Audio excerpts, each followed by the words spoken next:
We found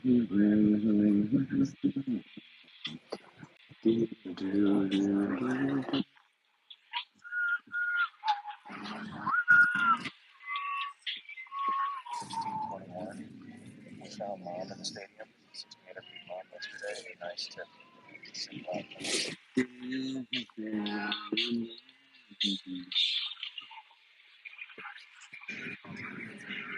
Hello,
Were they starting on this side close to us? Say again? Are they starting this side? Yeah, they're gonna start right here. Medicine balls. Carry this big ridiculous thing out back. Chin ups right there on the apparatus. Ropes. Keep going that way. All right, team. We got Team 43. If you don't mind dropping in the chat, Team 43 is the far team, and then Team 45 is the near team. These are the third and fourth place teams competing today for Day Stakes 2. Full bias, Lane Peters, one of my favorite competitors right there. Former cadet, no big deal. But the first two teams already went through, Team 40 and Team 44. Now we got the third and fourth place teams. Yo, Steve, we're not hurrying up waiting that long, right? Like we're ready to rock, baby.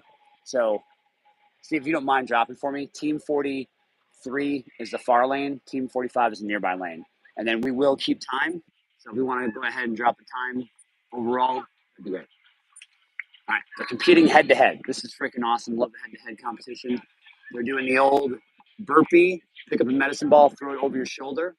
I think they're doing 10 per competitor. There's no hiding in this one. Every competitor will do said task. So it's not like you can have one partner who bosses it and does 20 reps of something. Guess what? You're both going to be doing it, and it's going to be not fun. Here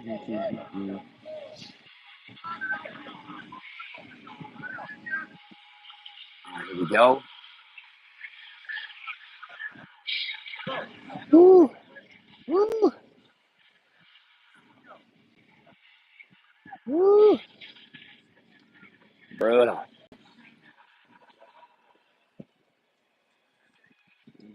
Back on me. I don't do. Go Team 27, Steve. Go Team 27. But we got 43 and 45 here right now. The third and fourth place teams as of the morning of day 2. I won't be someone.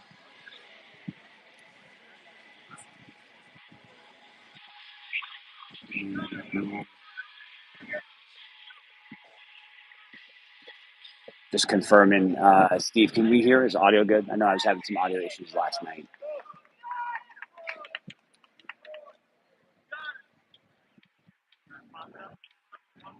I think they're doing 20 reps each. 2-0 reps each. Oh, yeah, they're getting that burnout right now. And those burpees are turning into like burly or,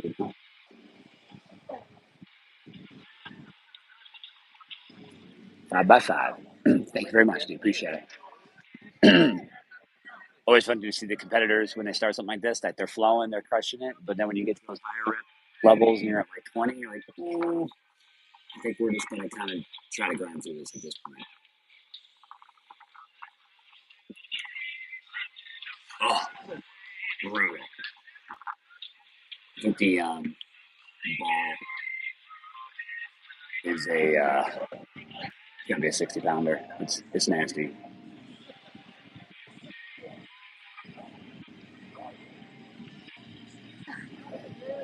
Basically, think of it as a huge Atlas stone, but instead of being concrete, you got that Rubbermaid aspect to it. Oh, nasty work. Whew. Each competitor has one range instructor who is counting the repetitions, so you're not gonna be able to hide in this one and get through it.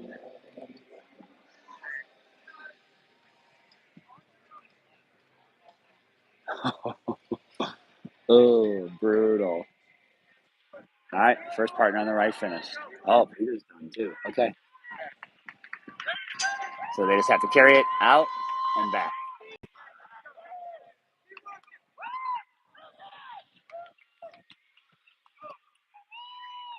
And do the old out and back. Once they get past that line, they can drop it. They'll turn around. They'll just re-put it back on their shoulders, and they'll go again. Meanwhile, Team 43 over here looks like they're getting towards their last reps. Team 45 is looking strong.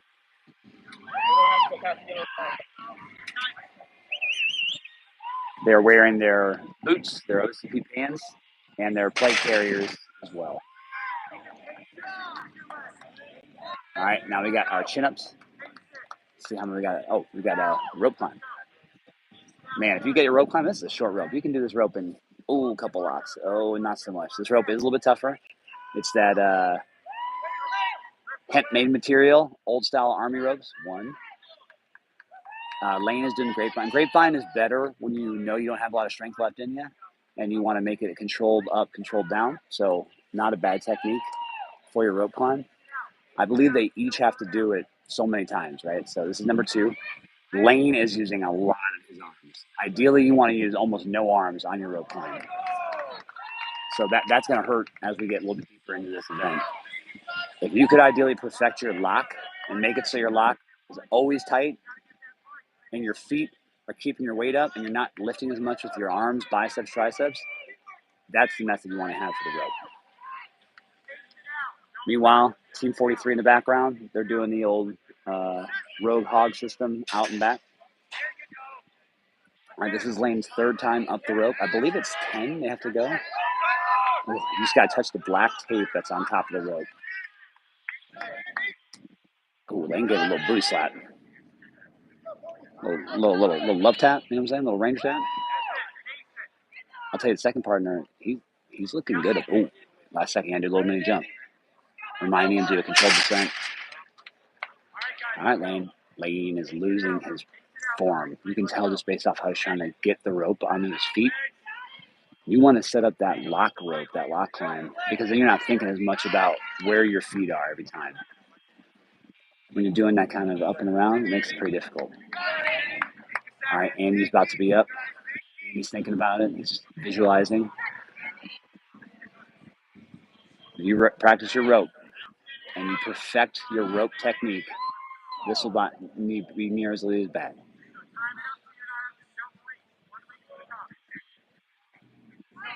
That first jump should get you 3 to 4 feet off the ground. And then you should only have to do maybe 1 to 2 more locks. This is a 2 to 3 lock rope. If you can do it in 2 or 3 locks, meaning your feet lock on the rope, the better. As you struggle to do 4, 5, 6, that's more reps and more weight you're putting onto your arms, biceps, triceps.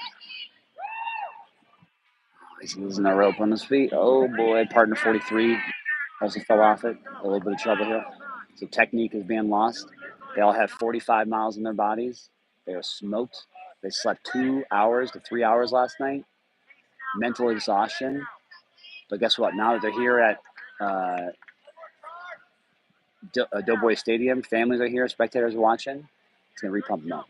I believe that was 6 times for Peters going up. That first jump, man, is critical. Beautiful. That was great form. That was his best rope climb for being number 6 that he's done this far. It appears as if they're doing 10 rope climbs each partner. Excellent lane. I think now that they're a little bit tired and they're trying to be more controlled, that's where it's at. For your controlled descent, you really got to try to maintain that controlled descent. Last thing you want to do is let go of the rope. Even though you're only dropping 3 or 4 feet, that impact that's on your feet is absolutely brutal.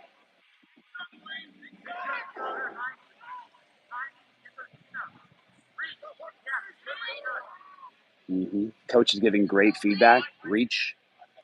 Just keywords, small keywords that make it clear of what you need to be doing. Refocus you as the coach.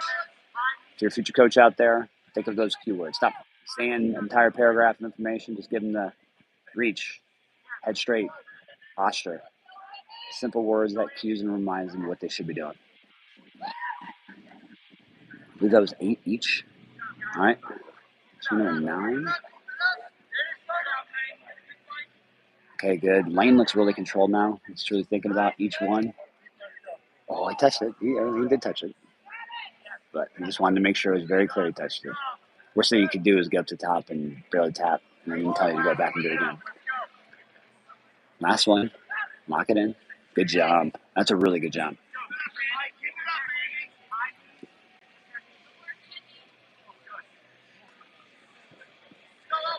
All right, here we go. This should be number 10 for Lane. Since Lane was a first row climber. I think as Lane's gotten more tired, he's really locked in and focused on his technique, keeping all the weight in his feet. And that's where you want to be every time you climb a rope. You don't want to be gassed in your upper body.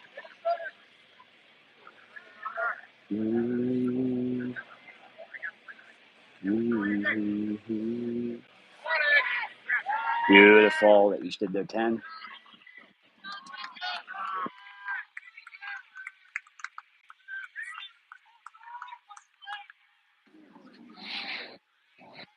All right, so this is the old pig. For the pig, they each have to flip it all the way down and all the way back. I think you can also flip it as a team the entire time, which is what they are doing. I did not get the times for Team 40 and Team 44 on the other stream that Blaine's running. You should be able to see how they did. Team 40 did do everything successfully, I believe, or 44 did do everything successfully. Team 40, I believe, did not complete the ropes. I do not know what the penalty is or isn't, so it's very possible Team 40 will be added a penalty the final time for not completing the ropes. Generally, when you design events like this, you make it so if you fail to complete a task, you make it hurt. That way nobody can game the system. You can't just like skip all the events and finish, right? Realistically, you would get some kind of 10-minute plus penalty to really make it hurt, to prevent that kind of gamification of a lane like this. Team 45, still pushing the pig.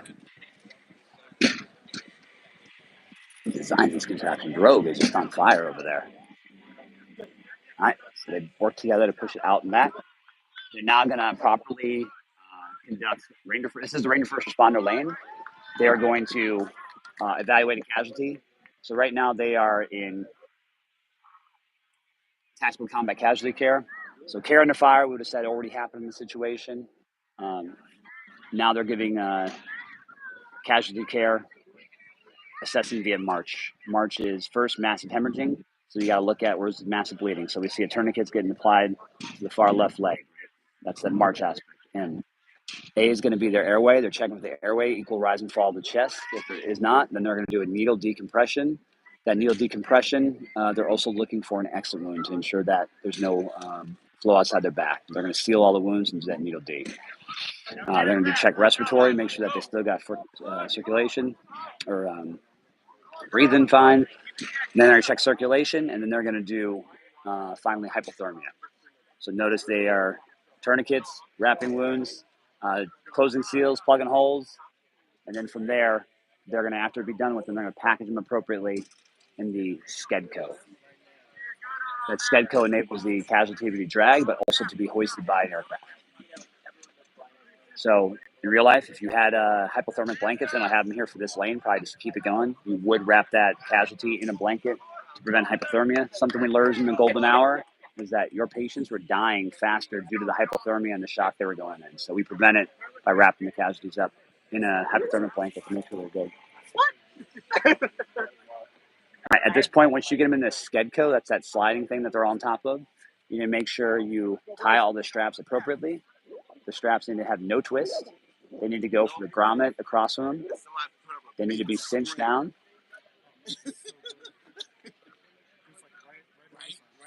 There needs to be no twist. And then if you didn't know you were having a helicopter come in, then you would use the head and shoulder straps to place underneath the head and shoulders, obviously. Additionally, around the legs. Now you could hoist the Skedco up in the aircraft. After you're done tightening all your straps, you tie each strap off. Make sure that it's got a little safety strap tied off.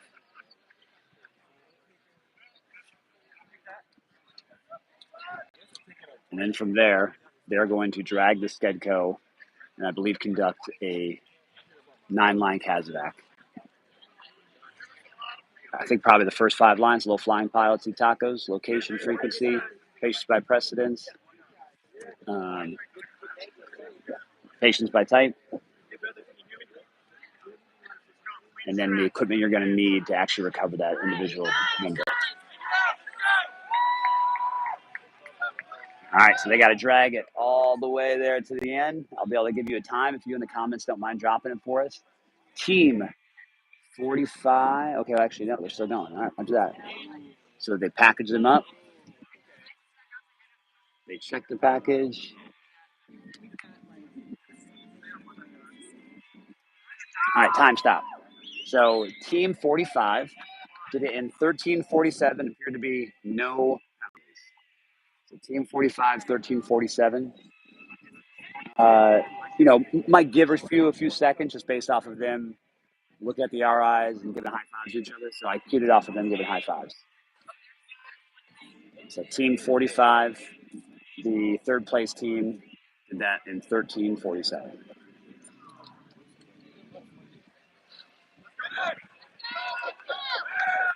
Team 43 right here.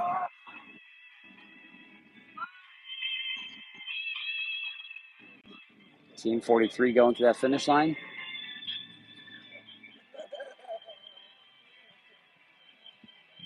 Team 43 checking, making sure they're good. I see Poundsies. I'm going to look at my watch a little bit delayed just because I did accidentally stop time for about 10 seconds. So team 43 did that in about 14:23. Wasn't able to see all of their rope climbing. I believe they ended up doing all of their rope climbs just based off the pace they were going. But 14:23 was their overall time there. Somebody's watching, doesn't mind dropping in the chat. I think it was 13 something for team 45. And then 43 was at 14:23. It'll just help when other people join this live stream and they ask, like, oh, do you know how team 45 is doing or what the time was in the Ranger First Responder? It'll make it easier.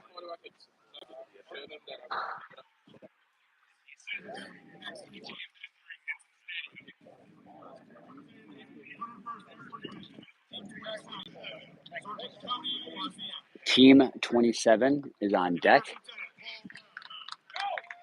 And then Paul Rose, also team 27. So we have team 27 versus team 8. Team 27 versus team 8. Quick intro, we are at Doughboy Stadium. That's here in Fort Benning. Might look familiar to those who watched We Were Soldiers Once and Young. Hal Moore and his battalion went to LZ X-Ray. They filmed it here. In addition to being here at Doughboy Stadium, first event is the Ranger First Responder, dealing with our tactical combat casualty care and foundational fitness. We got some reaching lanes. We got some grenade assault coursing. We got some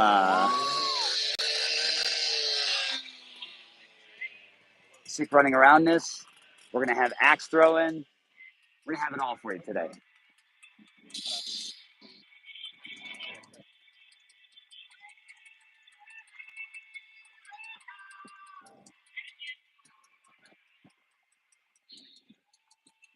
I'll come back to this lane once I see them moving on the workout, on the Ranger First Responder, and I'll start the clock.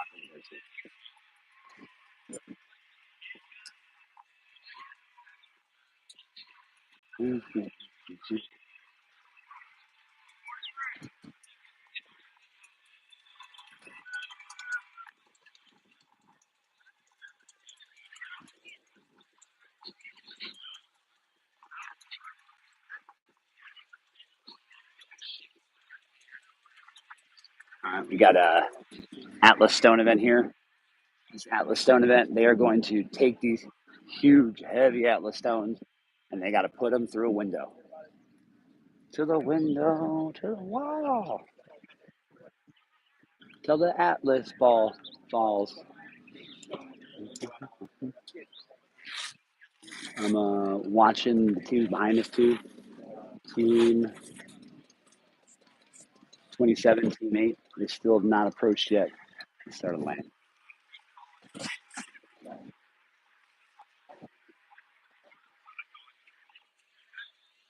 So we're going to be here at Atlas Stone. From Atlas Stone, they're bouncing over. Maybe axe throwing across the way. And then once they're done with that, they're likely going to come over here to breaching. They're going to do all the different breaches from the thermo breach to mechanical. Once they complete all 7 events today, they're done. And then they take the aircraft back to Camp Darby. Actually, their first time to Camp Darby. Once they get to Camp Darby, they'll get a Brigade mystery event. We do not know what the mystery event is. And then once that mystery event is complete, they get to go to rest hold, where they wait before they do tactical land navigation. As you're watching, if you have any questions or need any answers, whether it be about weights or scoring or where your favorite team is, just give me a shout out. I'll try to answer it. What's up, dog? How you doing? You feeling good? Dude, recharge, Bob's out. Like, I feel great. You know, it's going to be a good day. We dressed appropriately. We can down dress later. So, yeah, it's a good day. It's a good day. Regiment team's looking strong. First event was fun. Yeah.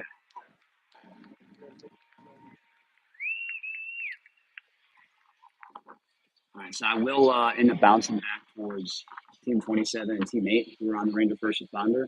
I'm just looking over here now to see what their start time is. So we'll get their start time, and then we'll get their finish time as well.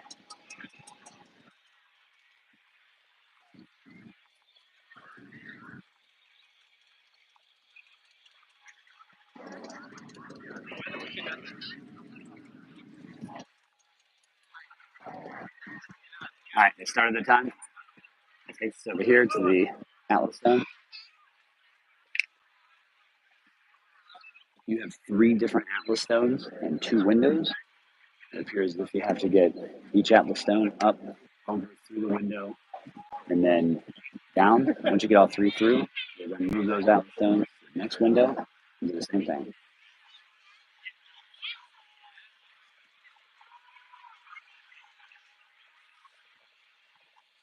Great question. I'm going to get to it right once we get through the Atlas Stone here. Oh my God. Atlas Stone is nasty. So notice once again, both partners have to do it. It's not like if your stronger partner can do one, then you do the middle one. You both have to carry it. You both got to get it up to your shoulder. You got to throw it through the window. Dates are choosing the largest Atlas Stone.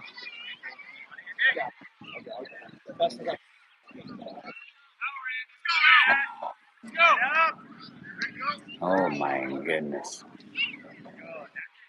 It's Team 45 with their Atlas Stone. There is a technique for Atlas Stones, so if you ever watch any kind of strongman competition, usually it's on like that TBS station in the middle of the night. And you're like, what are these guys doing?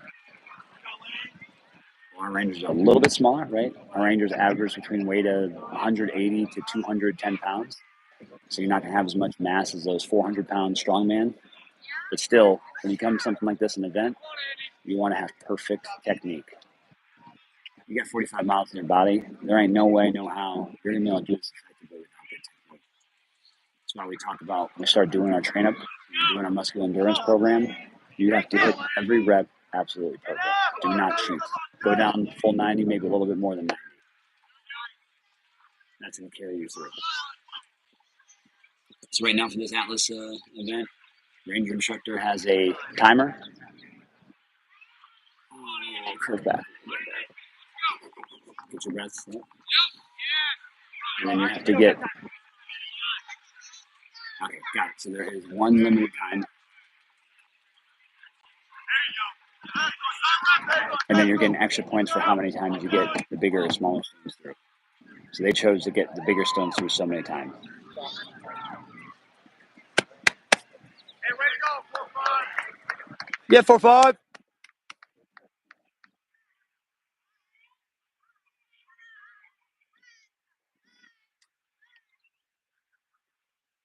Team 43, also going for the Doughboy. Big out this one.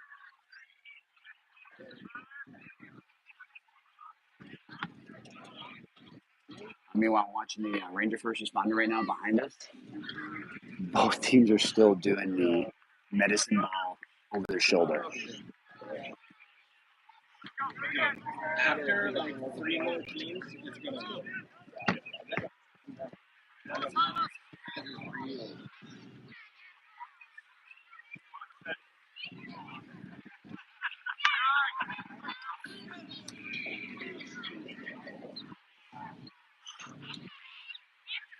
Team 10 is not gone. So they started with Team 44. Team 44 selected to go first. They're going in order. So the first and second place team win first. They're filming the other live stream. The third and fourth place team, they're directly in front of us. Third and fourth. And then you got the fifth and sixth place teams over here at the field. So if you know what position your team's going to be in, that's how you're going to know where they're at. And they go in order starting there. So we're going to go back over and watch the fifth and sixth place team once we get this team completed on the Atlas now.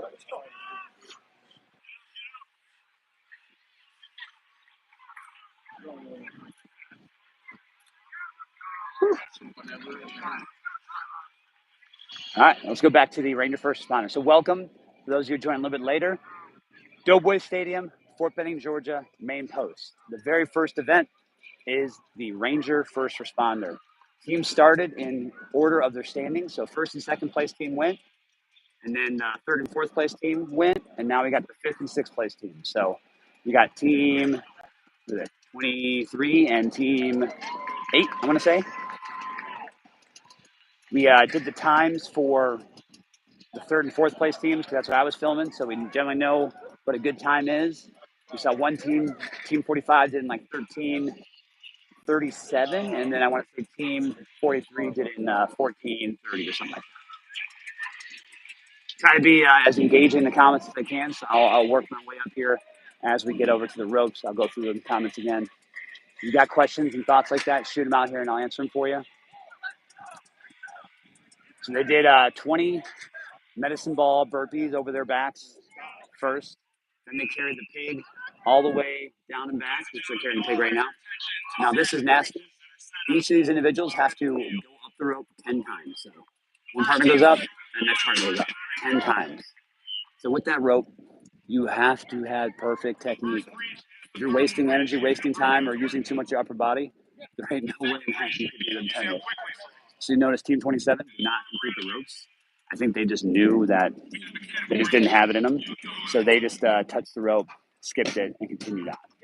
Team 40 did the same thing as well. I think that you're probably going to get a significant penalty for not conducting and completing the rope. I don't know what the penalty is, but let's just assume it's 10 minutes added to your overall time. Like that 10 minutes could be absolutely crushing, right? But if you know you have a bunch of teams behind you who are going to be doing the same thing, maybe it's worth it. You get the 10-minute penalty and then continue to do the other events that you can do. All right, so let's work back. How did the standings barely change, even with some teams doing significantly better on the ruck? Great question. I was actually doing the math this morning because I obviously we saw the times last night. I saw Team 40 was in 14th place in the foot march. Team 44 and Team 45 were better, right? They finished in second and I think fourth place. So let's go back to weighing. Let's just assume last night the event was weighed at 5. It'd be 5 times 52. That's 260 points. So Team 45, or correction, 44 ended up getting second place.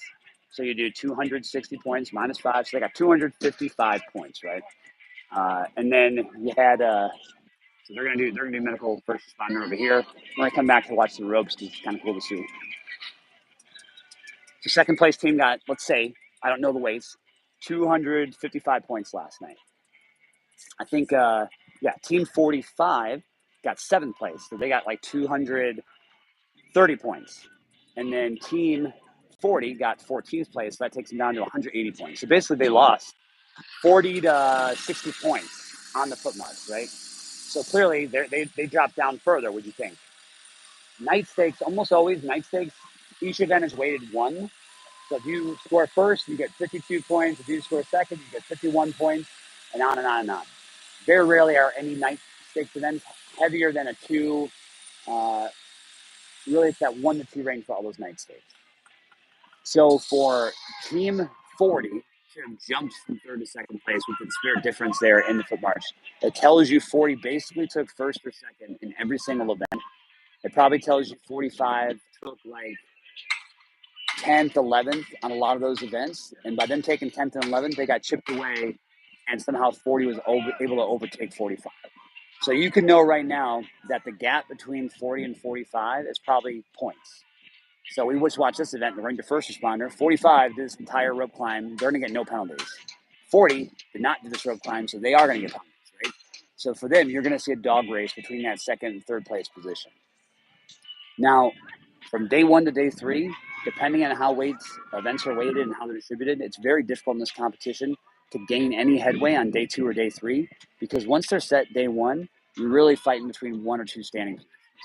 Last year, for example, the first place team to the 16th place team, day 1, and then day 3, how many standing positions moved? 1.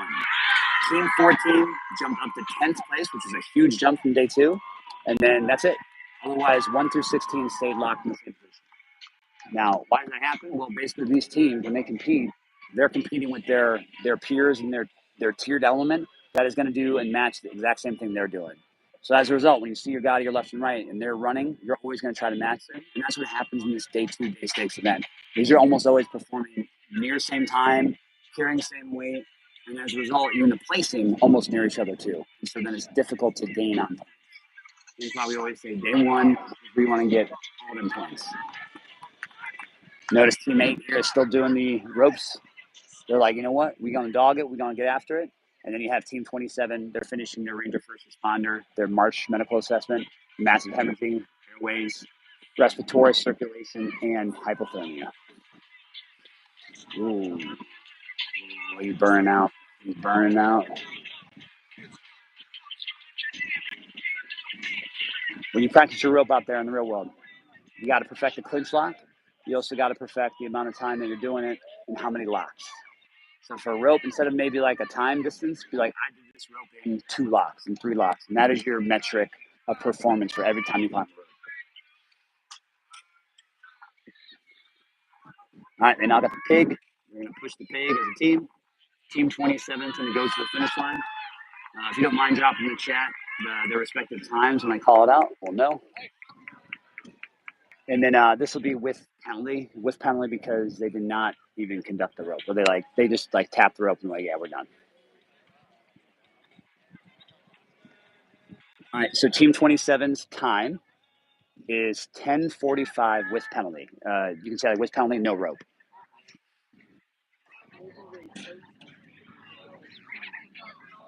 Team 27, 10:45, penalty, no rope.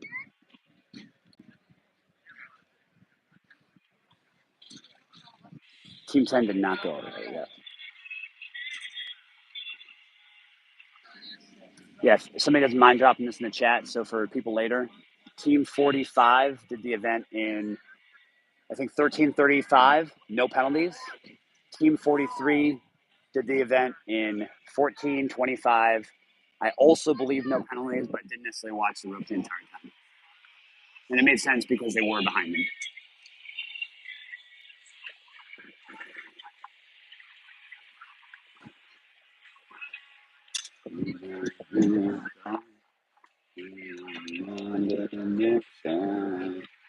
It's been a while. All right, so they got a casualty who's set up. They're doing tactical combat casualty care. Got to address hemorrhaging. So where are you bleeding from massively? Right now they got a leg wound, so you got to wrap that tourniquet all the way around the leg as high and tight as you can get it while applying pressure with your knee. Get it through the windlass. Tie the windlass or twist the windlass until it locks in. Once it's locked in, confirm the bleeding has stopped. Once the bleeding has stopped, your partner is probably checking airways at this point. They see an unequal rise and fall of the chest. They're checking for any kind of exit wounds if there is a wound to the chest. They'll seal the wounds, conduct a needle decompression if they have to. Today it appears they're going to actually have a splint on the right leg. They have a tourniquet on the left leg. And then they're addressing a seal on the chest wound. So we got hemorrhaging, airways, the seals, our circulations, that splint.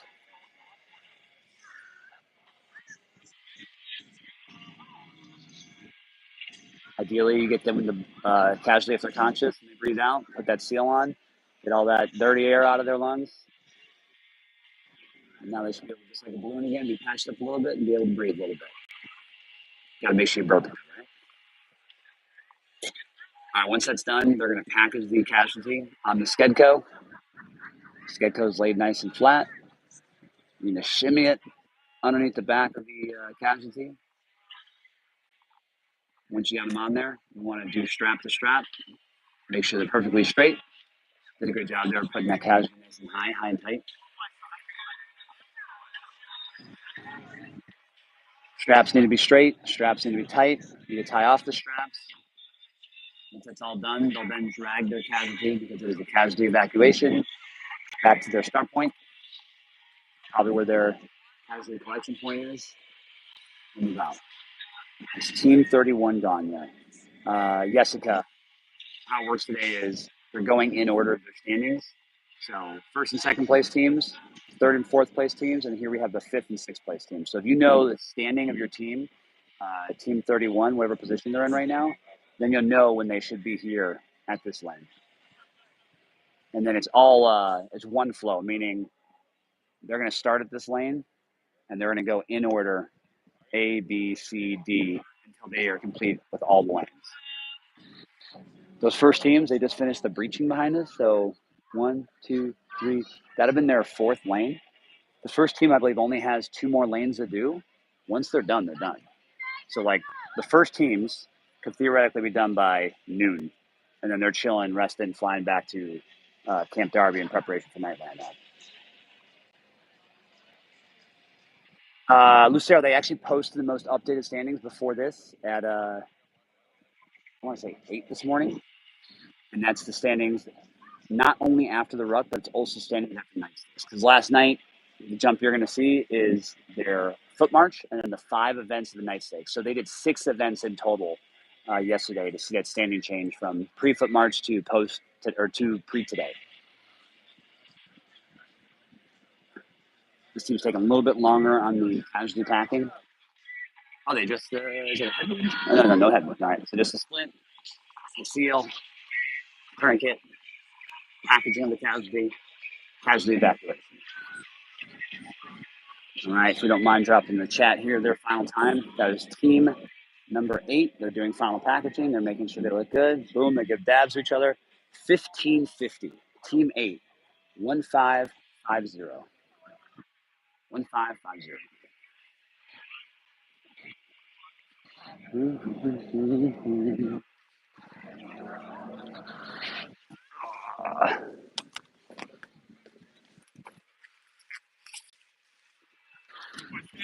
Direct your attention to the first team to go through the axe throw. So we asked about earlier, Team 31. If you hit a bullseye, will take 15 points. Those who hit inside of the black circle will get 10 points. Those who hit the black itself will get 5 points. And those who miss the target altogether are deducted 2 points from the overall. Ooh, I love it. I love the MC there. That's great. You were asking about 31 earlier. Team 31 is in 22nd place right now. So Team 31 won't go until round 11. Round 11 for this event. They'll start.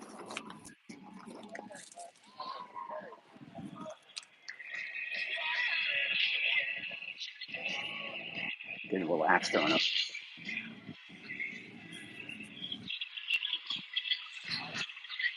Axe throwing technique, you have 1 or 2 rotations, whatever you feel more comfortable with as an axe thrower.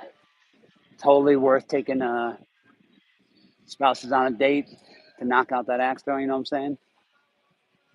Or just go ahead, build it yourself, and then get the axes tied up and rock it in the garage or in the basement.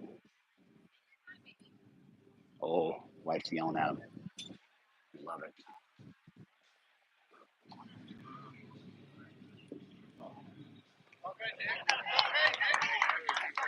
Nick was starting first class Whitney there. He was a little rushed. He missed all of his targets for the axe throw. You could hear his wife being like, "Come on, baby, like take your time. You don't gotta rush it." How they generally do it, they said, is every single miss you do, you get deducted points. Every single you hit, you get points too. So within the wood, you get points. Within the black, you get points. Within the yellow, you get points. Mm-hmm.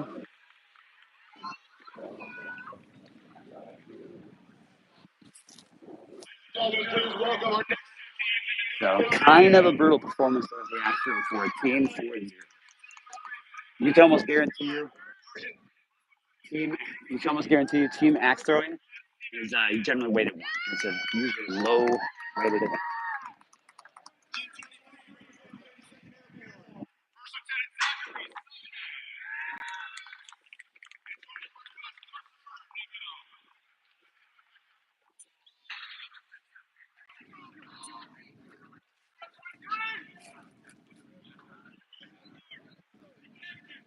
We're gonna go over here to the Atlas Stone. Check out these dudes that throw the Atlas Stone through the window. They have three options here. They have a huge Atlas Stone, they got a medium Atlas Stone, they got the tiny Atlas Stone. You get so many points for how many times you get the larger Atlas Stone through the window. So theoretically, say the largest Atlas Stone is worth 8 points, the middle Atlas Stone is worth 4, and then the last Atlas Stone is worth 1. You do one big Atlas Stone one time, that's 8 points, right? So maybe if you can do that big Atlas Stone 5 times each, there's 80 points. This team right here in the middle just did it. Appears that they just did all the middle Atlas Stone. They just did that as many times as they could. So maybe that's the strategy. You're going to have to do way more work 20 times through the window, and that would get you to 30 points.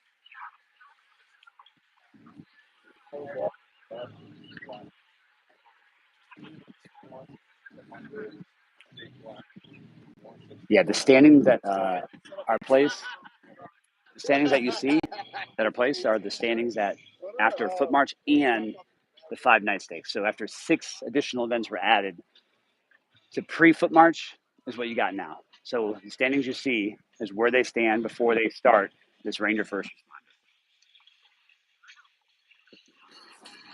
We're gonna go over here to the medicine ball, get some action as we're getting ready to start. Let you know the time as well. Are there many differences between last year's and this year's day stakes? No, they're very similar. 2 teams going at once head to head. I think there were 4 head to head for a lot of events last year. So I guess that's one difference, right? Is that you have 2 going head to head opposed to 4. That would probably make the day a little bit longer.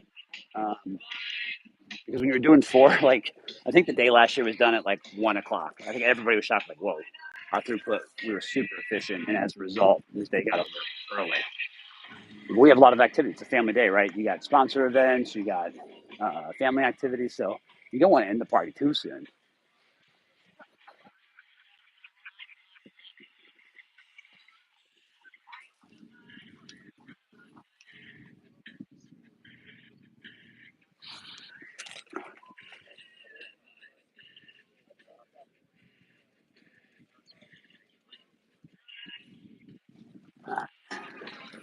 So we got, let's see what our teams we got here. We have 9 and 23. Teams 9 and 23. 9 is nearest, 23 is the faraway team.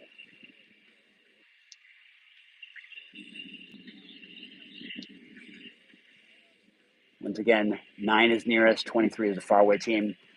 They each have to carry and pick up a medicine ball 20 times. They got to do a burpee. When they jump, when they stand up, they got to take that medicine ball, and it's like a 50 to 80 pound medicine ball, and throw it over their shoulder. And you have to do that 20 times. It's funny, you'll see the teams kind of start. They actually go pretty quick. And then around like rep 8, they're like, nah, I'm done. I'm gassed. We're just going to have to go through it. Here we go. Time starts.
No points are posted anywhere. It's just standings, purely standings.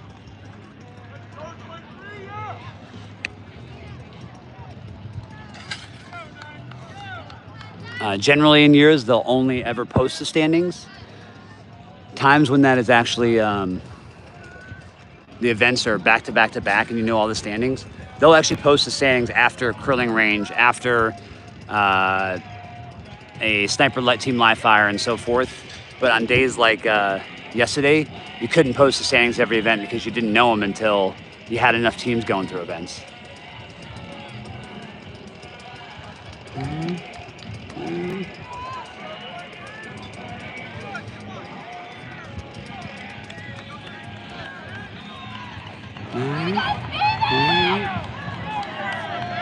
Team 9 is nearest. Team 23 is ahead of us. 9 and 23 are both doing great.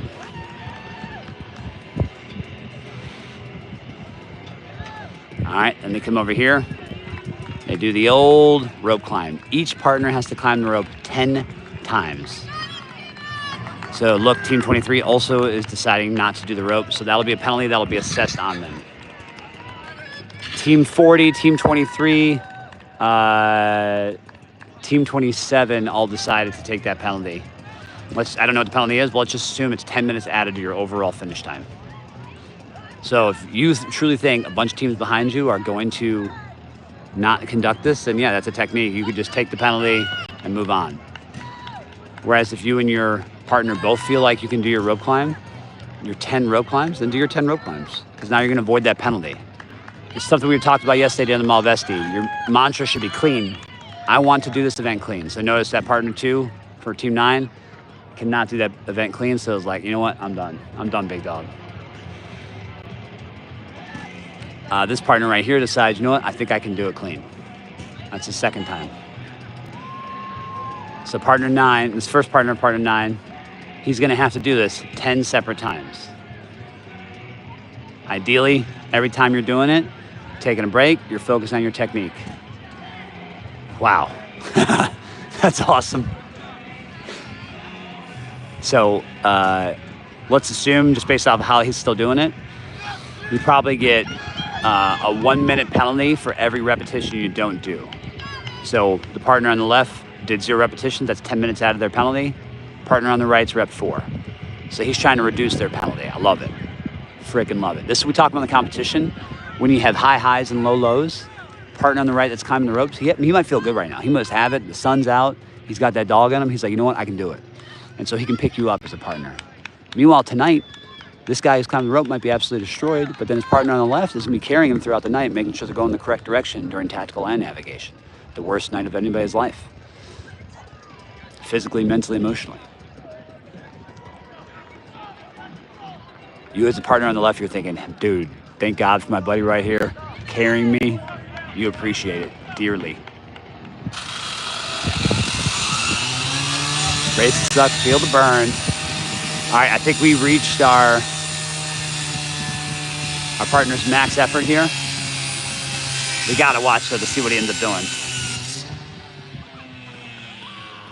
If you got it in you and you have a good rope technique, you're not using your arms, you're purely using all legs, that's the answer. Notice he's got great form too. He's only doing 2 locks. He does 1 jump, locks his feet in, does 1 more lock, locks his feet in, and he can touch that black piece of tape. Us taller gentlemen, like that helps you with the locks when you have so much more distance to move, right?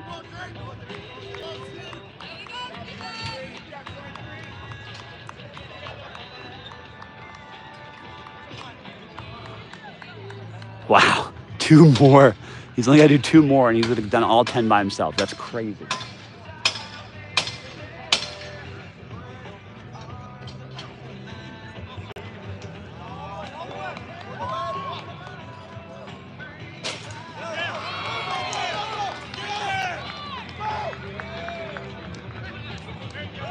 .44 just absolutely blew through that breach. 44 was on the other live stream.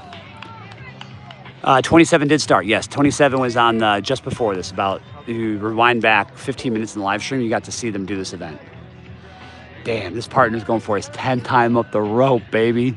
Grit, determination. Perseverance. Woo.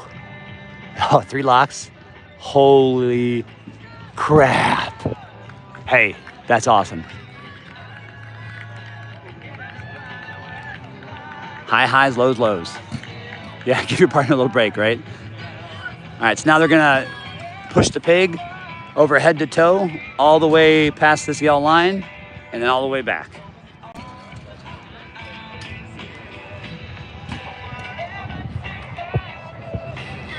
I'll be there. So 23 now, they're a little bit further ahead here. They have the Casualty almost completely packaged. They already addressed the tourniquet. They addressed the splint. They addressed the sucking chest or the chest wound, sealed it up. And now they are packaging the Casualty onto the Skedco. Once they get them packaged on the Skedco and they feel good, they'll then drag that Casualty all the way back to the start point. They'll do an additional assessment of the Casualty, make sure that all the things are in place, the tourniquets, the seals, and so forth. Make sure their ropes are good, cords are good, and then they'll move on and be finished.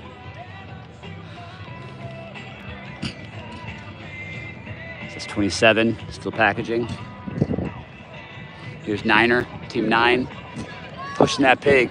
All right.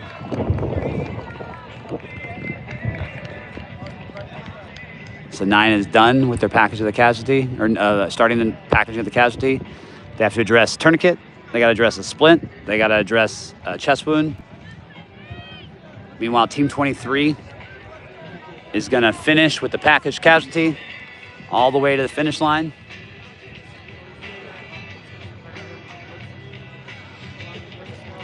At the end of any time you move a Casualty, you have to recheck them, make sure that all of your different treatment periods are done. Make sure your straps are clear.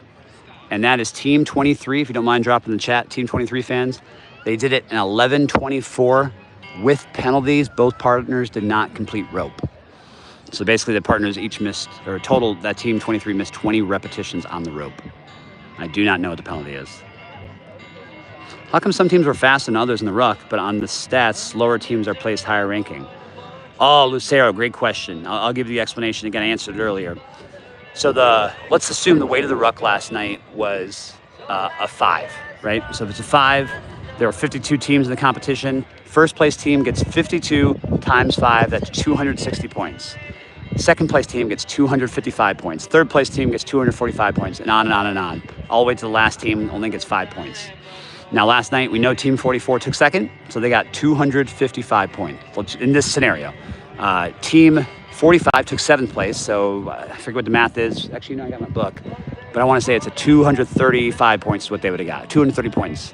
And then Team 40, they got 14th place, so that gave them like 185 points.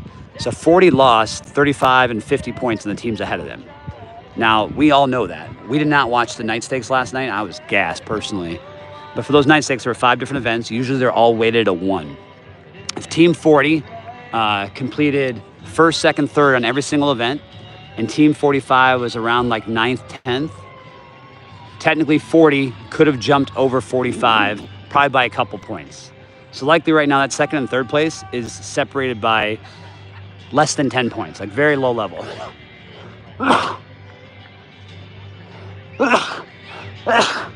Bless me, jeez. So as a result, 40, it tells you last night, absolutely dominated the night stakes portions, probably taking 1st, 2nd, 3rd in every event, so all 5 night stakes events. 45 probably was 8th or 9th place in most of those events. As a result, 40 could jump up and be just barely over Team 45 right now. How many points for the 13th place team? Oh, Lucero, you're challenging me with my math right here. So my math is, so just do 260, 255, 250, and just keep doing that down and down and down. So 260, 255, 250, 245, 240, 235, 230, 225, 220, 215, 210, 205, 200. So 13th place team will get 200. Is that right? Yeah, that's right. All right, this is Team Niner. They're going to have a slower finish time than Team 23, but they will only have half of the elements doing their penalties. All right, so they rechecked Casualty. Team Niner finished in 14-17. If somebody doesn't mind dropping that chat. Team Niner, 14-17. But one partner did not conduct the rope. So whatever penalties that are, that's what it is. Candace Bryant, we miss you out here. Jay, you are a force. You're too kind. Ryan Peterson, ARTB, Night Stakes, homie. Oh, come on, Ryan. Ryan, you're bringing that. Why are you bringing that heat here, dude? Come on, dude. I think it's more the fact that when you do have home field advantage, you're going to rep whatever that event is over and over and over ad nauseum. It's like going to EIB, Expert Infantryman Badge or Expert Soldier Badge or whatever it is now. Those days that you actually have the resources and ability to do that lane again and again and again and again, and you get to a point where it's like you're dribbling a basketball while figuring out the strategy of your play, that's where you get at when you're a top competitor in the best ranger competition and you're a finisher.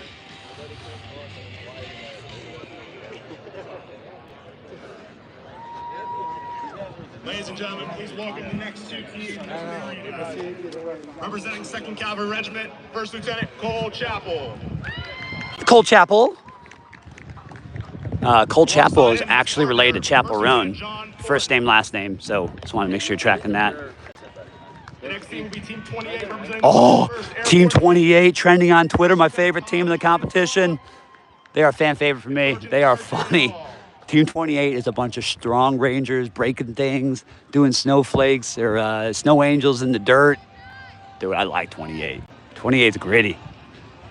28's the team you want banging through doors for you. Strong rangers. All right, let's watch this Atlas Stone event over here. Team 23. Team 23, yeah! Team 23 was watching earlier. Do you know what happened to 48? You know, Ryan, I think 48, just based off of running with them last night, I think their pulls of the water cans were just a little bit short. Like, I think they were only going 100, 200 meters with the water cans. And I think it just kind of hurt them. Sergeant Jackson's a little bit older, and I think that was just kind of the ending for them. Last night I left at, 2:35 in the morning, and there were still teams. We weren't even done with half the field. So I think it shows you that they were probably going until 5:30. And there probably came to a point where it's like, hey, we got to cut it because it's just taking too long.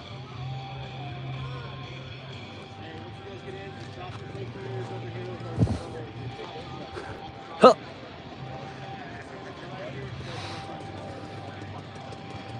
Last night with the ruck, we were in the comment section pretty hard. Somebody told me if you just do 400 meters, 400 meters back, then additional 400 meters back, it's only going to end up being a total of 9 miles for the course last night. It didn't math to me. The math didn't math to me. I wasn't going to challenge the chat in the middle of the night because I was tired, but I did the math this morning. Now I'm rested. I got that 4 hours of sleep. My brain is fired up again. Dude, check out this math. Math be math. So if you move the water cans 400 meters every single time, put it down, and then ran back, you would have run an additional total. You would have been running a total of 12 miles. So your foot march at night would have been a 12.5 mile foot march, which is technically what Team 44 did, and they took second. They just ended up doing a 12 mile foot march in that 2 hours and 40 minutes. Team 30 went full psychopath mode last night. They decided, like, hey, we want to go an additional 200 meters up Old Cusetta. And then the shocker out of freaking nowhere was that the competition ended as soon as they got to Old Cusetta. Nobody knew that. And so 30, they got to drop their water cans, and they're like, oh my God, we're going to win. And then they sprinted to the end because they were so jazzed and fired up. Team 30 was wild last night. If you watched it live, it was crazy. They should do a neutral location next year to add a little spicy. They've done neutral location in the sense of they've gone to Dahlonega. I remember my first year I competed in 2012. Sergeant Major Devins, our command sergeant major in the 25th ID, he had competed before, and he gave us his pump-up speech during our initial entry to try out for the competition. He told us, you have no idea where the competition could be. It could be on the lava fields of the Big Island of Hawaii. You know what I'm saying?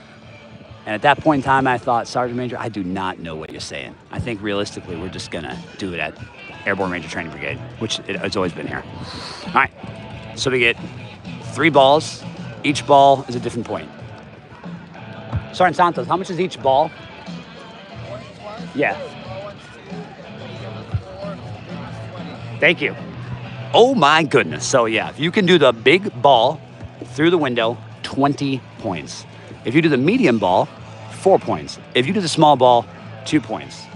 So the top 4 teams, they all did the big ball and they threw it over. And so imagine 20 points every single time. Yeah, that's going to win you this event.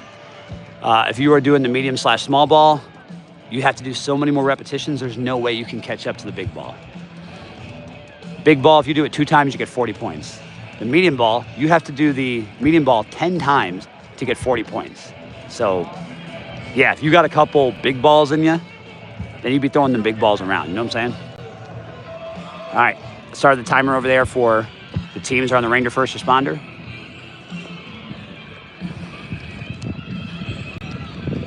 As we do that, I'll talk through a little bit last night. Team 30, 2 hours, 33 minutes. Team 44, 2 hours, 40 minutes. This is the night foot march.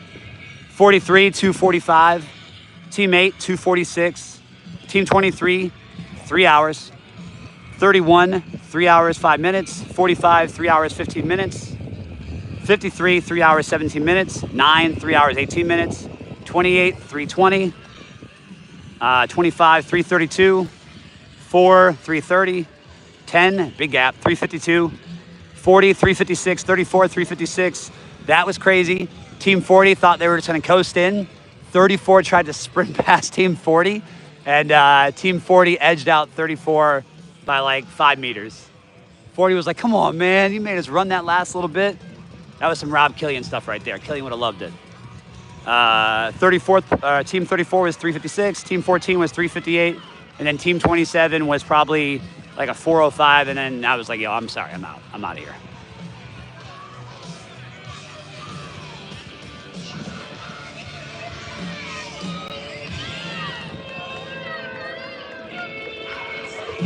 So we got Team 30 and Team 28. 30 is the event right here, and then 28. They do Ranger First Responder.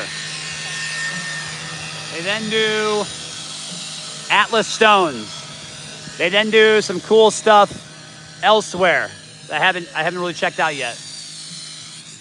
They then do the breaching right here.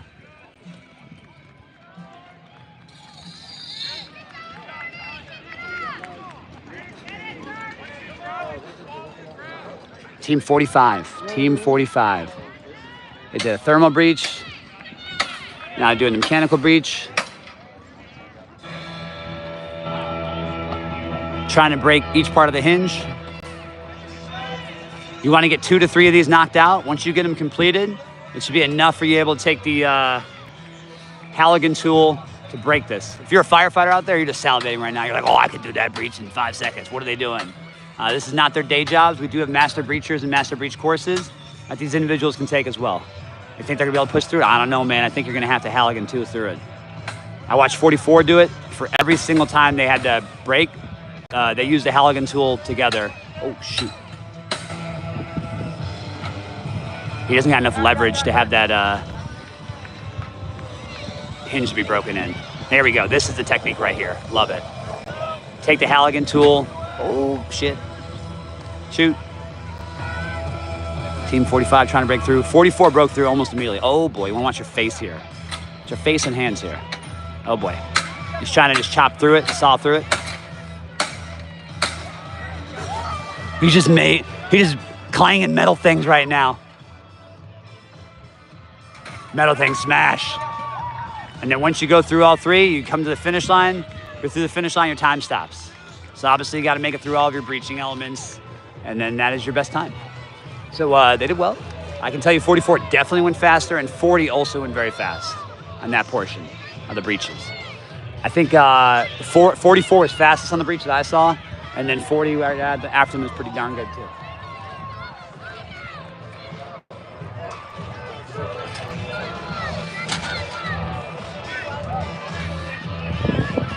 All right, they got the pig. We got Team 30, that's our near team, the team that's right here. Team 30, Tree 0. Oh, Team 28, my fan favorite, trending on Twitter. They're the faraway team.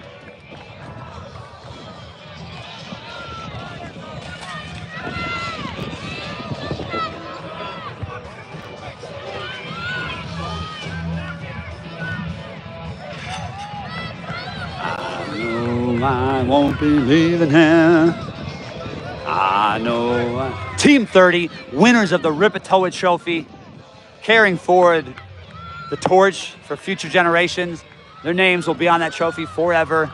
They freaking earned it. 30 came out of nowhere last night to win that trophy. That was awesome. Winning the foot march. So one partner can do the rope, one partner cannot. So 30 is basically saying, hey, we're done with the rope. So of the 20 repetitions they had to do on the rope, they only did 19. First partner for partner 28 is doing the grapevine. The grapevine is very slow but controlled. It also really helps when you're descending. You're not gonna like hurt yourself dropping.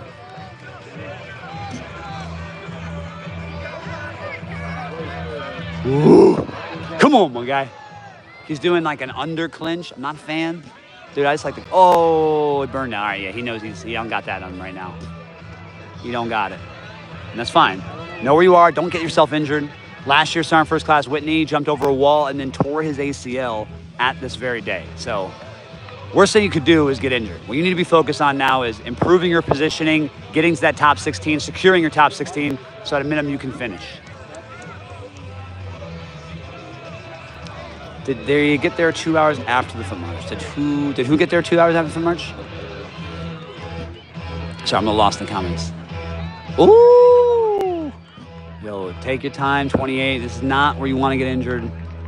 No reason to be a knucklehead here. So this is strong ranger time where you don't want to be a strong ranger.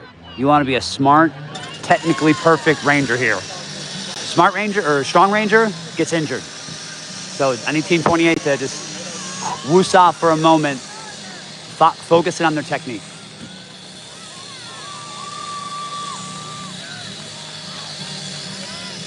Team 49 is not gone yet. We have 2 streams, myself and Blaine. If Blaine is down right now, it's probably just because he wants to power up. He's been going since 8:45. So yeah, usually about the 2 hour mark is when we got to kind of set it down and at least get it charged up somewhere.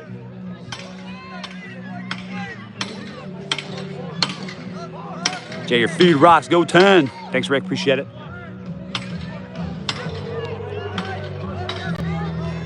Like, share, subscribe.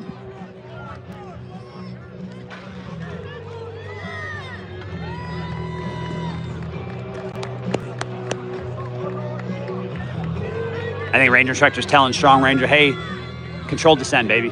Like, controlled descent. He doesn't want to get him injured. You don't want to get injured, especially when you're so far. Like, controlled. Oh, he is using a ton of upper body strength. A ton. I think Team 27 just did the Atlas, sir. I think you're correct. Notice first partner is still doing the grapevine. The grapevine is a technique that is proven to be smooth and controlled, but you can't get as much distance. And you have to do way more locks of your feet around the rope. However, when you come down, like, it is a very controlled descent. If you can perfect the clinch climb, this is a great rope to practice it on. Your goal is to always do 2 clinches to get up to the top of the rope.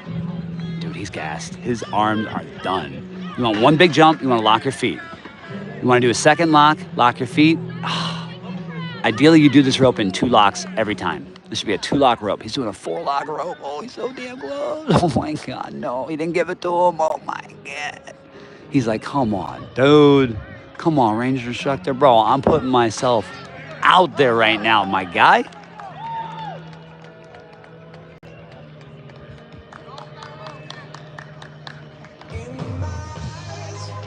Team 43 just finished their breach. They flew through it, just looking back. Sometimes the camera gets wonky and it's like just leading off to the side. Just assume I'm like looking around like a puppy with ADHD. 28, his last rep did not count. So he's got to dig right now. He's got to dig deep. You got to burn the ships. Go down to that well, that dark place. Here we go. Oh, oh, he got it. Oh, he got it. Oh, he got it.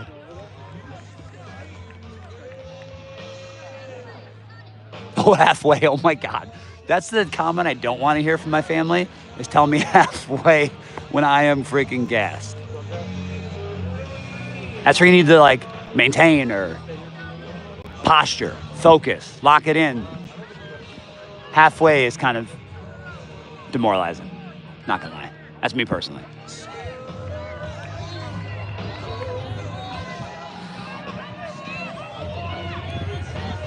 Oh, just short. Always lose. He's getting muscle failure towards his calves.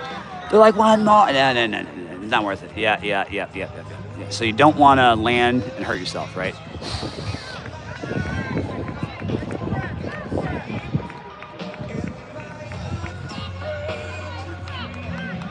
This is grit and determination in manifestation.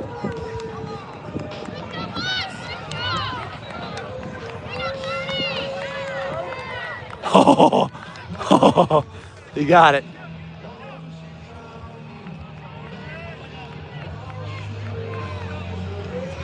Oh, poor Team 30 over here. 30 dragged their Skedco, and they started to head back. And they're like, where are you going? They didn't know they had to go all the way to the finish line. Sometimes the ranger instructor, because you do so many reps in a day, you forget that the guys you're competing right there, this is their first time. So if somebody doesn't mind dropping in the comments section, Team 30, Team 30 finished in 10 minutes, 30 seconds, but both partners did not conduct the rope. So they'll get 20 repetition penalty, whatever that is. I assume a minute per rep you don't do.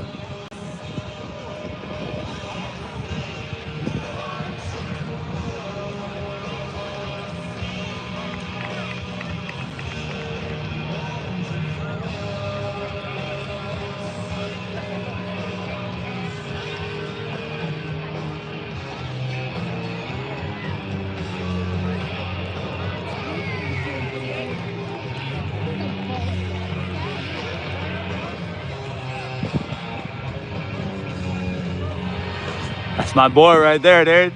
That's my guy. Thank you very much. Team 30 time, 10:30, but will get penalty for ropes. Yeah, both partners. Dude, Team 28 is gonna watch this stream like a month to 6 months from now and be like, damn, look at us, dude. We be studs. We some stud rangers right here. Dude, they're locked in. They are locked the frick in. Ooh, good grapevine. 2-hour rest. Yeah, so once you're done with the foot march, you go straight into night stakes.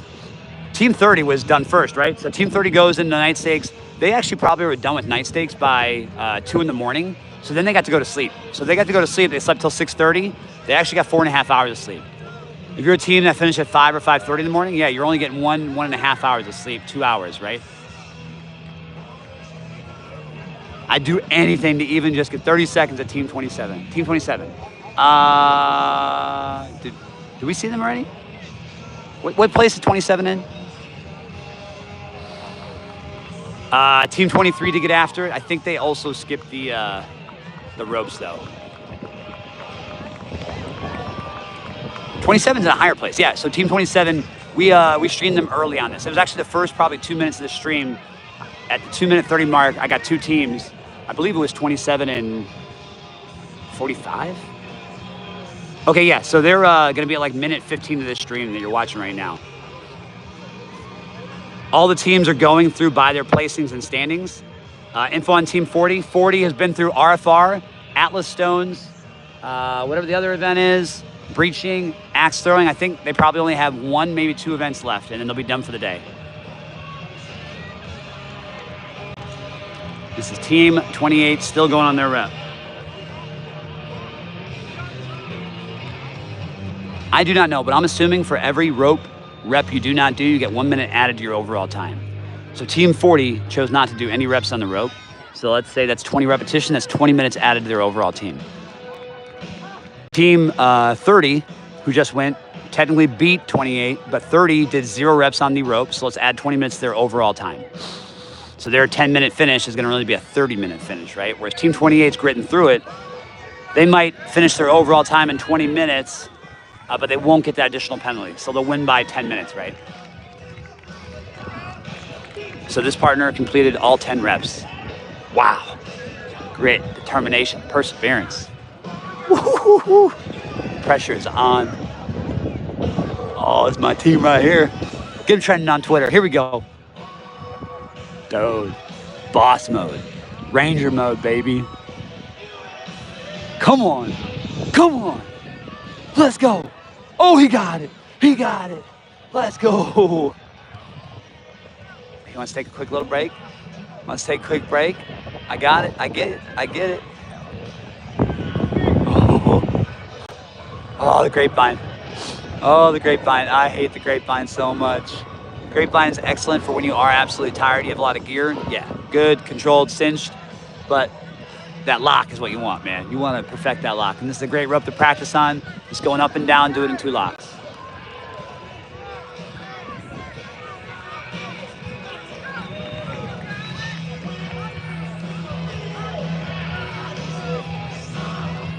Oh, oh no! What's the email for Black Ohm? I believe it was it BRC2025 at blackohm.com? I can't remember from yesterday.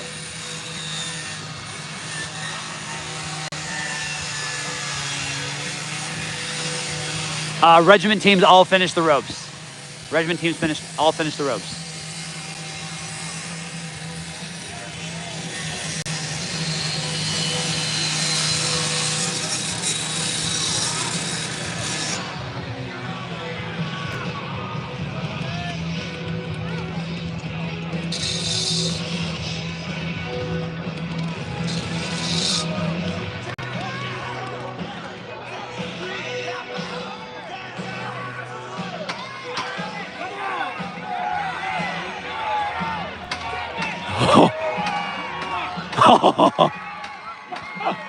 All right, they got them all. I heard you mention between Team 40, but I missed what you said. How was Nick doing? Last update I saw last night, they had him in 2nd place. Yeah, so this morning, Team 40 started in 2nd place. Team 40 finished in 14th place in the foot march last night. Probably absolutely crushed the night stakes. As a result, jumped up to 2nd place over Team 45. 40 did this event, the Ranger First Responder, against Team 44, but they did not do 20 repetitions on the rope. As a result, they'll likely get penalized for it. I don't know what the penalty is. My assumption is 1 minute for every rep, so that'd be 20 minutes added to your overall time. When you make events like this, the goal is to make that penalty hurt and force that team to either do it or know that it's going to pay a price. I then saw Team 40, just as I was watching, they were doing the big stones on the Atlas stones, so that's going to be huge. Not sure how they did on the other events, but I know they flew through the breaching. And I know they only hit like 1 or 2 axe throws. They actually kind of did terrible on the axe throw. Now, axe throw is usually awfully weighted low. It's weighted usually at 1. So it may not be super critical, but if you can take first to top 10 on an event like that, you might gain 10 to 15 points on another team. And that either gives you a cushion or gets you up and above another team. Go hard, go Gar, baby. Update on Team 31. Team Tree 1, 31. Ooh, I'm gonna need my book. I'm gonna get my book after this one. But your team will come through here. I'll get your first 2. They all go in standings order. So right now, 1st and 2nd have already been through, 3rd and 4th have been through, 5th and 6th, and so on. So whatever place Team 28 is in, what are they 10th, 11th? Whatever place they're in, that means all the teams that are 12 through 20 or 12 through 31, 31st place, they have not gone yet. Have any SEALs ever done this? Yes, we've had SEALs do it. We've had MARSOC Marines do it. The only thing you need to be is Ranger qualified. Now, I think every single time we've seen a joint team do it, like the Air Force, Marine Corps, Navy SEALs, they usually don't perform pretty well, and that's no rub on them. It's just literally you're not getting the same amount of repetitions when you're in a best Ranger train-up. You don't have the same materials, you don't have the same resourcing, and you just don't maybe have the flow and understanding of the competition. You don't have a coach who's coaching you.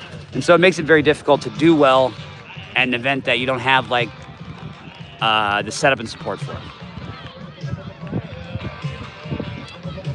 For those of you looking for your team member names and what teams they're on, you can go to the Airborne Ranger Training Brigade, ARTB, on Facebook. On Facebook, they post the standings. On those standings, you can see the team, the unit they're with, the place they're in, and then all their names. More and more. We're at 59% battery, okay? Might do a charge here soon. So for the casualty, if we just joined, we got a tourniquet on one leg. We got a splint on another leg. We have a chest wound, chest seal on the chest. They just flipped their buddy twice because they're trying to make sure his head was up by the head strap. That's all right. It happens to the best of us.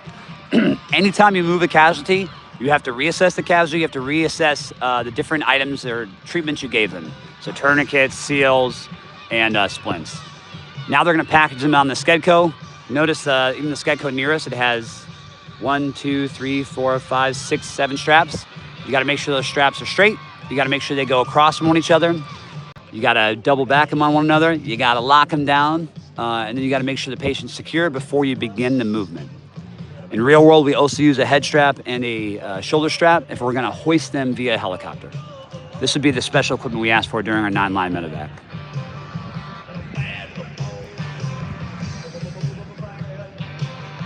Thanks for the update on 40. Rooting for my boys hard.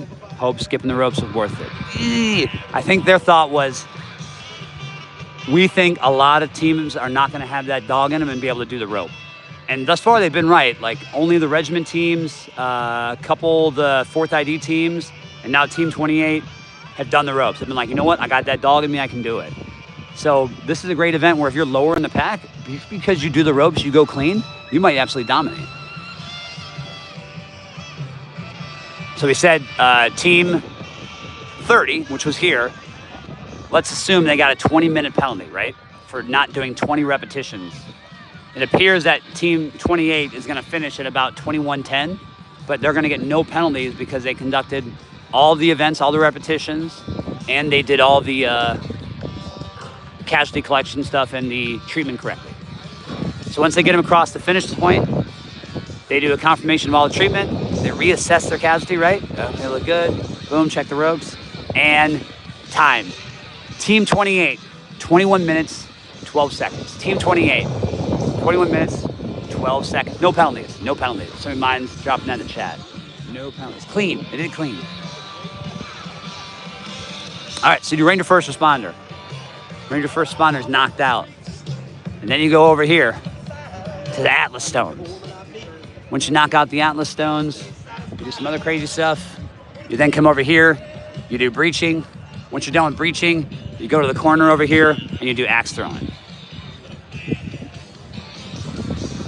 No mistakes from last year, right? No burning. Although I got this like thing I missed yesterday. Look at this. It's like a little, it's my flow. You gotta rub it in, you know?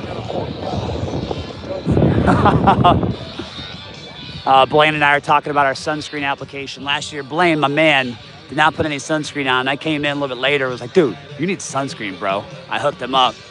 And then yesterday and today, we were good. We wore our sunscreen. Only negative is I miss one of those balding spots in your head. It's just like, whole face looks tan. One spot looks freaking burnt to a crisp, like a lobster. No bueno. No es bueno. All right, what did I want to say? Okay, yeah, so sidetracked. Day Stakes Team 2. So we did Ranger First Responder, first thing. Then they do the Atlas Stones over here. They do a wall climb outside of the stadium. They do the axe throw you all saw. They do a grenade assault course, a door breach, and then a max chin-ups test. So your first two teams, they're likely through all the lanes. With them being done through all the lanes, they're now done, and they get to wait for the flights back to Camp Darby. So this is where it pays to go first, to be a winner, because now you're gonna get a ton of rest before you can go into the night tactical land navigation movement.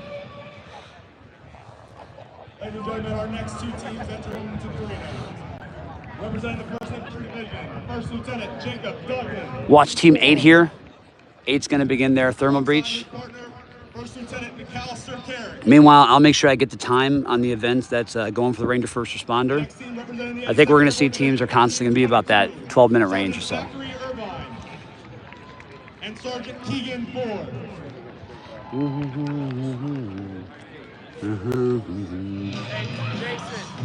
How did Team 44 do? I'm on the West Coast, so just joining. Come on, Cindy. You didn't stay up all the way till 2 in the morning and then immediately get up at 6 in the morning to see how they did? 44 lit up the Ranger First Responder. They had no penalties. So they beat 40 head-to-head as a result. So that'll help them continue to pad their stats in first place. Atlas Stones, they did all the heavy stones. Every heavy stone is worth 20 points. Medium stones, 4. Smaller stones, 2 points. They crushed that. I'm assuming they are athletes, so as long as you were an athlete, your parent loved you, or guardian loved you, and they had enabled you to throw a grenade or throw a ball, they should have been fine there. Breaching, this breach lane that we're watching right now, absolutely, they flew through it, looked extremely technically proficient that entire time, and then axe throwing I did not see, but as long as they've done some axe throwing, they'll be all right, and then they'll do max chin-ups, and they'll probably be fine. So 44 should be done for the day until they go to night landing. Is there anything else outside of the stadium they have to do after axe throwing? So yes, outside of the stadium,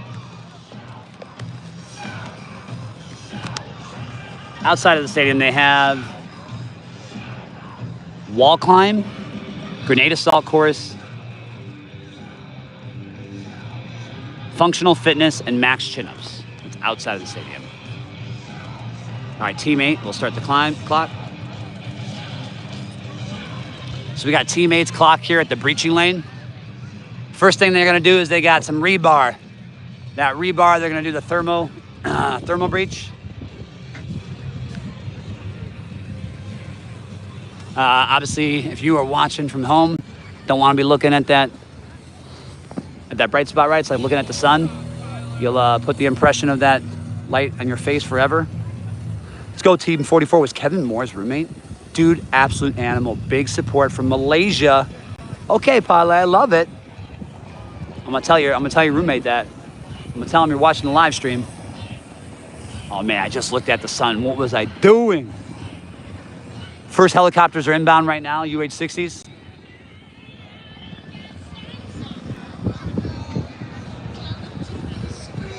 Those Blackhawks UH-60s are gonna be used to transport the competitors once they're done to Camp Darby. Once they get to Camp Darby, they're then going to conduct a Brigade mystery event, not sure what it is. And then they're going to rest until they have the night land navigation. So those helicopters are likely for Team 44 and Team 40. And if we're being honest, probably the 3rd and 4th place teams as well. Team 45 and Team Dynamite.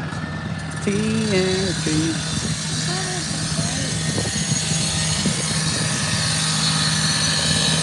Team 45, Team 43 as well. All right, now they got the saw. Let your saws grinding through those hinges. Set it down. Don't kill anybody with it. And now you move the mechanical breach. The mechanical breach is a point that teams get absolutely crushed.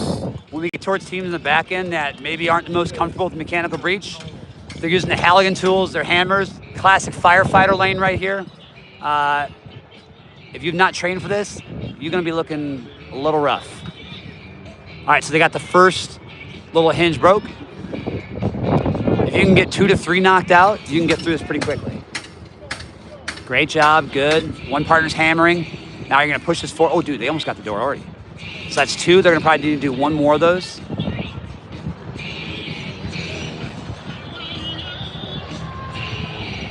Oh, they're almost done.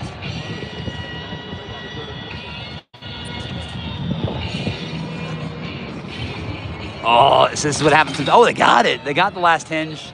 Well done.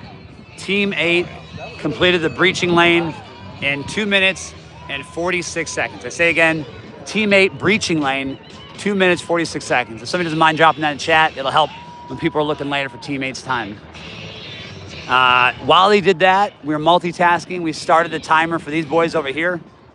They've been going for about a minute.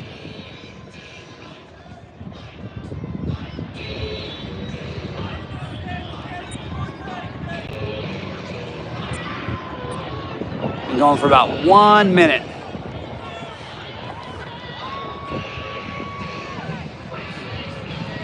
We got nearest team, Team 4.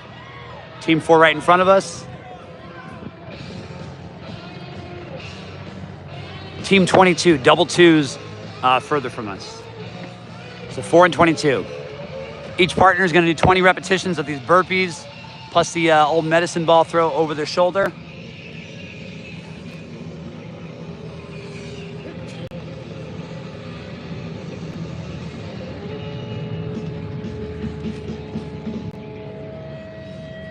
Man, these Ranger instructors have echelons everywhere.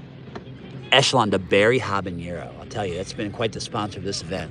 I think I've seen every single Ranger instructor, not just carrying ammo magazines, but they've been carrying their Echelon too.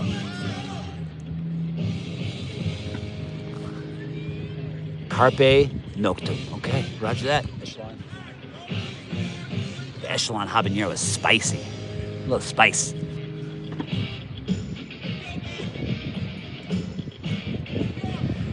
This event, the Ranger First Responder, is additionally helped sponsored by Rogue. Rogue has given us all the equipment to conduct this event, from the medicine balls to the big giant big rigs to the pig systems to the apparatus for the ropes. Freaking awesome event to enable a lot of spectators here at the stadium to watch it.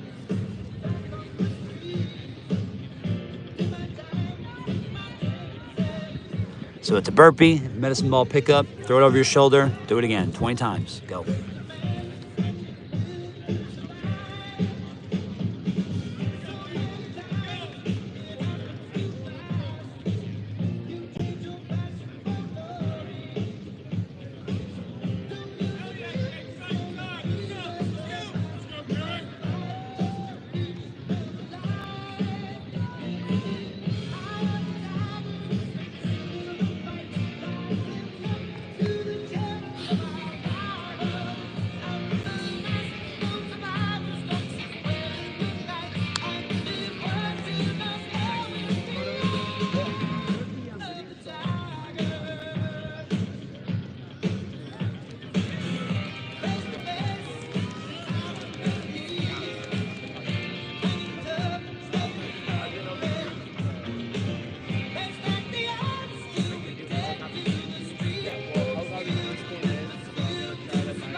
Team 22 is finishing the pig rig, where they're carrying that thing all the way over here.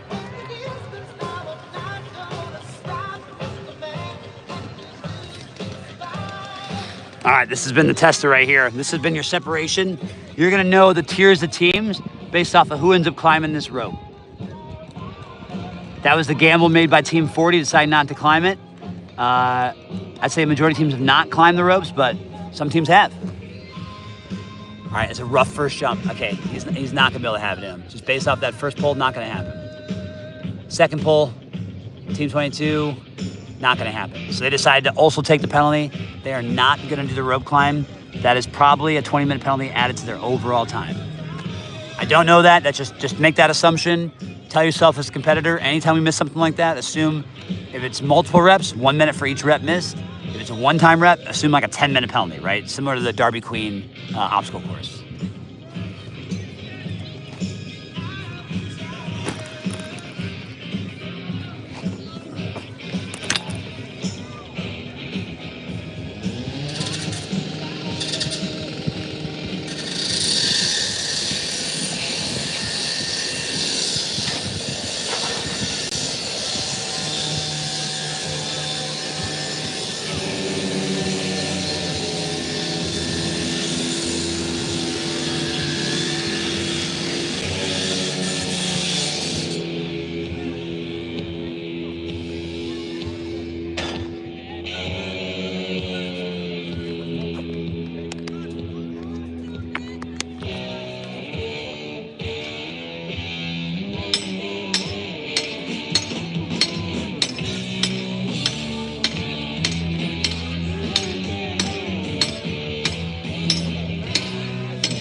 All right, here we go.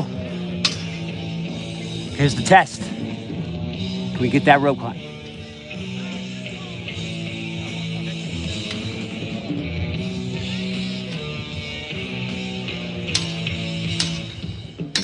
I don't think so. Nah, not happening. Remember, they're also wearing their body armor on top of just a normal climb. Not happening. All right, both teams over here just decided not to do it. We're gonna jump over to team 23. Team 23 over here on the breach lane. This is common right here where you're gonna have difficulties with the hinges. Maybe teams just didn't have enough breaching tool practice where you're gonna take the longest time here at the mechanical breach. Notice the thermal breach, generally it's the same. You're just burning out rebar, right? And you're knocking it out. Over here, you're using the saw. The saw is gonna grind through it at about the same pace for every single team. Where you gain on time in this competition, this event, the breach, is here, the mechanical breach. They're usually gonna have 3 to 2 pins in there for you to try to break through. This is critical that you get at least 2 of them knocked out. Once you use the leverage from the Halligan tool, then you can open up the door hinge. So we can see right here that the door is probably out about a full inch. Like I can see the entire side of that door. Whereas you look at the door on the right, like it's completely flush inside. So they're on the fringe. This is the technique. Okay, he's got to seat that Halligan tool deeper. Once you get the Halligan tool deeper, you can then insert the other tool inside of it. They're losing leverage here.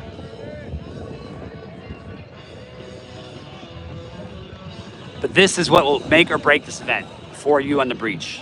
If you're doing any kind of breach practice, all you should be practicing is mechanical breaching. That's it. Just doing this over and over. All right, now they have excellent leverage.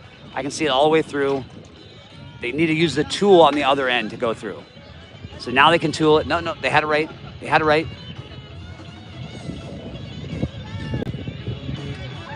Yeah, they're losing leverage by doing this. There we go. Now they got it. Nope. Together, team. This is the hardest part about the breach. Got to get that lock in, let the legs do the work. Yep, for you doing anything Jimmy Morris used to stated, you have to get your lock in. Don't even think about using your arms for it. Do you think 1 minute is a solid guess at the penalty for each rope missed? Seems steep, I guess that's the point. I think it should be, because we watched Team 28 absolutely grit through it, freaking dominated. They finished in 20 minutes. If you only gave a 30-second penalty, then Team 30 skipped the ropes, beat them technically because they did it in 20 minutes, right? All right, so that happens, right? Mechanical breach is one of the hardest portions.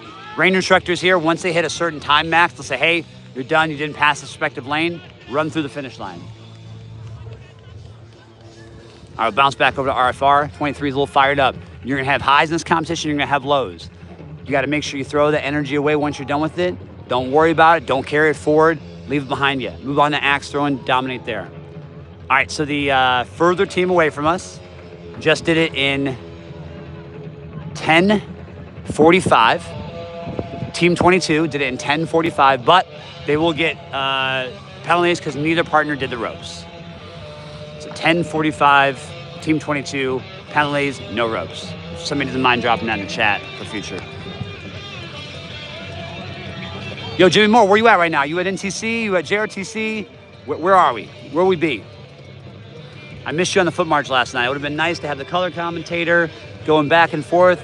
You would have loved it because we got to run the entire foot march with them. So like we were actually out there with the boys getting after it. You would have been stoked. Thank you very much, Jamie. Oh, Jamie Romano, you're back. Coming for it. Coming for the greatest of all time. Somebody was trying to match you last night, Jamie, during the nighttime foot march at 1 in the morning, but I don't know if they had the same energy that they did as you.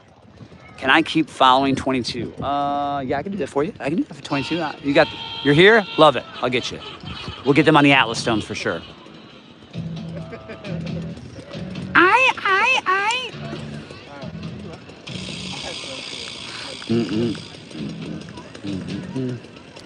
Team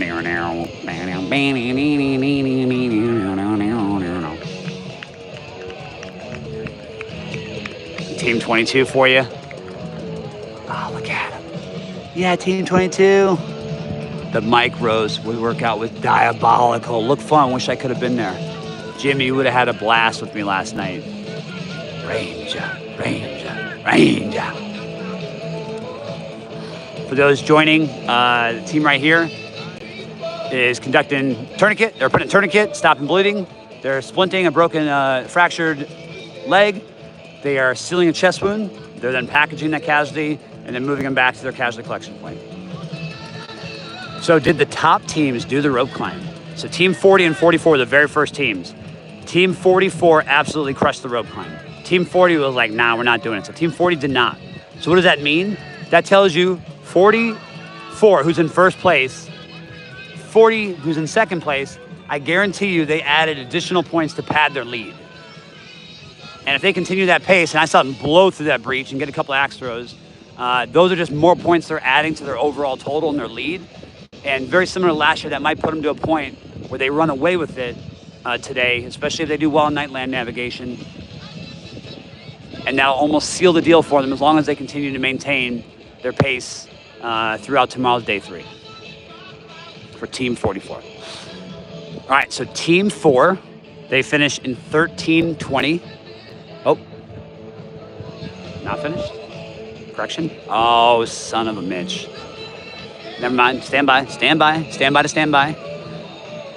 In addition to moving your casualty, whenever you have a casualty, you gotta move their equipment with them too, right? So then any kind of weapon system, if they have IOTV, radio, part of that of the competition is you gotta, or real life, you have to bring their equipment with them. We don't want it to fall into the hands of the enemy. All right, now we have them to check to make sure they got everything. We got all of our equipment. We're checking our casualty. That's done. They finished their time. Their finish time was 14 minutes, but both partners chose not to do ropes. I say again, both partners chose not to do ropes. Team 22, if you want to jump over to the other feed, it appears Blaine is over there right now watching them do the Atlas Stones. So the other feed, if you want to do that, you might see them on the Atlas Stones. Maybe we'll do double feed. Maybe you'll get double feed of Team 22, different angles. What time is Nightland Nav? Is it live? No, it's not live. I mean, there's nothing we can do for Nightland navigation. Nightland Nav, they get picked up at Camp Darby. They do a mystery event, and then they roll into Nightland navigation. They'll do 4 teams. They're spread out throughout the training area at Fort Benning. They're going to conduct a star course. A star course is, hey, you started A, you must go to point C. Once you get to point C, you must go to point F, and on and on and on. And then the points are scored by furthest distance traveled without incurring penalties. Penalties are incurred whenever you try to walk on a road or cross a road improperly.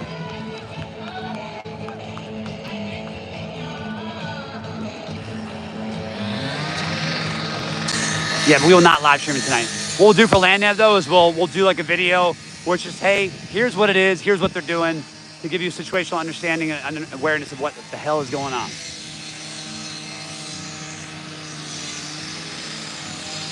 Thanks, Jay. Range Regiment usually crushes breaching and rope climb, etc. Yeah, you know, they did. They absolutely did. Like, there's another level when you see guys like that who are clearly trained on it multiple times over. It is almost like they're just riding a bicycle. You do this, I do that. They know their roles very well, and it's extremely efficient and quick. Team 4 was time of 14 with both partners not doing them. Yep. Thank you very much, Jamie. All right, so here we are. Team 22. We got some commentators that love them. Team 4's here as well. All right, so you got a window, you got the wall, and you got balls. Big ball, 80 pounds, 20 points through the window. Small ball, or medium-sized ball. It's like, I think 40 pounds, 4 points. Smaller ball, 2 points. It's like 25 pounds. All you're doing is going back and forth, back forth, back forth. Regiment teams and Team 40 chose the big boy, the 80-pounder, and they were throwing that sucker through. And then they each got like 4 to 5 through. So critically changes it. Every team I've seen afterwards, though, those first 5 or 6 teams, they're like, nah, we're not even going to mess with that big guy. We're literally just going to do the medium size as many times as we can and then do small. Well, you didn't miss teammate because you can always go back on this live stream and actually see teammate, so don't feel bad. You're also going to see teammate, though, get fired up in the breach. So just fair warning, trigger warning there for you. All right, time started. Throw. Team 22, you're getting the full VIP experience here.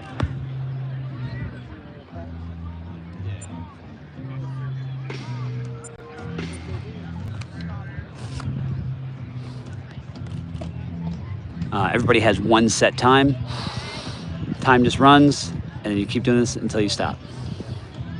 So it's 4 points for every time the ball's going through.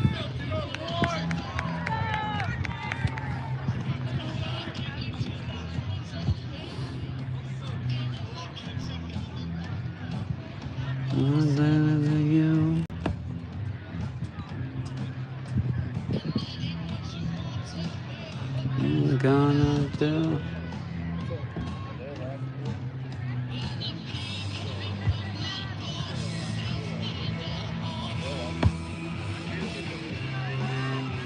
Straight back, straight back, straight back, straight back.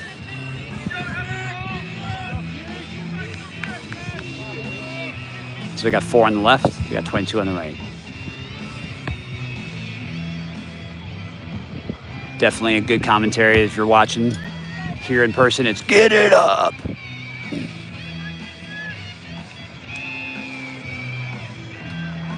Yeah, agreed, Jordan. Like, you get tired, right? You have 45 miles in your body. Sometimes form will go out the window. This is when you train, you want it as a coach or as a competitor, always think form first, form first, form first. Because your back is curled and curved, you're gonna cause some serious injuries over time, right? So we need to focus on our form. You can see that bowing in the back. Just, oh. The teams that were doing the heavy ball, you can see it. They did a great job. They'd get it to their groin, almost on their legs, and then they would squat up. It was impressive. Yeah, 1P. Yeah, 1P.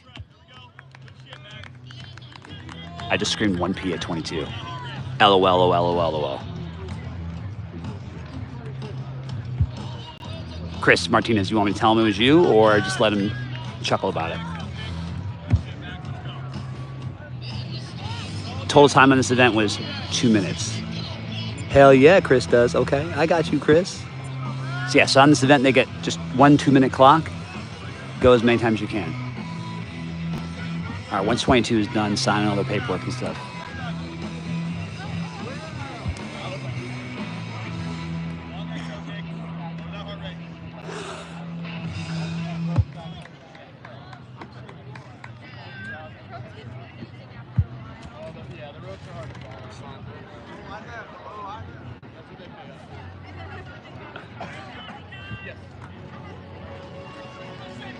Job 4.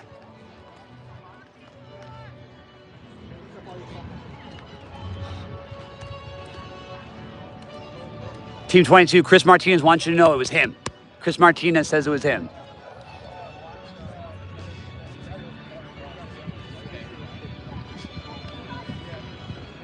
All right, time started over here on the Ranger first responder. I'm gonna go set it down by the ropes, get some power going because we are at about a 45% charge right now. Don't want to do what happened last night. Last night, if you're watching live, we got Team 30 finishing. It was wild. I went to go get my chargers, got my chargers, went to plug it in. Stream went down, so we didn't get to see 44 finish 7 minutes later. Brutal. I remember my first time live streaming.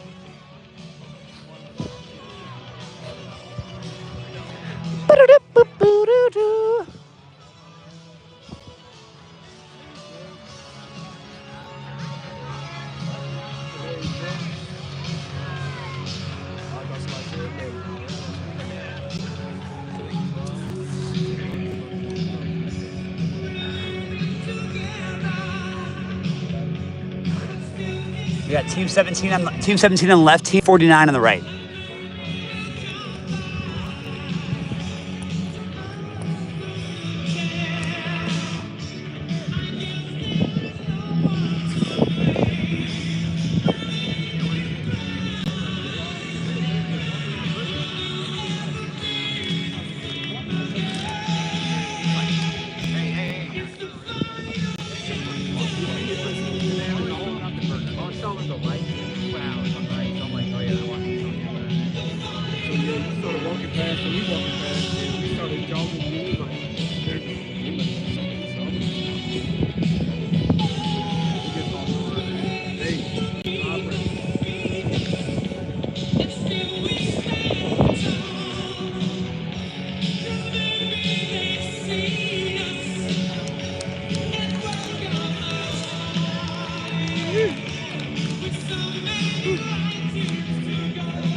Go get it.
All right, we're back. Sorry, still charging, but 49 is attempting the rope. They've missed a total of 3 reps thus far. The other team decided not to do the ropes. We are 8 minutes, 50 seconds.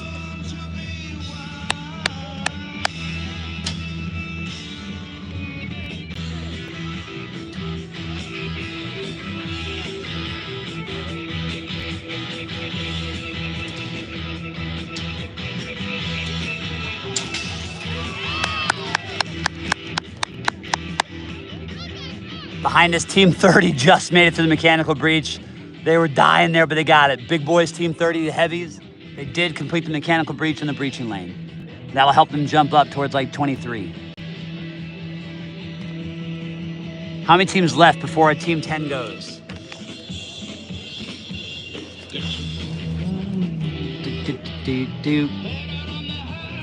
So we got Team 49 and what was it, Team 17? Yeah, so we have Team 49 and Team 17 right now. Team 10 is not going to go until a 27th place team. So this is only the 13th and 14th place teams. So we have 1, 2, 3, 4, 5, 6 rotations until you'll see Team 10 come through here. 6 rotations for Team 10. Are the teams that are waiting, are they just resting in place? Yep. So behind the white wall you see over there at Doughboy Stadium on the right side of the screen, they're all just hanging out there sleeping right now.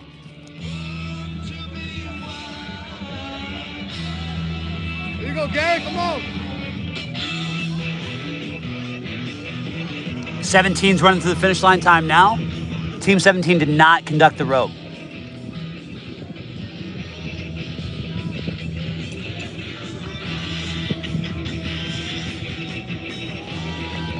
Team 17, final time, 10:40 with penalties. Both partners did not do the ropes. Team 17, 10:40 with penalties. Both did not do the ropes. What about Team 18, 1-8? Team 18.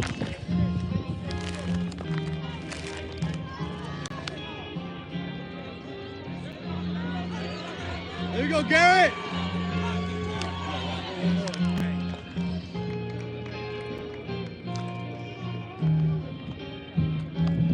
Team 1-8, Team 18 did not make the cut. Team 18 did not make the cut.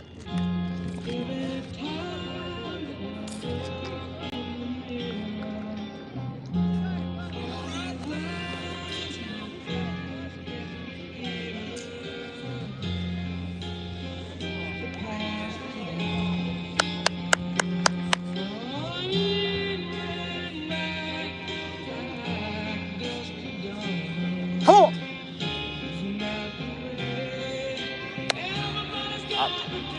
Up. Up. Up. Come on. Up. Lock. Lock. Lock. There you go, Lock. Garrett. Let's Lock. go. Come on, Garrett. Lock.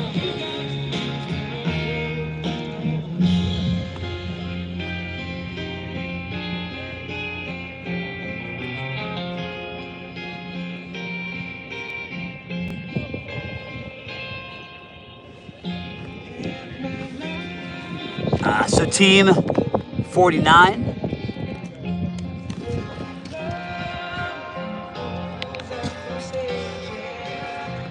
Team 49, obviously there. They're gonna probably have, of the 20 reps, I think they did 17 of them. So they'll get, my guess, 3 minutes of penalties added to their overall time based off of just missing 3 reps. Great determination. Think about this. These are the teams that are in 13th, 14th place, so they are fighting to make the cut. Something like that is huge for Team 49. That's probably going to catapult them up because they're not taking that penalty. Because right now, if you are in the danger zone of 12th place to 19th place, you are in danger of not finishing the best ranger competition. So you got to think, we got to do anything we can to pad stats, to get forward, in front of our teams ahead of us and behind us, to jump forward. Reminder from last year, only one team changed positions from first day to last day. The 14th place team jumped up to 10th place. So something like that, we just watched 49. We may not see it right away, but tomorrow, if they jump up at all in positions, we'll know an event like this is a reason why they did that.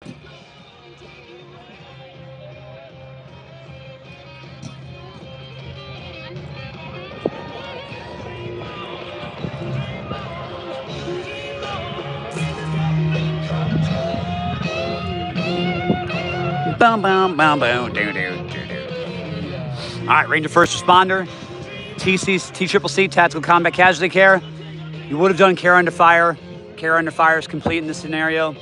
Now it's just medical treatment. We got a tourniquet. It's the left leg, high and tight. Make it tight. We got a splinted, fractured right leg, and then we have a chest seal that we got to seal. Floor on 49 is quintessential determination. That's what I'm talking about. Quintessential, what a great word. Is the other stream going to come back for the other side? Yes, so right now, the other streamer, Blaine, he was at 30% battery, so he's getting his charge back up. And then he's gonna go out to Gowdy Field, that's a softball diamond here, where they're doing the grenades, the functional fitness thing, and like a climbing wall. So he's gonna pop up probably in the next 15 minutes, get his charge back up to 50%, and we should hopefully get some action out there, and we'll have the second stream going. But for right now, this is the only stream as we speak. So package a tourniquet, package a splint, seal the chest, move the casualty safely onto the Skedco. You want to get his head up as high as possible. You're then going to use the straps. You're going to strap across straight, pull them back, tie them out on themselves, make sure he's packaged properly, get his equipment, and then you're going to drag him to the finish line. What team just started? So this is the 13th and 14th place teams that they just started. This is their very first event of the day. The first, second, third, and fourth place teams have already finished all the events for day stakes, and they already flown to Camp Darby over at Camp Darby. So they get to chill from now until 6 p.m. when they start. So it's a lot of time resting. Yeah, Team 44 is already done. This is Team 49 right here in front of us.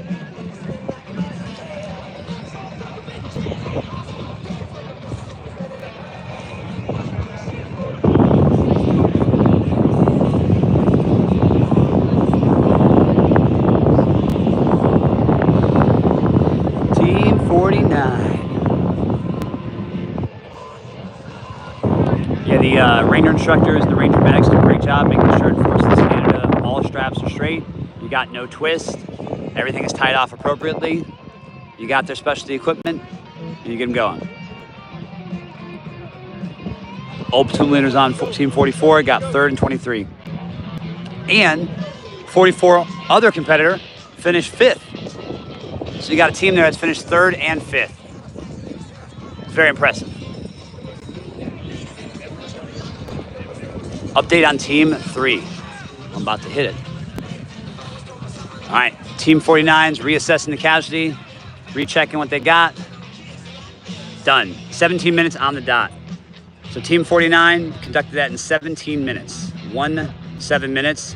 They'll probably have minor penalties, let's say 3 penalties, for only getting 17 of the 20 reps knocked out on the event. Team 3 update. 3.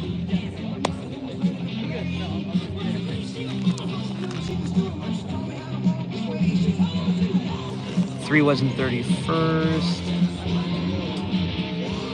I do not see 3 on the list. Team 3 did not make the cut.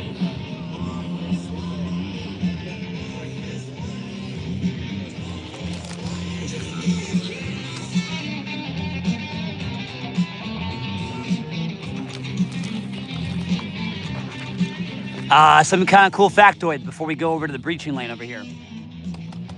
There were 17 teams that started this competition who've had experience, whether they finished or they just competed before. 17 teams, 1-7. Of that, 12 of the 17 teams are still in the competition. So 70% of the teams who've competed before are still here. They're in the final 31 teams at Doughboy Stadium. That just goes to show you, if you've competed before, it's a huge advantage, whether you've finished or not.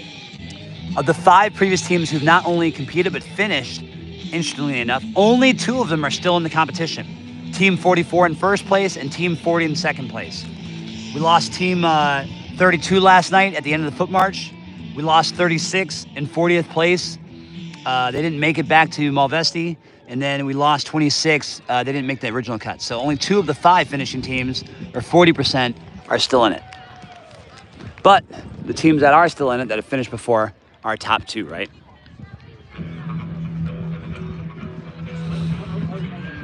So teams getting ready to breach here.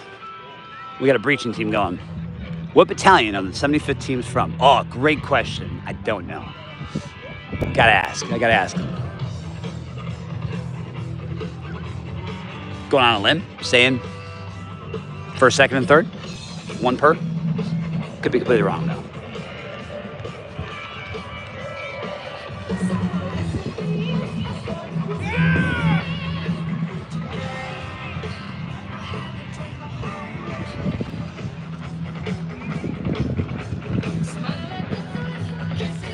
Yo, big dogs right here. Holy Schmidt-Kofer. Just threw the big stone through. Are you freaking kidding me? What team is that? Oh my God. What?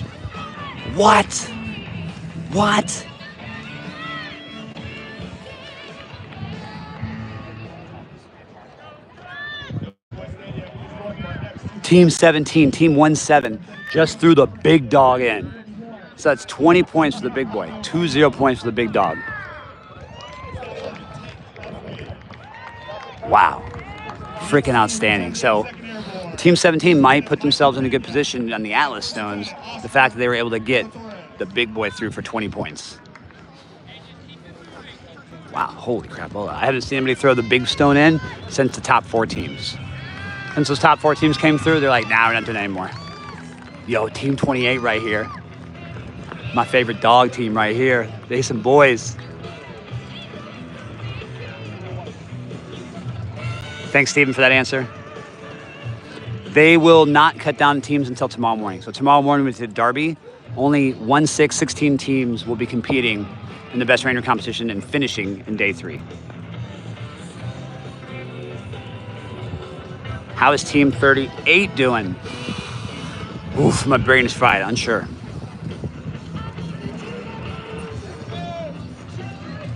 We got Team 28 right here representing the 101st Airborne Division. Got them trending on Twitter yesterday. They are some strong Rangers. I have a feeling they're gonna blow the hinges off that door and absolutely destroy it. Don't look at the light, you might blind yourself.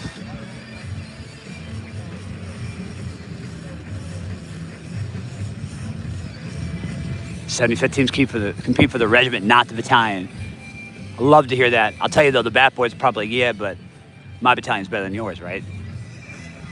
How are the 19 boys doing? How did last night treat them? Team 19 in 17th place currently. I know, but are they from different battalions throughout, correct? See what 24 is doing. 38 and 24, so it's not gone yet. Team 24 and 20th, so also is not gone yet. 44 taking it all this year. I think you're right, Steven. I think 44 is on pace. Obviously, they need to sustain what they got. Don't just count the, count the hatches before they egg or lay or something. Yeah, whatever that analogy is. But they need to continue to maintain what they got. Keep putting padding points between them and 40, and I think they got it. Is Team 20 starting to tune in? And Team 40 went already, yep. Team 40 went already. They were the first 2 to go, 40 and 44. Brandon Matson, Team 20. 20th and 18th. They've also not gone. Thank you, Jamie. Let's go. Oh, I looked at the light and blinded. Blinded.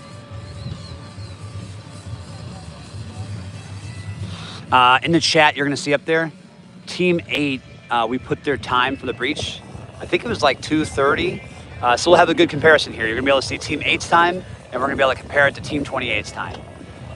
When you're doing the rebar cutting, the blade cutting, it's all going to be the same general speed, right?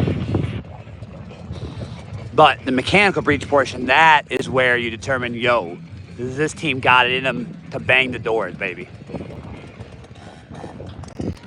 I was just curious if any guys from 3rd Battalion on a 75th team. I'm sure.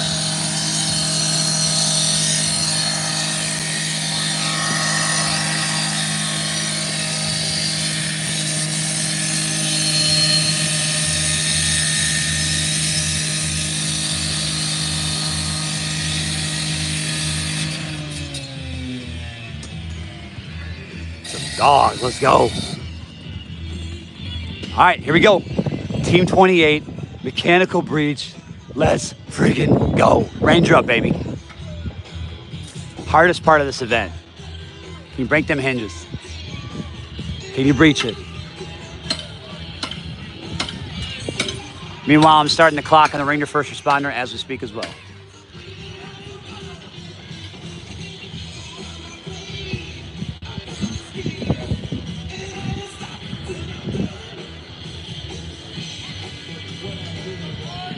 Go over here to see the opposite side of the hinge.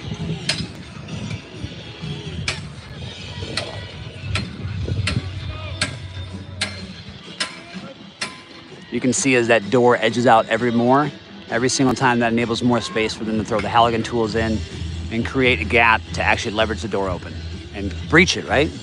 This is what breaching is. You famous firefighters out there, you think this is no joke? You know.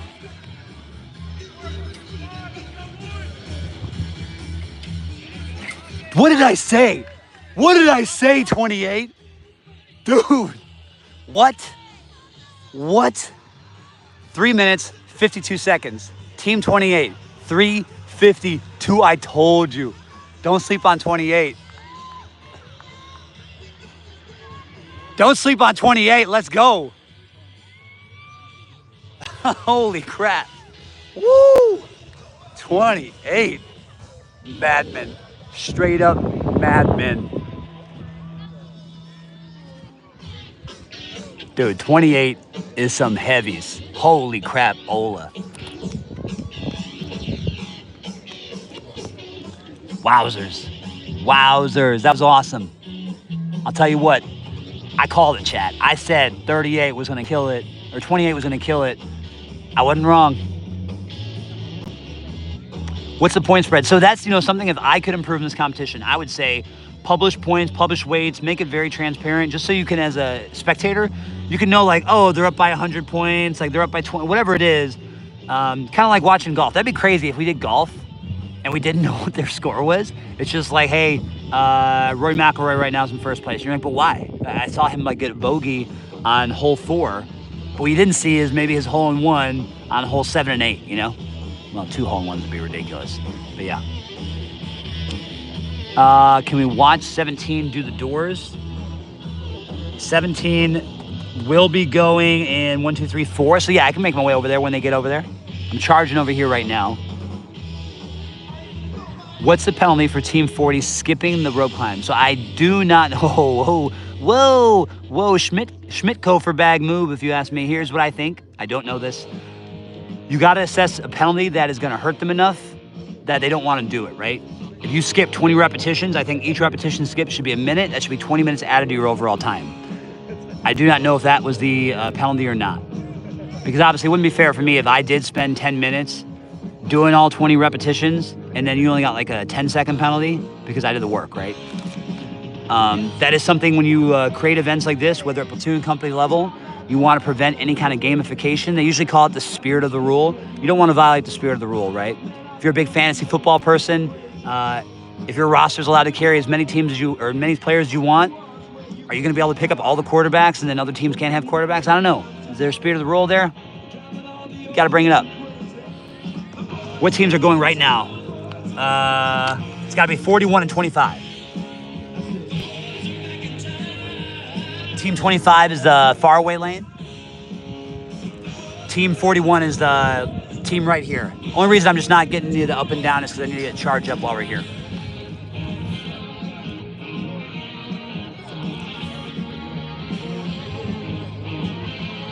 Yep, the closer team is 41 on our right.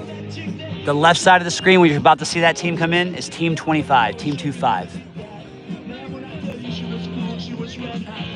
Which event seems to be getting skipped the most today? So today is great because nobody can actually skip any of these day stake events. You have to do every single event. Whereas yesterday we saw every team, not one team completed every single event, not one team.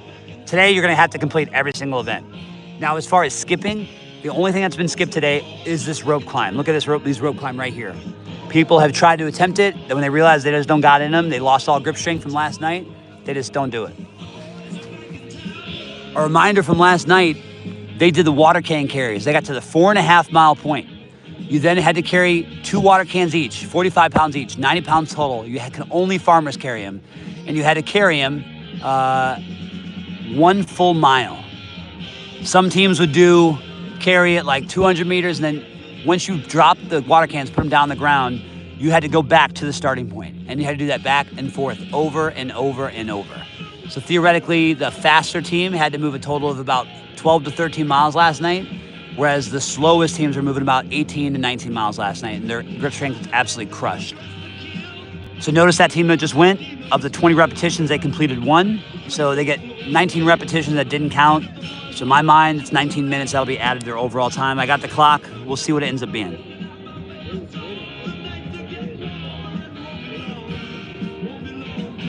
Please show 19 if you're able. They start soon. Yep, 19 is actually going to be next on the docket over here. So we'll do very similar. I'll come over, I'll charge battery, I'll try to get some breach from the Atlas Stone, and then be back here for their Ranger First Responder event.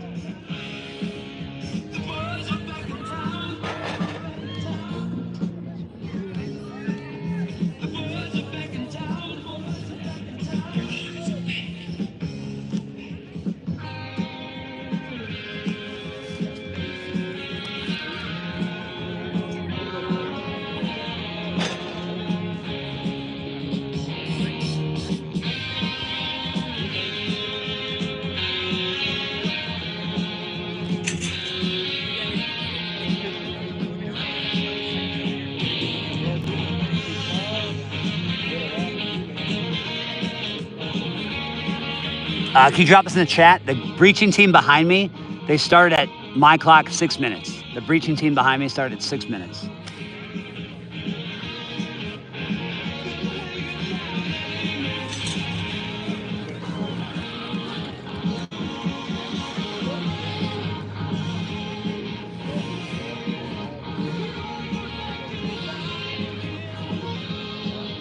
Team 41 also decided not to do the ropes.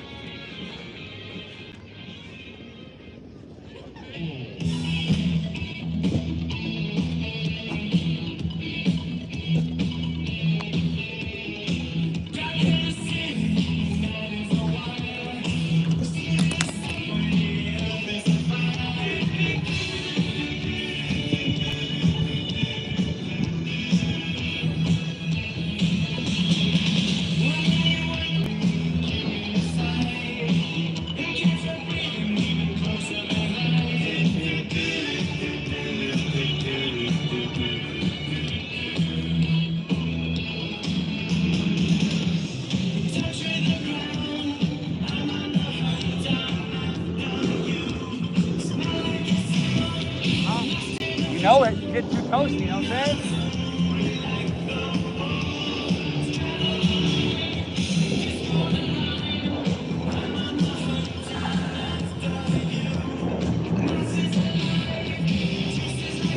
All right, let's go.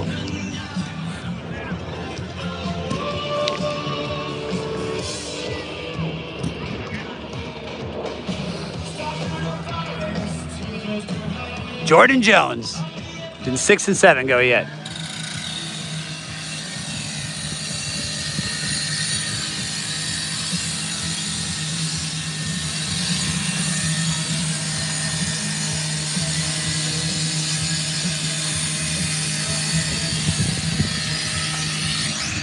Six and 7 are no longer in the competition. They did not make it through. All right, team 22. We got team double 2 here. Big twos. Team 22, 82nd Airborne. Team 22 is on 3 minutes thus far on the breach. This is a great angle right here because you can see the actual door hinge push open.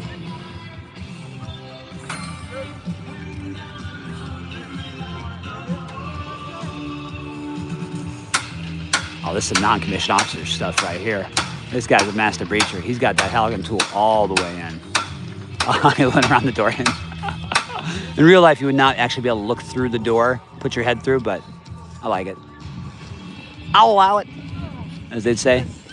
Ooh, they got a good open. It's ready to pop. You can see daylight. You can see Ranger recycle. I see him. Daylight.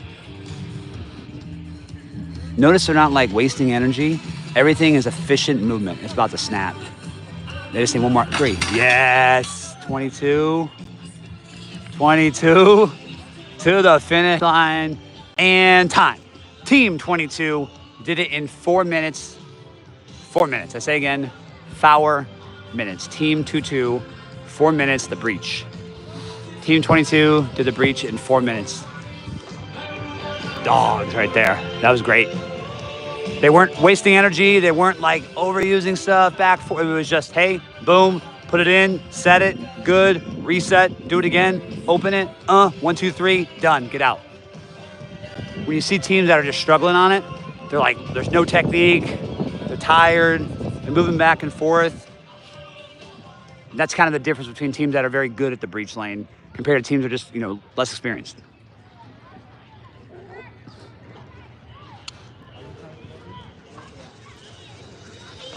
All right, they're reassessing the casualty at far.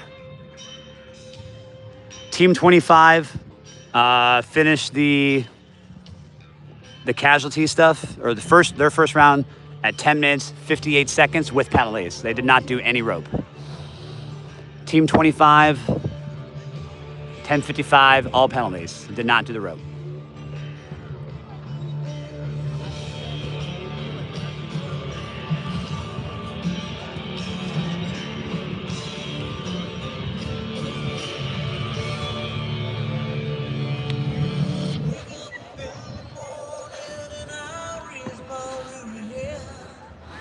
Ooh, I like this.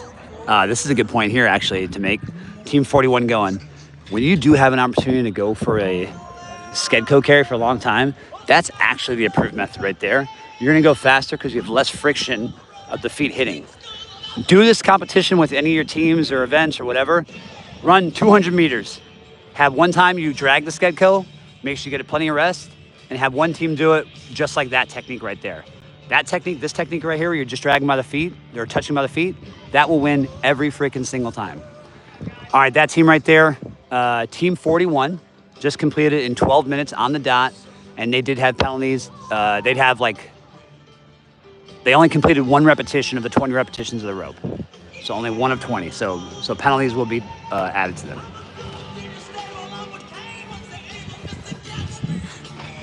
All right, I'm gonna reset the clock.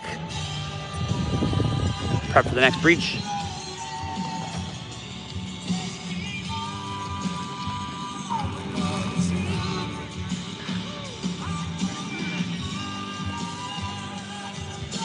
Team 27 was in 5th place. Yes, they've already been through.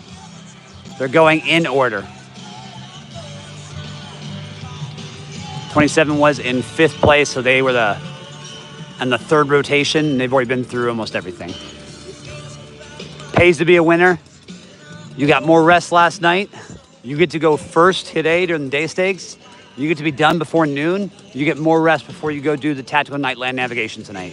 Night land navigation, though as miserable the water cans were last night, land navigation is the worst night of your life. Physically, mentally, emotionally, the 3 times I've competed, those 3 nights have all been terrible, like the worst times ever. And knowing about it was gonna be terrible made it almost even worse. You're choosing your own adventure through the woods. You're going nonstop. You're trying to travel the furthest distance while collecting points. Miserable, absolutely miserable. All right, we started the time in the breach. Let's not look at the breach, otherwise we'll go blind. Team Fowler, Team 4 for first ID is currently going right now.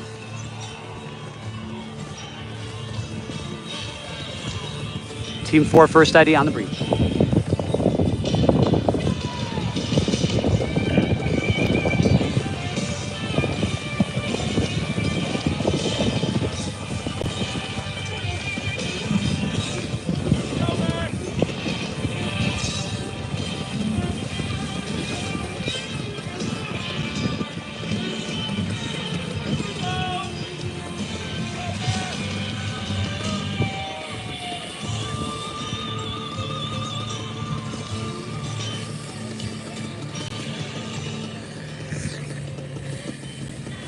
Team 22, keep showing Team 22, that's my cousin. Ladies and gentlemen, our next 2 teams representing Hawaii's Pacific Division. Teams 19, Captain Matthew Haas and First Lieutenant Evan Peterson. In the future, if you ever get a team to come here again, one thing you can do is show up, you stream your own team the entire time, and then you get all the action for them, right?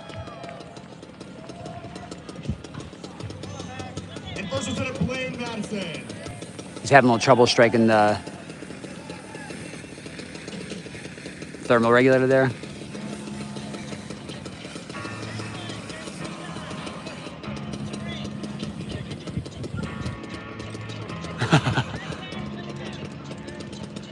So that's probably one of the slower thermal breaches we've seen. He was just having issues of letting go of the trigger, which would then have the flame go away.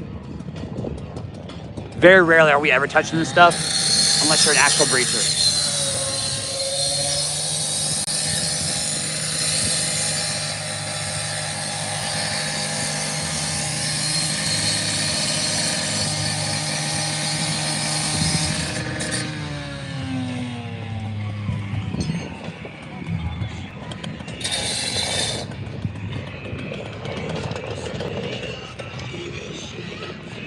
All right, this is where legends are made, during the mechanical breach. Ooh, I'm liking this technique right now. Very, very quick, very deliberate. Is my way or the highway? Good, the door frame is almost 100% through. I still see no light. Once you see that first light, that gives you a good position to understand that, they're about to break through. Good. They got the teeth of the Halligan tool all the way through the door hinge. It's actually now popped on the outside. Told them to stop. They're now going to leverage this door to a point open. Now they got to do one more, where they got to break this hinge here on this final hit. So gorgeous. Stick your two tools together. Teeth in, teeth in. One big push together.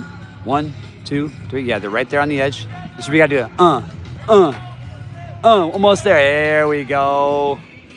Team 4. Well done. And they were a little bit slower with the thermoregulation, or the thermal breach.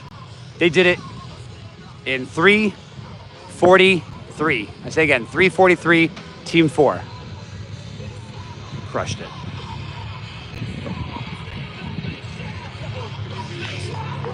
It's my way or the highway.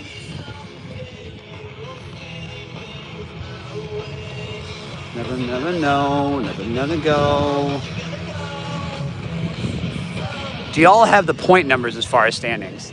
Man, Airborne Ranger Training Brigade absolutely does have the point numbers, like by point, by event. The last time they've actually in this competition shown the point numbers was 2016. So they showed the standings and the point numbers, which is great. You get a nerd like me who has excels and understands the competition, how it works. I could figure out what the weights were to all the events just by doing some simple math, right? But they've not done that since 2016. I think that was the year that Killian won from the National Guard. All right, want to restart the clock?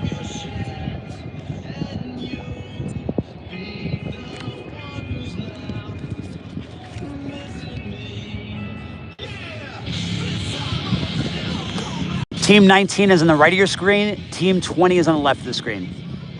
It's my way or the highway.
Team 45 is still in third, correct.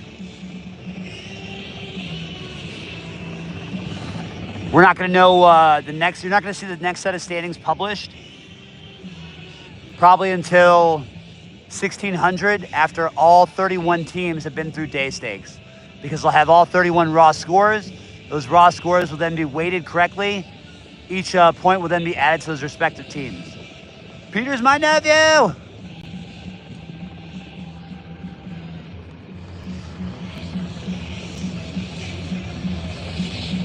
So right now they're doing 20 reps. Heavy 60-pound medicine ball over the back of their shoulder. Peters is the GOAT. That's the greatest of all time for you boomers out there who aren't tracking that one. Where is Team 30 at? Team 30 was in 9th place. They've already been through this entire event, I think. They're probably either on Gowdy Field or they're about to go to the holding area, prepare for the helicopter, heading back to Camp Darby.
work that tape. Go 19.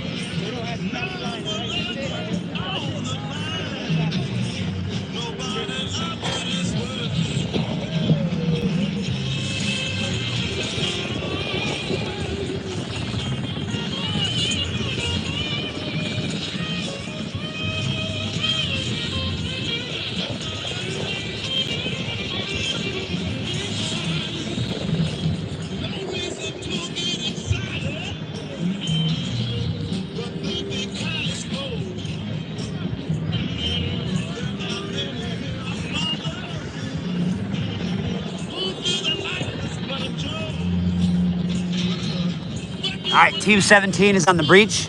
We'll bounce over to them once they get ready towards mechanical. 19 is nearby here, obviously doing the two-person pig run. Team 20 is back over by the Casualty, prepping the Casualty right now. We'll see if 19 is going to be able to do the rope or not.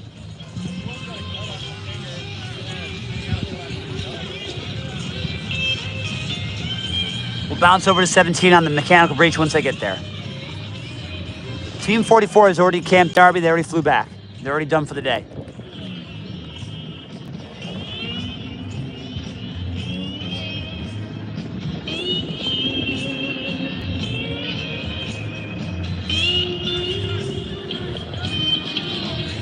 All right, let's see if they attempt any of the rope.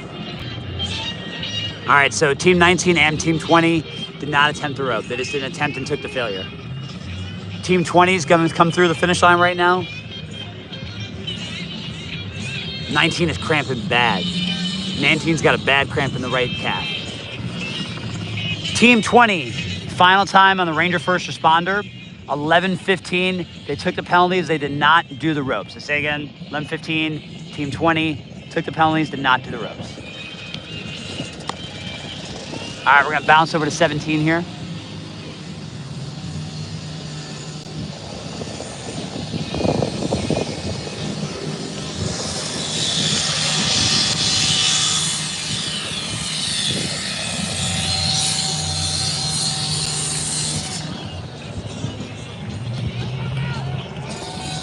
All right, 17 is here at 2 minutes right now. Team 17 at 2 minutes on the breach. It's gonna come down to technique and tactics here. Ooh, the door's like shifted this direction now.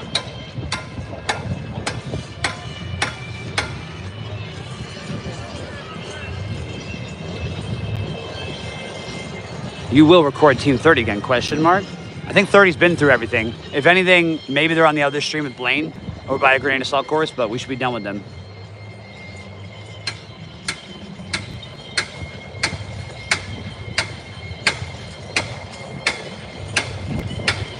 Great job. Got the Halligan tool all the way in. They push it open. Now they switch the Halligan tool side, put the teeth to teeth, and then they should be able to breach it right open. This technique he had before was going to be it. That was going to be the answer. Do what you did before. It was perfect. You're both going to teeth it in. You want to actually have it lower. That way you can have it on your hips and waist. Yeah. Do you stay till the last teams come through this phase? That's my goal. My goal is just to stay here and get you all the action of 31 teams that are still in the competition. Yeah, 17. 17 stoked. Like, oh, God, that worked. It worked. Team 17, 3 minutes, 17 seconds. I say again, Team 17, 3 minutes, 17 seconds. I think their thermal breach, they absolutely lit through it, pun intended. The saw obviously did great. And then actually 17 probably would have been another 20 seconds faster had they just maintained what they had, where when it's at the waist, opposed to kind of messing with above their head and below. We'll go back over here to Team 19, still on the Ranger First Responder. Yeah, that was Team 17. Team 17 absolutely blasted through it.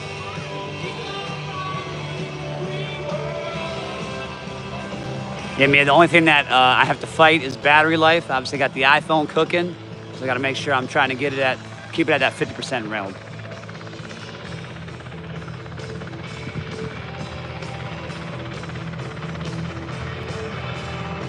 So we're at 40% of the battery life. That's okay. It's all right. Been streaming for 170 minutes, 6, 12, 8, 3 hours. That's not bad. All right, so this is the Ranger first responder lane. In the Army, we have the tactical combat casualty care. After we do care under fire, we start treating our casualty. What we have here is a tourniquet we got to put on because they have a bleeding wound. We got to put on a splint, and then additionally, we got to put on we have a sucking chest wound, so we got to put in a chest seal. Chest seal to stop that hole inside of their lung, right? Not in the lung, but outside of their lung, superficial lung. Now, after that, they're treated. We then put them on the Skedco. We prepare them for transportation. We're going to transport them all the way to our casualty collection point where we'll give them to a higher role of care, and hopefully they're saved within the golden hour. Where is the other stream of Blaine? YouTube also a question mark? Yes, also on YouTube. So after they're done, they're done, or they're done? They're asterisk. Grammar hammer, just gave it to you, KW. They're done with the doors, where do they go? They actually go back, so we'll show you that. So when they're done with the breach, they go back here to the corner, they get all their gear. They then take their gear, they walk all the way over here to the corner. And then here at the corner, they do the axe throwing. So they would have had 1, 2, 3, 4 events done here at Doughboy Stadium. And then they go knock out, I believe, the other 3 events over at Gowdy Field. It's a softball diamond right next door to Doughboy Stadium. So here we go, Team 19. This is where you start to feel the cramps because I just said that too. Like you're sitting in weird positions that you haven't been in before since you were absolutely destroyed. And now as you're trying to like tighten a strap or fix a casualty, give treatment to a casualty, you start to like seize up and cramp up. Cramps you got to treat with food, probably get some salts in your body. You want to make sure you're treating them because you want to prevent rhabdomyolysis. When does Blaine start the stream? So I think if you go to the live tab, like the little tab, not the Ranger tab, but the tab in YouTube, you should see another stream. It probably says like BRC is live streaming right now. And I think you probably see Blaine there. Like I bet you knowing him, he's probably being a psychopath filming the helicopters going off right now. He sees a helicopter, he's in love. He's like, oh. Yeah, this is the approved carry. For anybody carrying a Skedco, do a squad competition, try it out. I'm telling you, this will win every day over dragging it from the front head strap. Team 19, Team 19er, they're gonna reassess, double check the casualties in a good position, make sure all of their tourniquets, seals, and splints in the right locations. Straps are good, they'll look at the Ranger instructors, boom, time. So their final time was 17 minutes, 10 seconds. That was Team 19, 17-10. They also got all the penalties for not doing the rope.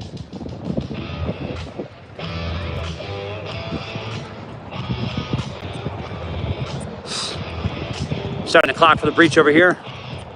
I'm gonna add probably 20 seconds because they're just on the second cut right now. How far off we from 34th? They were in 25th. What place is 19 in? If you can help me out, I don't have my book. Actually, no, I'll get my book. I'll get my book. That's why Blaine and I both need an aide. We just need an aide who like carries our batteries and our books and our stats and our metrics. That way we can give you those answers straight up. Asking about 34. So we just watched Team 19 and 20. That was 17th and 18th place. You're asking about 34. So 1, 2, 3 more rounds until then. So that's based off how teams are going, 60 minutes, so 1 hour. You see them in 1 hour on the stream. Make sure you put your sunscreen on. Sunscreen, hydrate. If you're cramping up, eat food. Take your salts. Maybe I'll get some axe. Once we see them throw the axe, we'll also bounce back to the mechanical breach portion of the breach. Baby, I want rock and roll. Is this 20 about to start the breach? No, 20 is actually on the Atlas stones as we speak. So after they're done with the breach, they get their equipment and they come back and they go do the axe over here.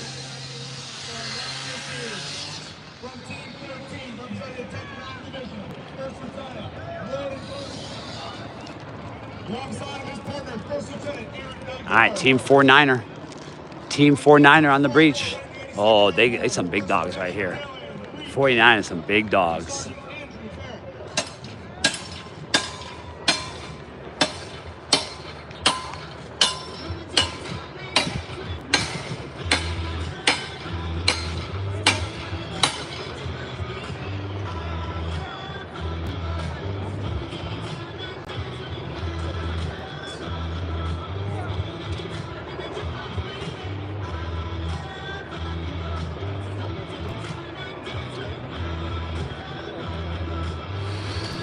All right, 49er. Got their Halligan tool in. Still got to get it between that gap. Not enough the door is pushed through yet.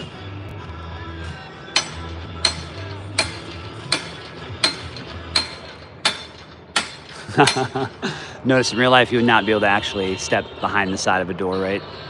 So just something to think about.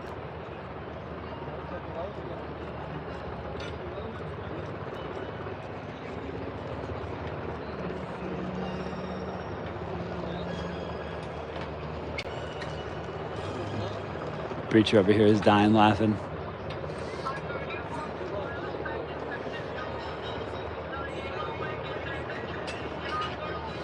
Remember, you would have an actual door frame there, so you wouldn't be able to step back that deep into the door. That'd be sick, though. You could. Osmosis Jones yourself through the door frame. All right, they should be able to get him over right now. They should be able to get him over the hump.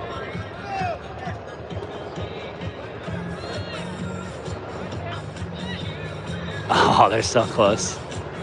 You see that daylight in the door, right? All that daylight. It's a lot of daylight. They're right there.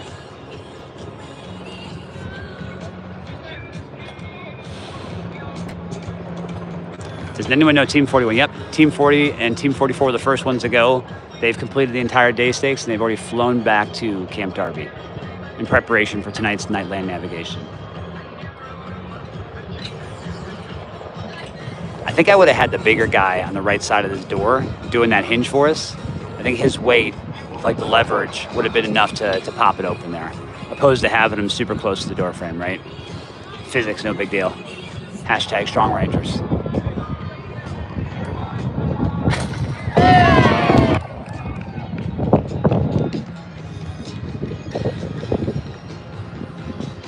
Time, 4:45 for Team 49. 49 on the breach was 4:45. How hard is this? Oh, it's terrible.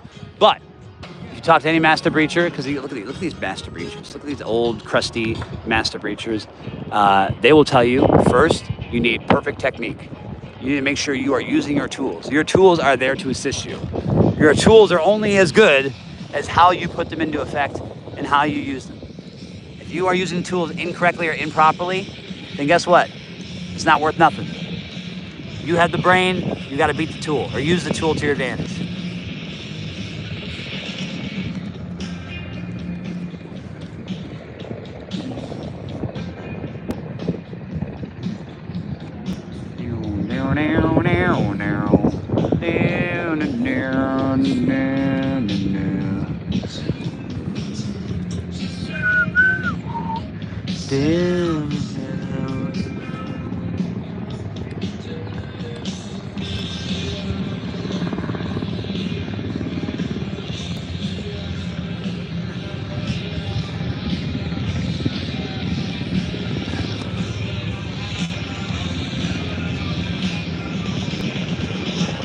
We have Team 14 and 24.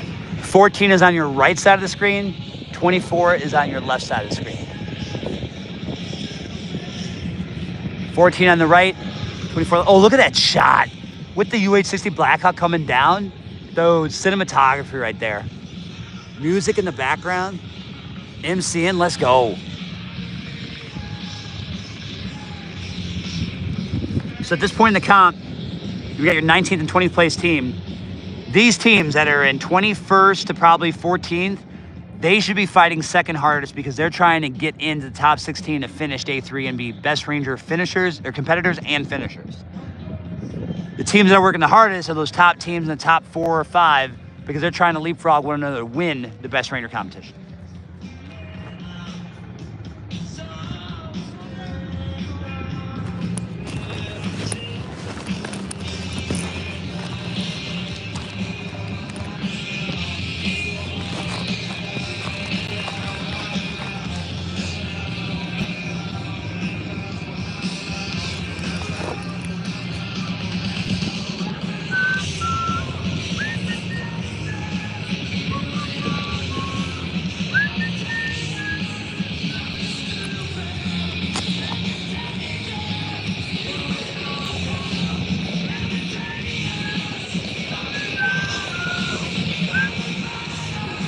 gonna step away for about 2 minutes. Just go talk real quick.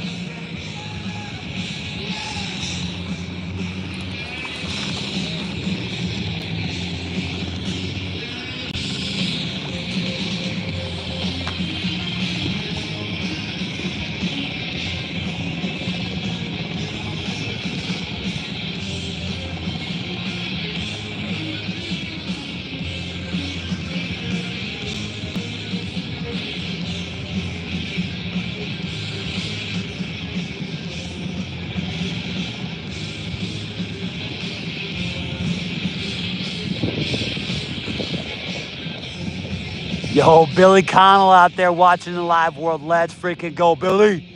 Representing Western New York, East Rochester.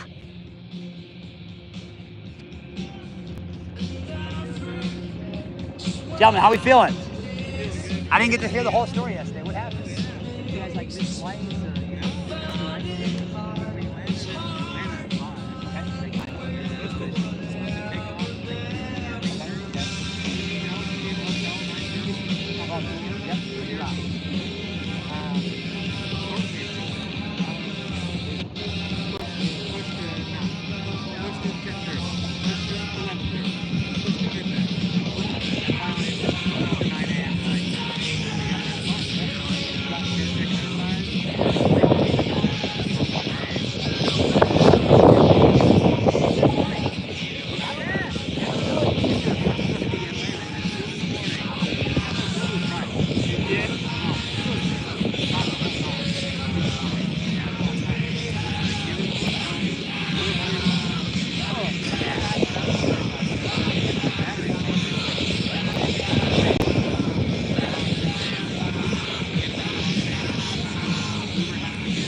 In the middle of the base over by the basic training barracks. Like, bro, this is not so we get out and we're like, this isn't correct, but we've already made this dude wait 25 minutes trying to figure out the right address. He takes off. So we're like, travel, can you please send somebody to pick us up?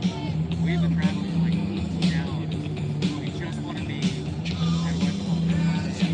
Sends Camp to pick us up and we can fly him. Get to Camp Rogers at 7:30. And then what's already there. We get there. Because we had a layover, right? All of our bags were so light. All of my lunches. I couldn't film anything anyway, except with the You like me. You like my live stream, baby. Yeah, pretty much. I got a gimbal on a phone. Yeah, that's pretty much it. That's what we had. Like 2 p.m. yesterday. Made it work. By the time we got metal, all the shit scattered, we emptied it down. And wait for an hour and a half to be there. Yeah, black hole. Yeah, black hole, we got in trouble with rain. Yeah, it's like, where are they? Here's the go. It's been a rough run. Especially for like quarter element. Yeah. You can't really, like, I want the action. You can't do it. Yeah. Like, oh. Yeah, it's like, see, I found a thing to talk about. Yeah. Bro. We already got 45 miles. Nobody's got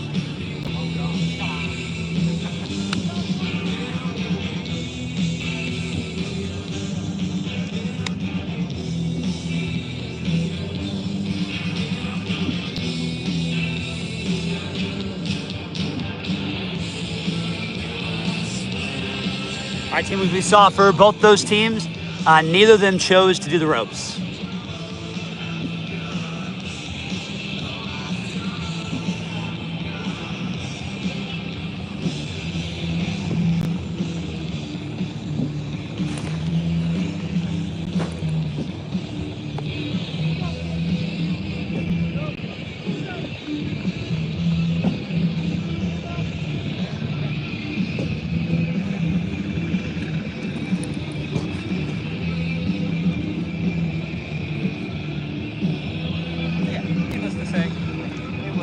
It was brutal. day one.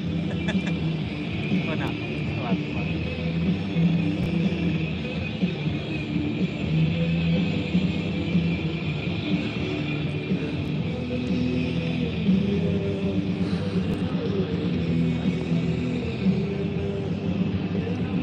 fun. So the streams, we actually, before this competition, We scheduled all the streams thinking that, you know, we'd have kind of a set schedule.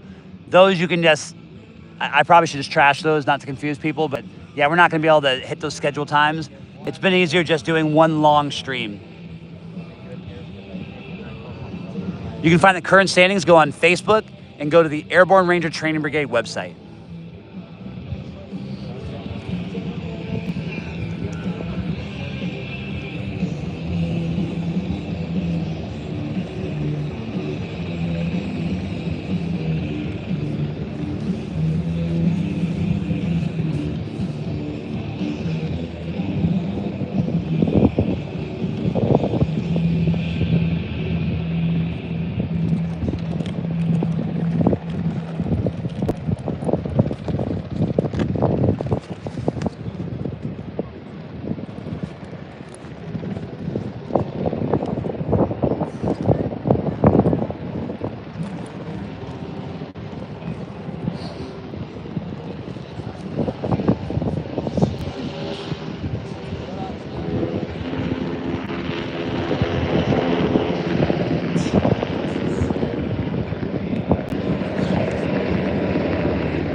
Right, that's what he said. He said, yeah, he's my guy. I said, oh yeah, shit, right. He's like, yeah, he said, Jay. I'm like, yeah, Jay's You're like, we're doing this all the time. this is what we're doing. I need to borrow a little more this side. Yeah, borrow away.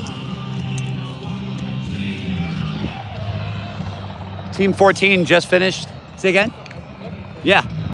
Team 14 just finished the Ranger First Responder. They did it in 15 minutes on the dot. All penalties, they did not do the rope. I say again, 15 minutes on the spot. On the dot, they did not do the ropes. Yeah, so anytime you're in a transition point, you can sleep. So if you're the bottom 4 teams right now, you literally should just be sleeping. You should be sleeping this entire time. We got 41 on the breach point.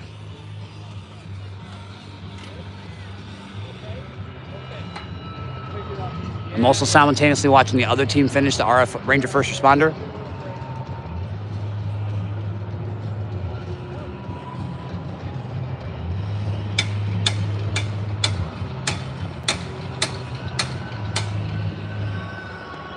So the other team on the Ranger First Responder, they finished in 16:12. Also penalties, they did not complete the rope.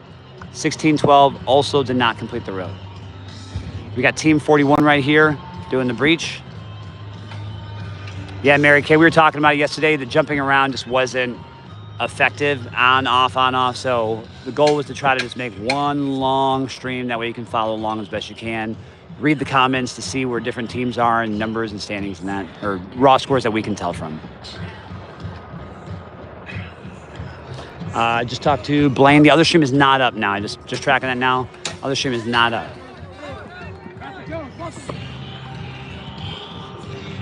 Team 41, the other Airborne Ranger Training Brigade team. Team 41 finished that in 3:29. Team 41 finishing in 3:29. I was able to get their starting time while we were watching the Ranger First Responder. So that Team 41, they're gonna go back, get their stuff, change out, and they're gonna do the axe throwing. Let's let ourselves up in here to get some more juice.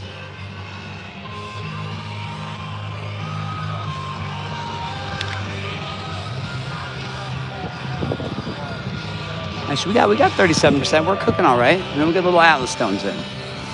Got that 37% battery life. Let's go check out some stones, baby. Yeah, those first teams finished foot march last night. 1:15 in the morning. Probably finished line nav or the night stakes by 2:10 in the morning. They got 4 hours of sleep. They went first this morning. They were back to Camp Darby by 1 o'clock. You can sleep now for 5.5 hours. Back at Camp Darby in preparation for tactical light and land navigation. The tactical night land navigation, it's going to be a long movement. You can assume probably 20 miles minimum that you're going to be moving, and it's not on a road. You are moving cross terrain through the woods. Penalties for walking in any kind of roads or not crossing at a 90-degree angle. So land navigation is miserable. All right, well, apparently I missed the Atlas Stone, so great job. Great job, Streamer. Streamer Jay, come on, man.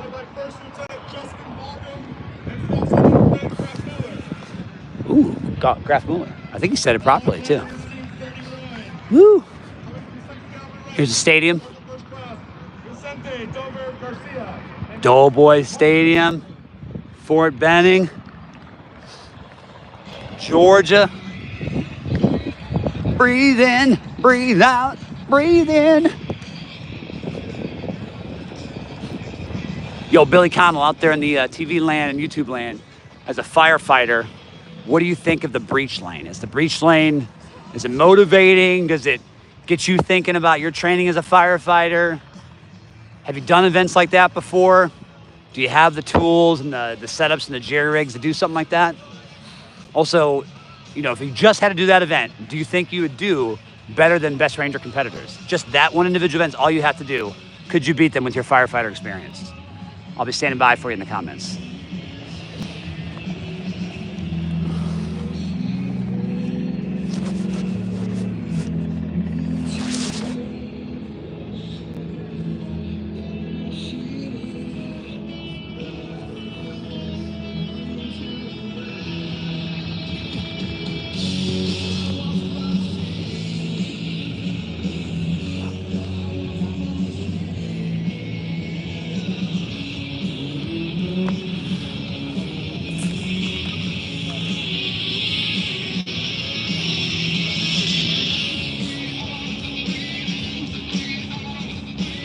Team 6 and 31 will be next. That's the 21st place team and the 22nd place team.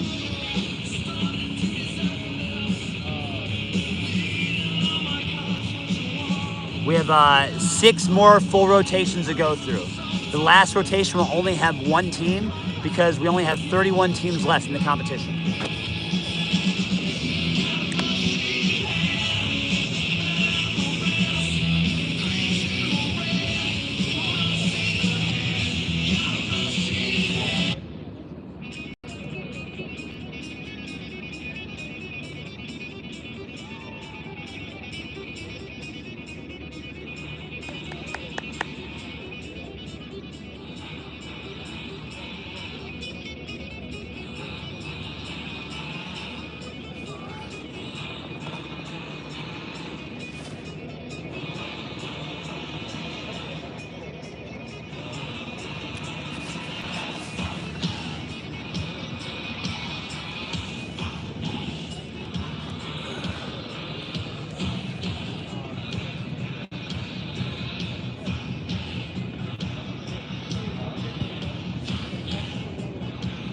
Yep, USASOC got eliminated during the water can event last night.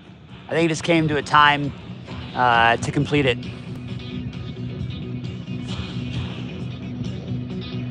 Team 24, they just went. You just saw them here on the Ranger First Responder. It was Team 14 versus Team 24, and we called out their time here in Ranger First Responder.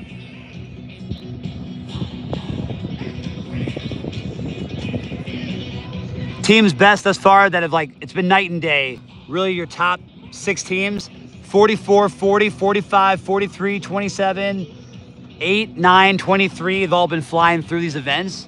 They're in that tier status where they're gonna finish this competition and they're not just fighting to be top 10 or to win. All the other teams are kind of in the status of yo, we're just grinding through this in the hopes of completing and finishing this competition as well.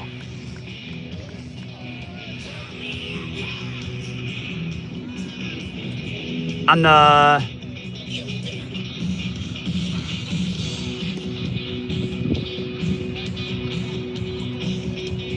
Right side of your screen, you have team 6. On the left side of your screen, you have team 31.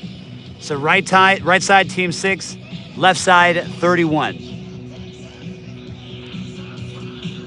How many teams are getting cut after today? We're gonna get cut down to 16. So we're gonna go from 31 teams down to 16. Is there a BRC official t-shirt available? Oh, there absolutely is. The Best Ranger Competition website's got some swag and gear. In person, there's some gear here. There's a new shirt and new emblem every single year. I'm gonna step away for a sec.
Ladies and gentlemen, entering into the stadium, our next two teams.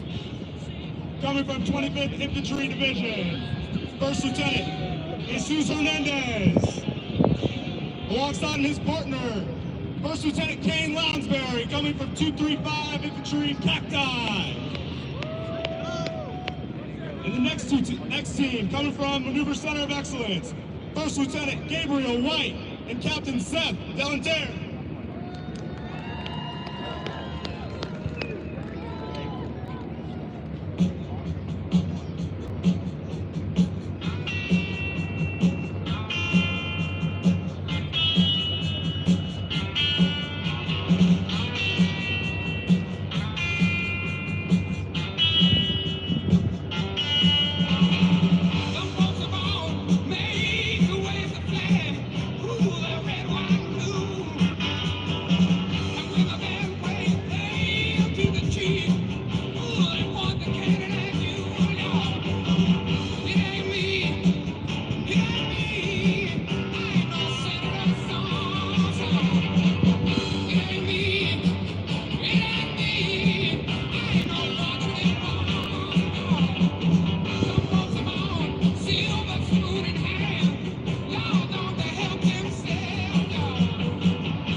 All right, team, we're back. We're back. Team 38, Seth and Gabby. Where's the streamer at, yo? Yo, Matilda, here's the thing. I went to go get water, and then I have, my old platoon leader hits me up. Then my old battalion commander's there, and then my old division commander's there, and they all, it's just like, yo, Jay, blah, blah, blah, blah, blah, blah, blah. It ends up being like a 10-minute conversation. It's like, hey, sir, great. I got to get some water. I got streamers. They're like, streaming? That's for the nerds. I'm like, I know, but I'm doing nerd stuff right now. My bad. And they're like, oh, well, come talk to me after the stream. When's it going to be over? I'm like, yo, it ain't going to be over till like 3. They're like, oh, but I have to leave. Just that whole thing. Team 38 on the right near us. And then 21? Yeah, team 21 on the left. Team 21 on the left. We're back to 45% juice. We're gonna be cooking now. Start of the clock. Where's team number 35 currently? Anything on team 10 will be in, I think, 2 rotations. Anything on number currently 35? Sutherland, if you look at the Facebook page, Airborne Ranger Training Brigade, it should have the standings. Will there be another live stream? I think Blaine has not turned it on. It turned it off a little bit. So unsure, so I think not. Where's the streamer at? Yeah, I'm back. Will anything be live streamed tonight? Seems like it may be difficult. Yeah, we don't live stream tonight just because it is impossible. So what we will do is we'll do a end of day video, let you know what the light and elevation is going to be. Probably re-put out the black home information, so hopefully you can follow along with that information of your team where they are. Tell them, Jimmy says, it's time to turn it on. Yeah, I agree. Go team 38, female ranger. This is the first time ever having a female best ranger competitor.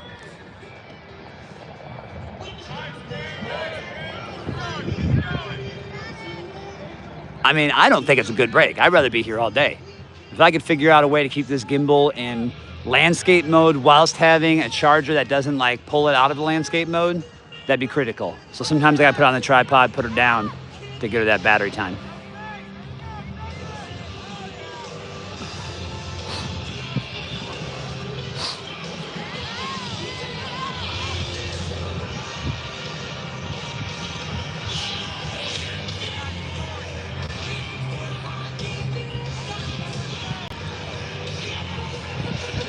So if you're just joining us, this is the Ranger First Responder. Ranger First Responder, they got to do a bunch of fun functional fitness stuff. So they're doing a 20 repetitions each of this 60-pound ball, putting it up over their shoulder, then they do a burpee and bring it down. Then they come over here to these pigs. They carry these pigs 25 meters down, 25 meters back. They then do rope climbs, 10 rope climbs. It's been a hot minute. I think maybe since team 28 or 49, anybody's done the 10 rope climbs. We do not know the penalty, but each partner has to do 10 rope climbs for a total of 20. The assumption is if you don't do a rep, that's a minute added to your overall time. Don't know that for a fact. A lot of teams, really since 6th place teams, have just been skipping the ropes and taking that massive penalty. Their assumption was not many teams are gonna be able to do it, and the teams that can't do it behind them, they're not gonna be moving as fast as them. So that was the calculation they did. Team 6 is probably near the Atlas Stone or beyond. Would be cool if you saw them for a bit. Missed most of them when oh man, I was charging. I'm sorry. I will be able to get Team 6 during the breach when they're breaching. I think they're, yeah, 6 just finished Atlas Stones. I'm looking over there right now. That's my bad. That's truly unfortunate right there. So I guess gotta have more streamers out here or more assistants to assist during those weird times that you gotta go take a quick break, bathroom, food, water, you know, snacks. Got a snack. I be snacking.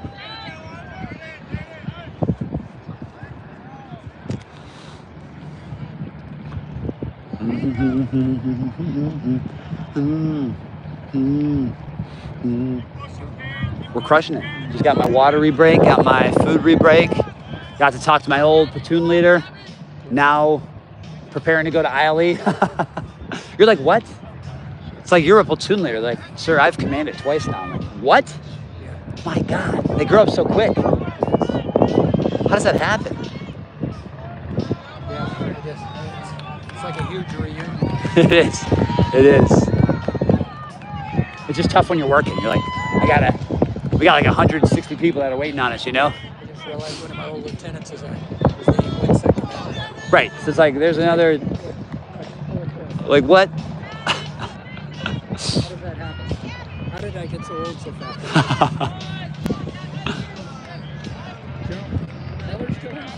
I think he probably bounced once the regiment teams were out.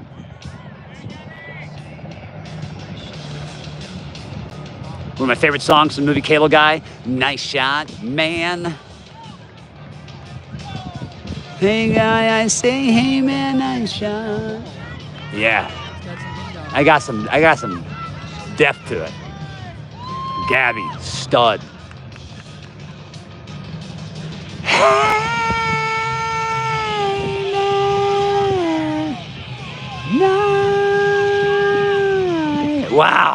Holy crap. Well done. Now, I'll tell you, teaching Gabby White as a cadet at West Point, she can rope climb. She is a rope climber. So team 38 here, they might be able to make a huge jump on the Ranger First Responder if they're able and willing to do the 10 rope climbs. Are you kidding me? What? What? Stud. Straight up Ranger. Woo-hoo-hoo! Woo! And then the partner can come back and assist if they want to. Oh yeah, partner's doing it, baby. Yes. She's like, I don't want it. She's like, I don't want it. She said, I'm good. She said, I'm good. There we go. Love it. Hell yeah. Hell yeah. Oh my God. All right, this could be critical. Uh-oh, I don't know. It's a lock method. Okay, all right, so Gabby decided not to do it. All right, they both decided not to do it. So their calculation is, hey, we know based off of looking at Team 21 next to us that we're flying. So let's take the penalty on the ropes and hopefully beat the teams that are ahead of us.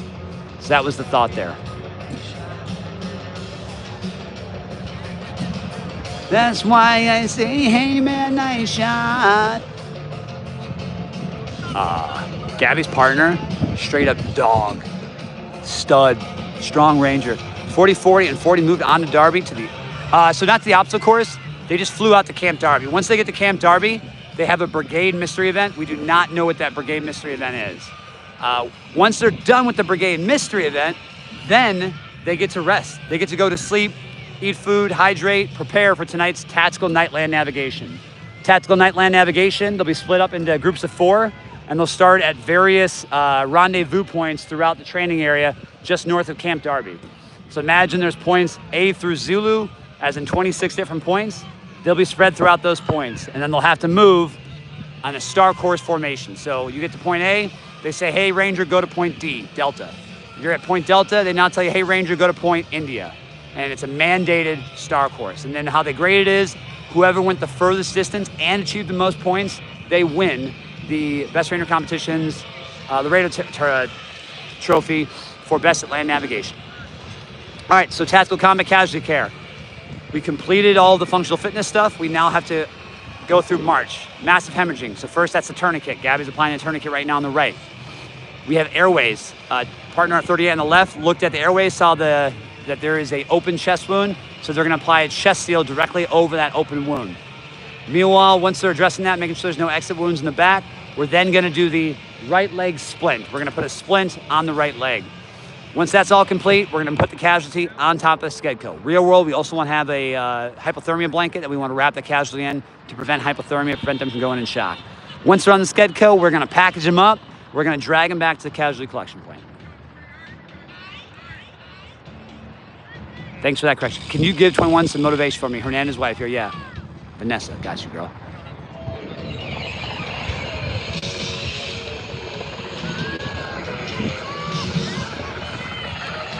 Let's go.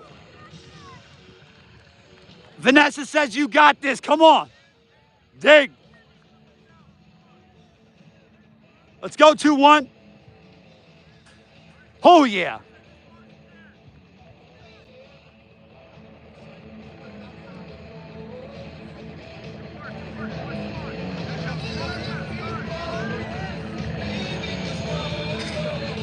Let's go, Erie. Vanessa says lock it in. Let's go. Lock it in.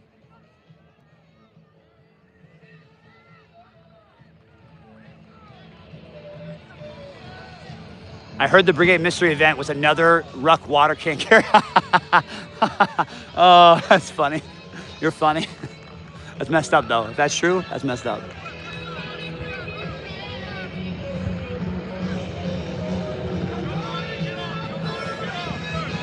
You got it, Vanessa. We are here to serve.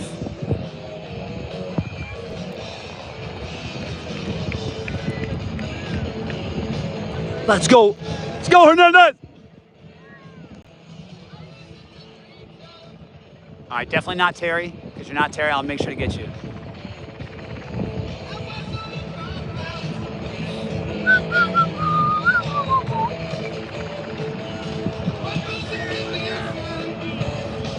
Going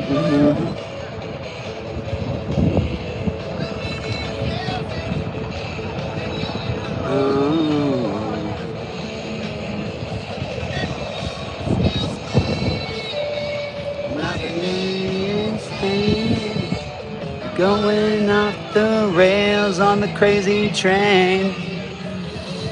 All right, so Team 38 has packaged the litter appropriately. Oh, they thought they were going to drag that way? I would too, but it is technically your casualty collection point, so you're bringing it back. All right, that drag is pretty nasty. So that drag, they decided just to rip through it. They had a very fast time. Reminder, if you don't mind dropping this in the chat, they will get penalties for not doing the rope. They reassess the casualties' wounds, make sure treatments are good, and they straps are straight, boom, time stops. So they got a time of 10:50, 10:50. But remember, 10:50, they do have the penalties. They did not complete the ropes. So 10:50. They did not complete the ropes. So if somebody doesn't mind dropping that in the chat, that'll be helpful for later. If somebody joins late and is like, hey, you know where Team 38 is?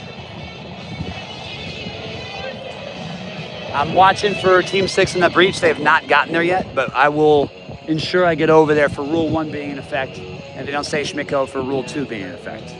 Definitely not Terry. 21 has got to flip that peg one more time. I think they want it to not land on the track. Boom, done. Let's go 21. Oh, look at that hobble. Look at that, Hernandez. Look at that Uri's hobble right there. You see it? So that will happen after you got 45 models on your body. The clock started over at the breach over here. Oops, sorry. I'm like a ADHD toddler, looking left, looking right, using my thumb. What am I doing here? Team 21 is on the tactical combat casualty care, currently packaging and treating the wounded. I can't see the team number yet. I think it's Team 19 over at the breach, Team 19er.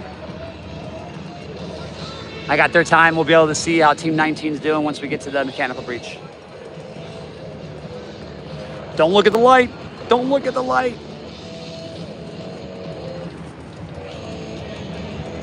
Got to treat this wounded. Tourniquet on the left leg, splint the right leg, chest seal on the chest. Once all three are treated appropriately, then they got to put them on the Skedco, package them, move them to the casualty collection point, reassess the victim, and then they can be complete with this lane. The first lane, this first event, rank to first responder, is brutal.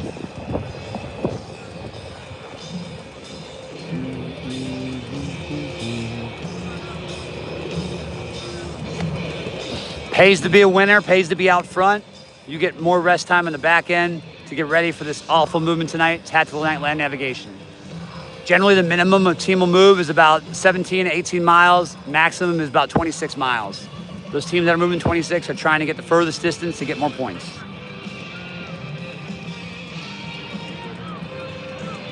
He's one of my kids. I like that. All right, we're going to bounce over here. Team 19, 19er.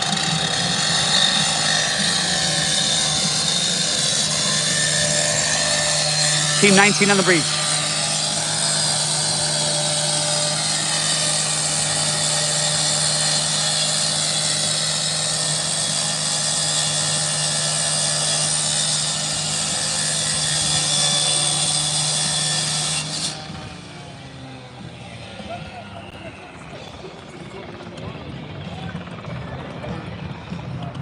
Team 19 fly, baby.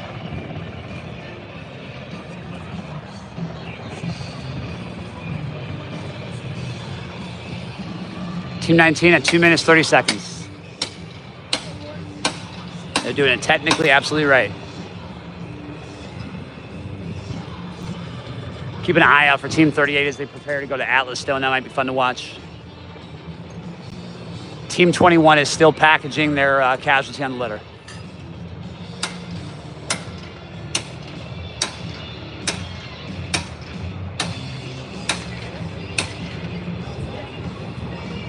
Shout out to Dylan Thompson from all of his family in Savannah, Georgia. Could you later follow the next two teams, 34 and 2 for, heck yeah, Matilde, I got you. Love to see when the chat has got vested interest in certain teams. Always exciting. You can also tell them to say things. I'll be your non-player character for you. Yeah, they are hurting. This competition is extremely difficult. I feel like the last 3 years, every day one, they've amped up, which then leads to like degradation and performance in day 2, 3. It is the best Ranger competition. Once again, I want to see the bigger dude be on the leverage point of that. All right, team 19, finish the breach in 3:43. If you don't mind throwing that in the chat, that'd be helpful for later. 3:43. Team 21 is conducting the final buddy carry drag.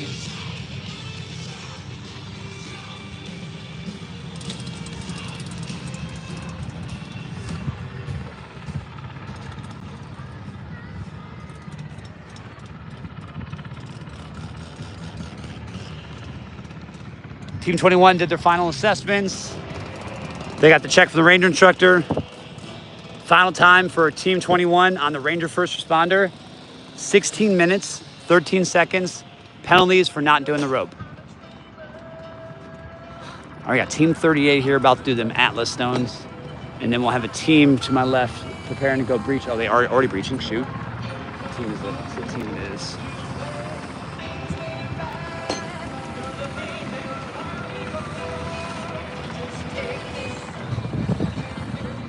Team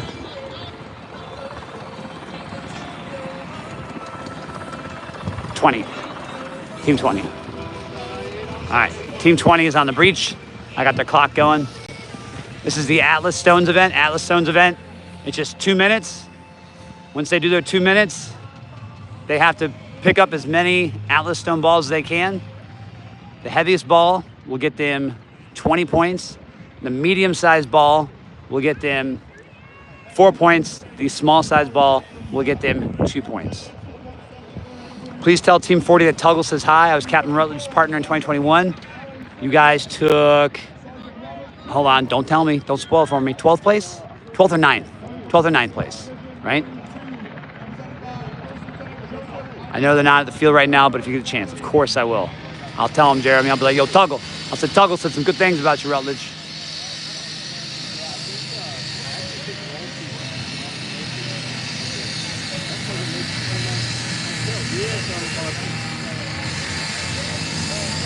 I like this little partner thought right here. So you got a big dog partner who's like, yo, I can do the 20-point ball. No teams have been doing the 20-point ball except for the top 5 teams.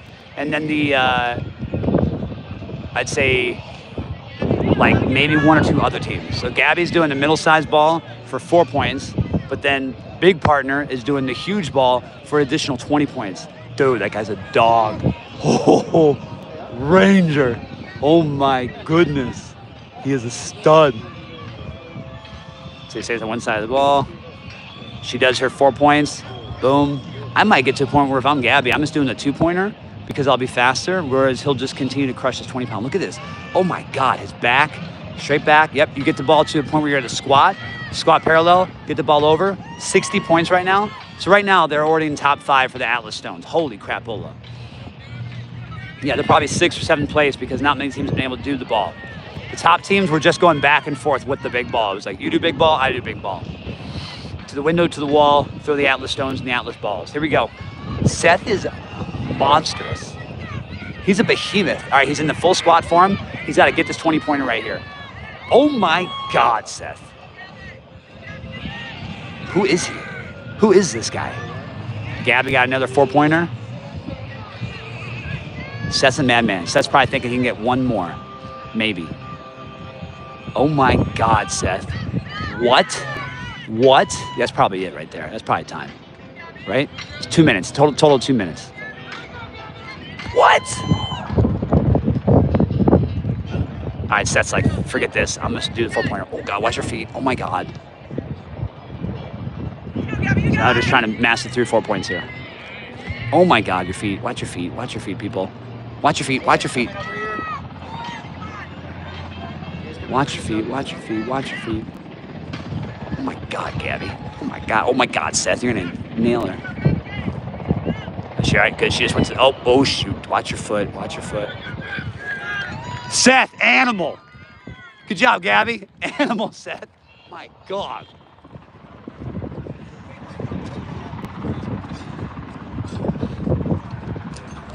Dear goodness, Team 38. They're going to be up there. They're going to be like 6th or 7th there probably for the Atlas Stones, based off of getting those balls, the heavier balls later. Still watching the first breaching team. They're still there at 4 minutes. We got Team 14 starting the breach team.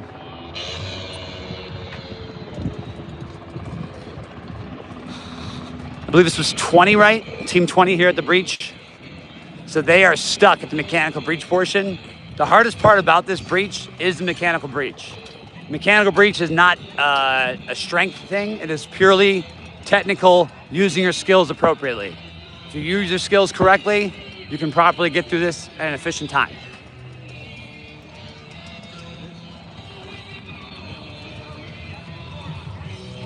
This is 20, the 25th ID. And this is also where you can be as a spectator, you can help. You can be like, yo, use the fork portion, use the teeth, use the hammer it. Just looking at Team 20's little door right here. You can tell they still got the door frame, they gotta get it out. All right, now they're getting the teeth through. They hammered it, good. Now you need to use the other tool to tooth it in, leverage it, double leverage. You want your meatier, heavier person on the outside leverage. All right, they got it open, but now they got a tool, put the tool in near the midsection of the door hinge. They need to put the two tools together. They're pulling towards their body. I'd rather have you be on the other side of it, pushing away from your body. Yeah, get on the other side of it. Good job, partner. Good job. Go on the other, both of you go on the other side. Both of you go on the other side. Yeah, you want, so right now we just have one person pushing it, or we're also too close to the door. We want to be at that furthest point of this hinge. There we go, like that. Now, the careful thing here you need to be worried about is you need to watch getting hit by your own partner. All right, so they did not, oh, that's what I'm saying. You got to watch like sandbags and falling and being hit by your partner. So they were a non-complete of the door for the mechanical breach, Team 20. And then they finished in 5 minutes and 55 seconds. 5 minutes, 55 seconds. Can I just listen to your commentary? Yeah, for sure. Of course. So we got Team 14. Team 14's been on the breach lane for exactly 2 minutes. Meanwhile, over at the Ranger First Responder, we got two teams that also just started.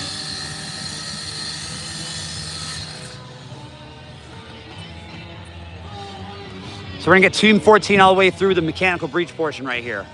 Mechanical breach, they're grabbing their respective Halligan tools. They're gonna insert them here at the hinges, and their goal is first to get the door open.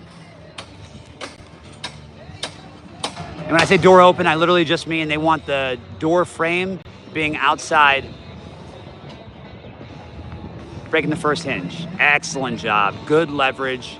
They already got part of the door frame up and over. Now they gotta stick the tool in, they gotta hammer the tool all the way in until the teeth break through and get to the opposite side. You can get a little bit deeper than that, that's nice. Good leverage. This is all excellent use of the tool. Now they're gonna take the second Halligan tool, put it at the midsection. All right, they're deciding to cut.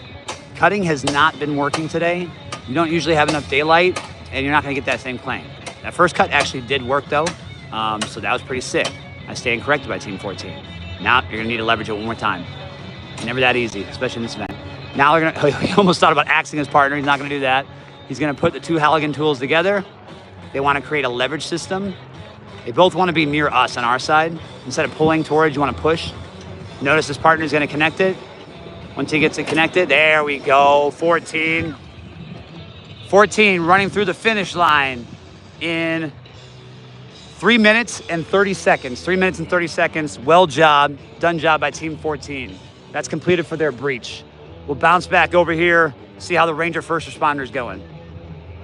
Ranger First Responder, we got teams 2 on the right. And is that 34? We have Team 2 on the right, Team 34 on the left. Team 2 on the right, Team 34 on the left. Team 2 is in 26th place. Team 34 is in 25th place. This is their first event of the day, the Ranger First Responder. They're gonna be cooking. They still gotta go through 6 full events. So all morning they've had the ability to sleep, eat some food, get rested, but you can tell just by the way they're moving, they are absolutely gassed. They're doing their 20 burpees, 80-pound medicine ball, throwing it over the back of their body, and just going back and forth. Most of the teams we've been seeing go through now have not been doing the rope. That's a deliberate decision made by those respective teams. We do not know the penalty that's going to be given. The assumption for me is that if you're going to miss a rep, every rep you miss is going to be a minute added to your overall time. So if you miss 20 reps, that's 20 minutes added to your overall time. No way, Mark, they ain't killing it. Not going to happen. Can't kill this thing. You got the National Ranger Association. They're a 501c3 charity foundation. The whole goal is to continue to bring the Ranger spirit, Ranger competition.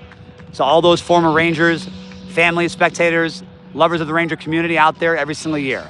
So we're going to be here every year. Don't worry about it. You got Blaine, the winner of 1993. He's 60 years old. He's probably got only 30 years left in him. So we'll start thinking about that 30-year plan when he gets to about age 90. So we're good there.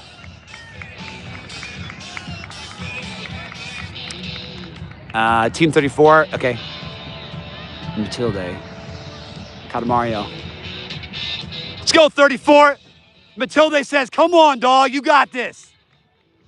Husband looked at me and was like, yeah, I do got this.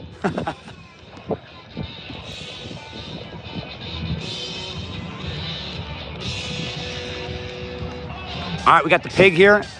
So you saw 38. 38 each did one person for the pig, but you can also do two people as well. The problem with this is, two of you do this one, take it down and back. You got to go back and do two more of those. So basically in total, you're moving 100 meters, moving this apparatus. You got 90 pounds of added loaded weight to it. And then the apparatus itself, I believe, is another 90 pounds. So we're talking 180 of you just straight up carrying it. It's 38 done. No, 38 finish Atlas Stones. They're on break until they hit the breach.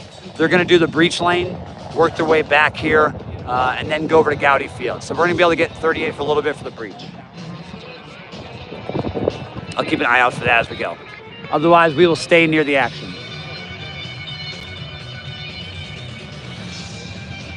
So this is the part where I'd feel pretty good. Like, all right, me and my partner just finished the pig. And then you recognize, shoot, we have to do that 2 more times. But if you know that's going to save you time in the long run, totally worth it. Don't forget about 6. They should be starting the breach soon. You got it. I usually keep my one eye watching over at the breach to see when teams are about to start. Oh, Matilde, look at that. Matilde, look at that. Look at that fine gentleman. Oh my goodness. Doing it by himself. You kidding me? By himself? What? What? I just heard rope climb penalty is 5 minutes per partner. So you're saying it's a 10-minute penalty overall if both partners don't do it. That makes me think back to Team 28. Team 28, they dogged through it. And I think it took them about 12 minutes to do all their reps. So to your point, what you're saying is they should have taken the penalty and then they would have been better off. They would have won the event by 2 minutes. Whereas because they didn't take the penalty, they decided to gut through it. They end up losing that event by 2 minutes. Yeah, I think you got to make that penalty. If you're going to make it, it's got to be a minute per rep. You got to really crush them with it. Because watching 28 grit through it was one of the coolest things in this competition today. And you take that away from those Rangers, the competitors, the grit aspect of it. You're not rewarding them, right? You're going to miss moments like that. So I would hope it's a little bit more. All right, here we go. They're both going to attempt. Attempt 1. They're all doing. All right, so at this point, the rope is really just not going to be attempted. So they're just like, nope, not happening. I think most competitors are absolutely gassed. They got no upper body strength. The 45 miles, the body smoked them. And they're just hurting, man. All right, breach started. Start the breach time.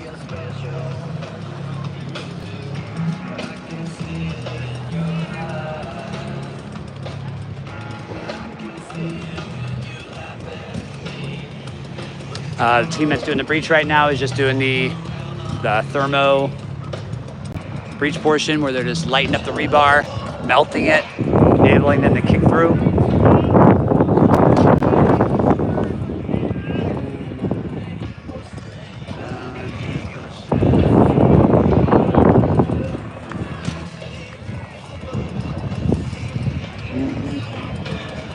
No MOUT, this time on don't shout. This time it's my way or the highway. Team 24 at the breach. My way or the highway.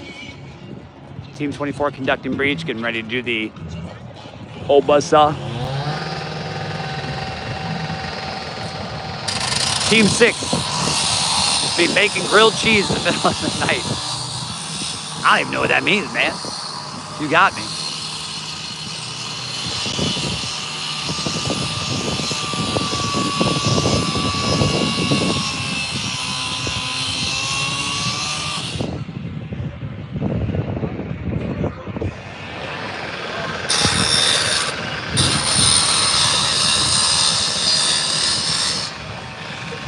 Unless you mean they're making grilled cheese via the MRE. All right, both teams here now are at the Casualty tourniquet, splint, seal of the chest wound, package the casualty on the Stedco, move them all the way to the casualty collection point, reassess the casualty. 24 is taking a little bit more time on the buzzsaw. Go through the door. What are we doing, boys? Boys, through the door. And that's stuff that happens, right? You get tired, man. Oh my God. He just karate chopped the metal section that was holding the door closed. Effing karate chopped it. So that's fudging.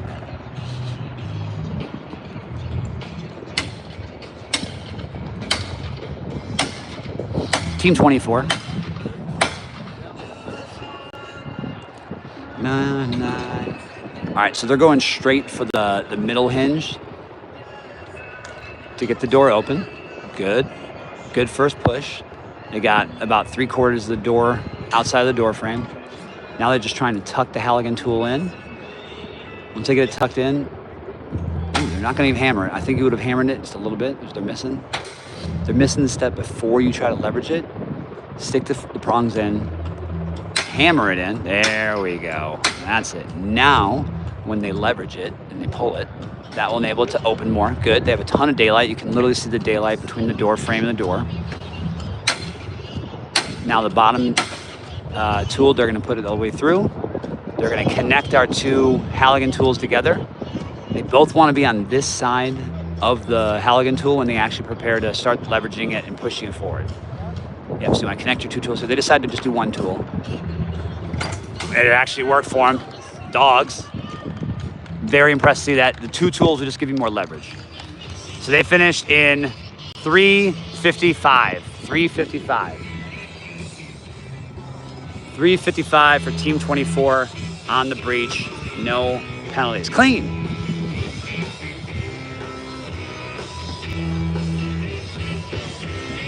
How many rotations we got left, Blaine? So, Yeah, I think it's like three. Three rotations. Three? Okay. Like 5 teams. Yep. So 2, 2, 1. 2, 2, 1. Got it. Good, because that's so big on. All right, we got Team 38 approaching the breach here. We got our other teams here over still hanging out. Team 6 is a pocket full of grilled cheeses right now. Is Grofmir just like a grilled cheese fiend? Like he's a fiend of the grilled cheese? Come on, 34! Did 6 already come to the breach? Did we miss them when I was out on a little break? Talking to all the former leaders, or what were we doing? No, you know what? I see 6. 6 is behind 38. 6 is preparing to do breach as well. We might do a little head-to-head maybe? A little head-to-head breach?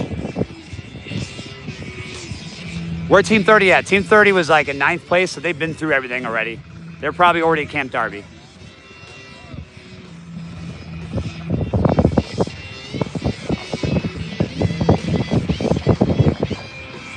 Is grilled cheese the fuel we want to have?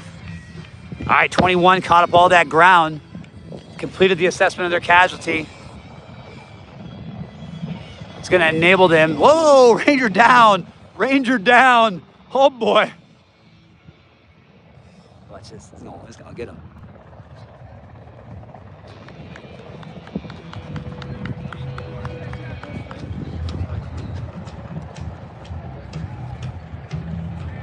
1, 2.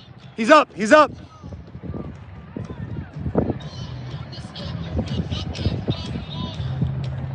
What you want to see on the live stream, 2 hours, 52 minutes, you're going to have the laugh of your lifetime. No big deal. That Ranger instructor went down. All right, we got teams coming through here. Team 38 preparing to go on the breach. We'll get him over here, get to the action. Ranger instructor down on the ground, but he got up. He did not take a 10 count. He got up almost immediately. Say 2-3 count maybe. We were WWE wrestling. I think I might have had him pinned. Is it bad that I know about the grilled cheese reference? No, I think it's a good thing. It's a family environment, and it's good that you're read into all the inside-isms of the competition of a team. Or is this 31? 31? We got 31 here?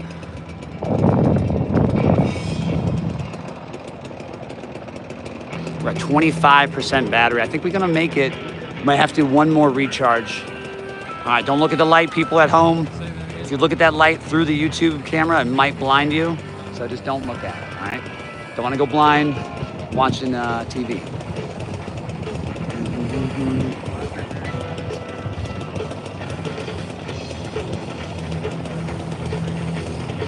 Good job, 2-4. Good use of that tool, baby. Thank you for streaming. Team 15 will be the last to go. Can you please try to stream them? It's mom and wife would truly appreciate it, of course. And actually, it might work out where we'll be able to watch every event with them, just because what else is there to do but to stream some Rangers at Best Ranger, baby? It's been a good location, though, for the central position. That's why we kind of been staying at just these events. Uh-oh, I think I might have lifted the light a little bit too long. Getting the retinas, you know, burnt a little bit. So I think we got 31 here and then 6, I believe, right? Because it should be 82nd Air, or who's 6 again? Not 82nd. That's wrong. Clocking in today. What up, Rangers and Rangettes? Good use. We got Team 31 right in front of us right now at the breach station. They first do the thermal breach, then they follow it up with the awesome buzzsaw breach, and then they do mechanical.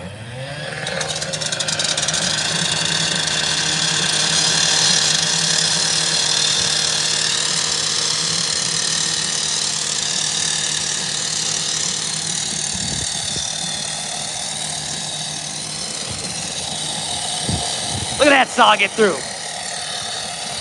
Third ID, I knew that.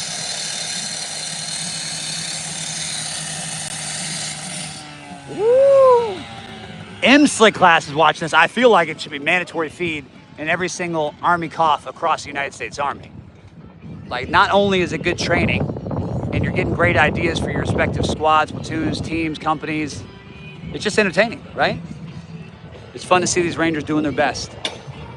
And it's inspiring because you think you have a couple soldiers in your group that should be coming to Ranger School. They're physically fit enough, tough enough, and they have the leadership qualities that they can do it. They should be doing it.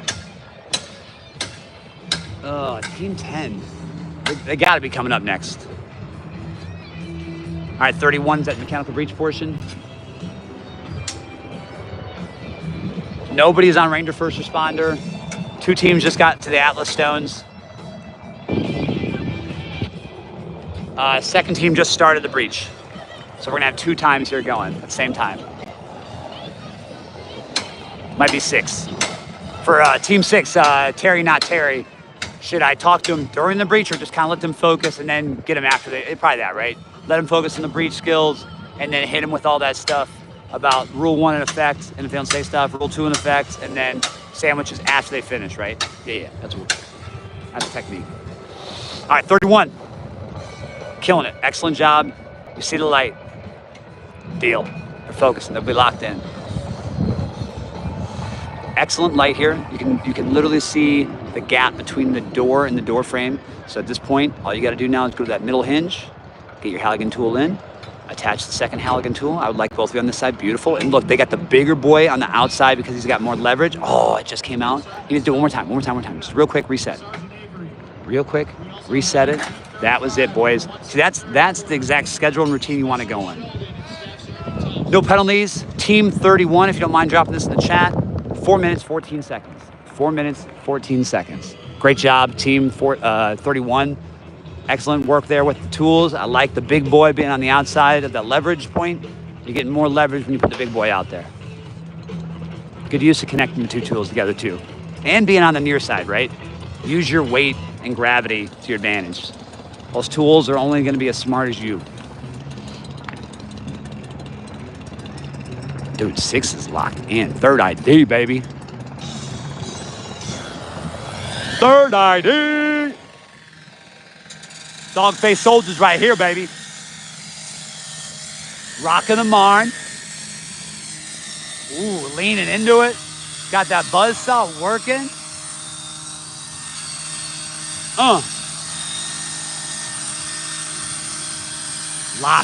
Locked in. Dude is locked in. Pull the door. Oh, pull the door open. Pull the door open. You just open the door. You gotta go through. There we go.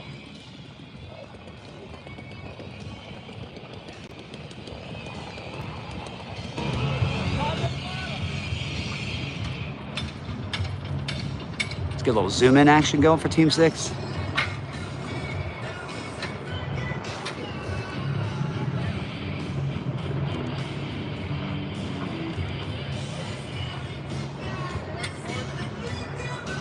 Great job, Team 6. Just need to get the teeth in a little bit more.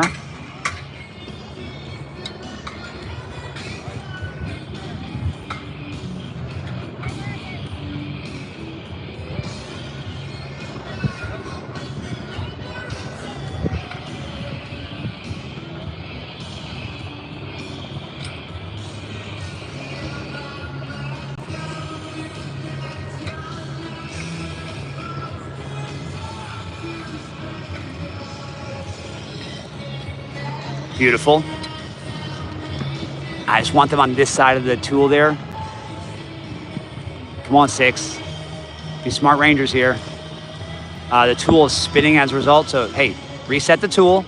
Both get on this side of it. There we go. Look at that. It's like they're listening to us. Let's go, team. Now lean forward, rock with it. No, one more time. The tool keeps turning. One more time. Set the tool straight, and now lean in, baby.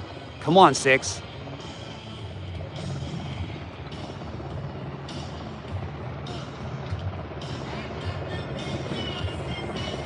Boys, set your tool. Set your tool. Outside man, your leverage man. Nope, set the tool, set the tool. Each time they set the tool, it'll turn. Now they're gonna get to the point of frustration where they might just start axing it. Just know, focus on your training. You got a great gap there. You literally just need to keep the tool set and you're gonna be able to pry this puppery open. Don't bend it, don't break the elbow, right? It's like an elbow. You don't want your elbow to bend, you want it to be locked out like you're doing an arm bar. Think about arm barring this door. All right, they're gonna try reset it again. They're gonna go above the middle frame, resetting the tool, tool to tool, outside leverage man. Big man wins, right? Just like the trenches in football. Come on, low man, let's go. They got it open so much that the tool's not leveraging it. Ugh, we need you to freaking go. Come on, 6. He's using the outside door frame. Dragon, there, 6, come on. Come on, dog face. Yep. Hey, use the tools, right? Shoot. So they're at the point now where the tool, its gap's gotten so big that they can't actually get through it there with the tool, with the Halligan. They might have to take the axe and just start axing away at it. They do have a third tool that's there on the ground if they want to use it.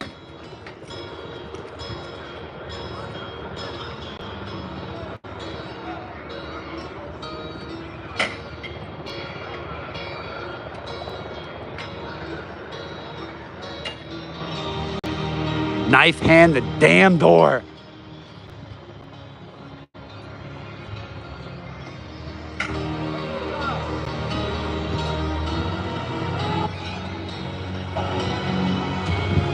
This is where you can get frustrated in the competition when you're like, dude, I think they did everything right. The only thing is when they got so much leverage, they weren't able to open it. Now they recognize, they look back, oh shoot, we have another tool here. We can just axe it. So now they got the axe.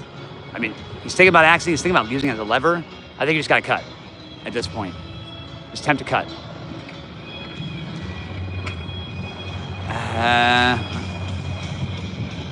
All right, they've been told they did not complete the mechanical breach. As a result, they'll be penalized for whatever time that is. And then their final time of 6:17, team 6, 6:17. I mean, their point here to the ranger instructor is like, yo, we did everything right. We got it leveraged. What the hell? Why didn't it? It should have popped. Technically, you could reclaim it. You could be like, yo, I want to reclaim this. I think we should be able to do it again because we did everything right and whatever. Ranger instructor would talk to the non-commissioned officer in charge and the OIC in charge, and they might say, like, all right, we'll let you reclaim it, but you got to do the whole thing again, which is a possibility.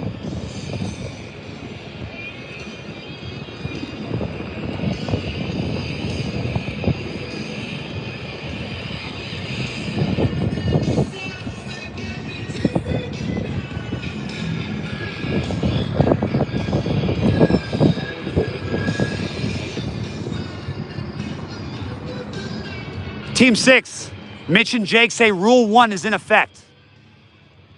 Rule 1 is in effect from Mitch and Jake. Rule 1, all right? Also, Rule 2.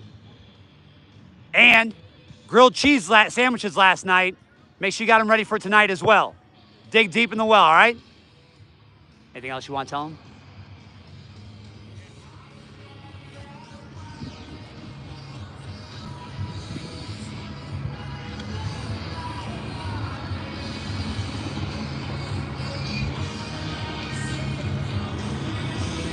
Mitch and Jake are proud. Say, keep going, baby. Stay locked in. Couple more events. All right, Team 6, we got that action for you.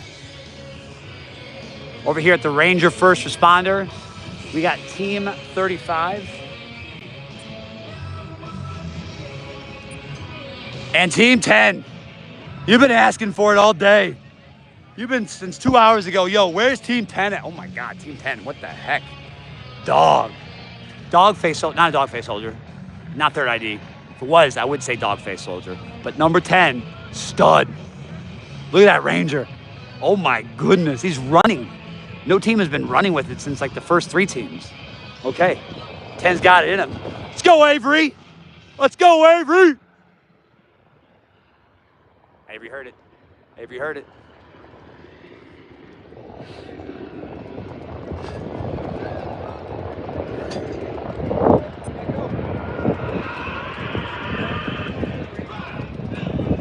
Lulu said you got this, Avery. Come on. Lulu said you got it. Let's go, Avery. All right, they're all at this point just deciding they're not going to do the ropes. That has been the tactical, technical, strategic decision made by all these teams. Team 35 is the team closest to us. Team 10 is the team furthest away from us. I started the clock over there at the breach to our left. We'll jump over there when we get to the point of them preparing to go to mechanical.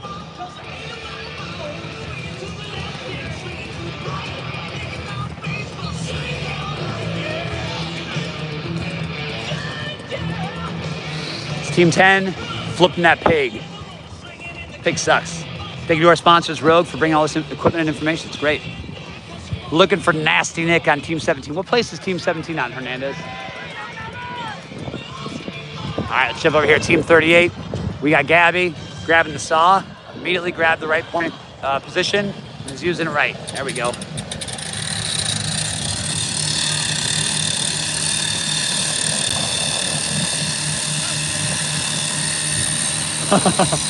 Team 38 partner almost ran outside of the door frame. That'll happen when you get amped up. Seth did a good job of oh, no, you gotta go through the door, buddy. Seth's like, oh yeah, that's right. We just breached the door. We gotta go through the door.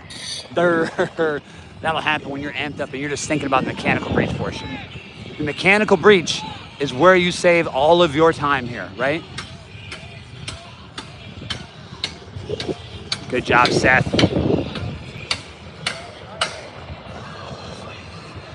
Seth had a little mantra there for him, almost like a yo, yo, yo, yo, that triggered and made them to be in a good pattern.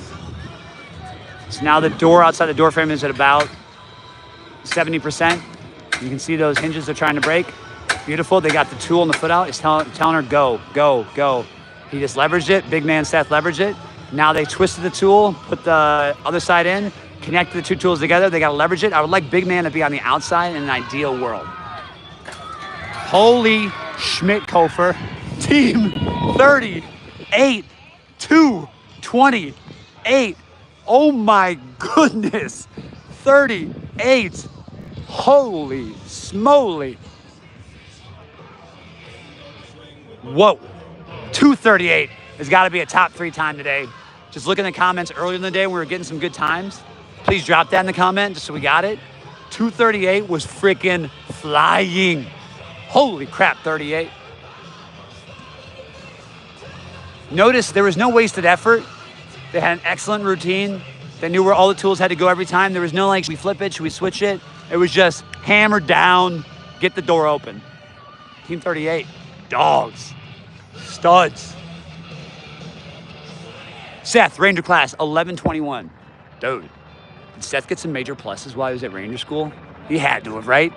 You guys saw Seth when he got to your Ranger company and you guys were all like, he's gonna be carrying the 240, right? Like he's a 240 guy.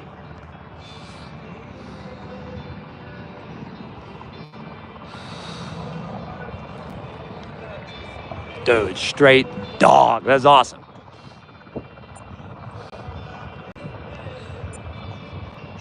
Let's go, Avery.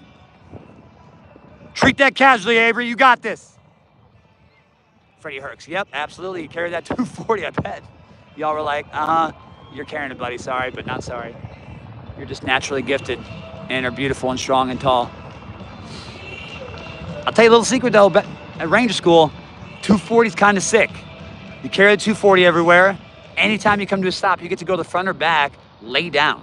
Like, I kind of loved it. Kind of loved carrying 240.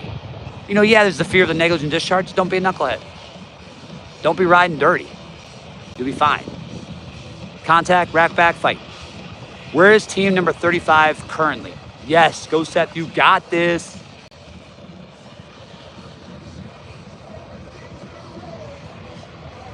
Let's go watch some axe throwing. I don't think we've got nearly enough axe throwing.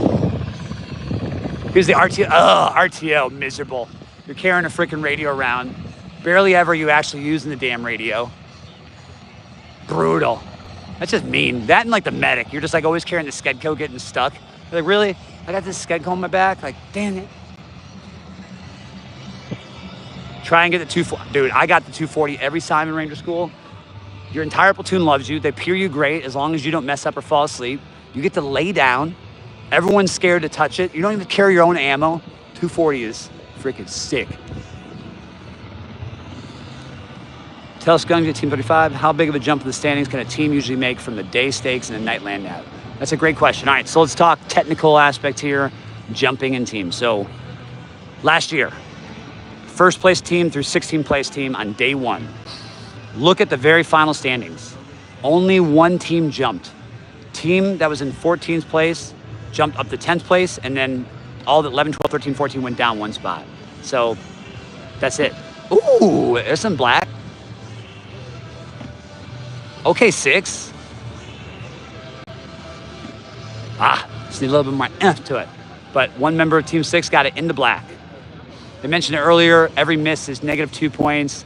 The wood is, I think, 2 points. Inside the black is 6 points, and then hitting the yellow, I think it was 10 points. So anyways, jump in the standings, one placing has moved from 1st to 16th last year. This is looking at last year.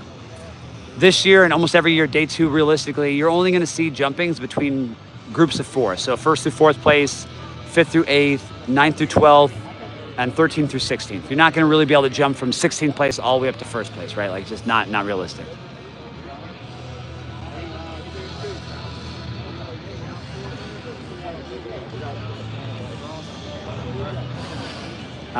So day like today, so 38, we saw them light up the RFR, Ranger First Responder, minus getting the penalties. They did amazing on the Atlas Stones. They just absolutely murdered the breach.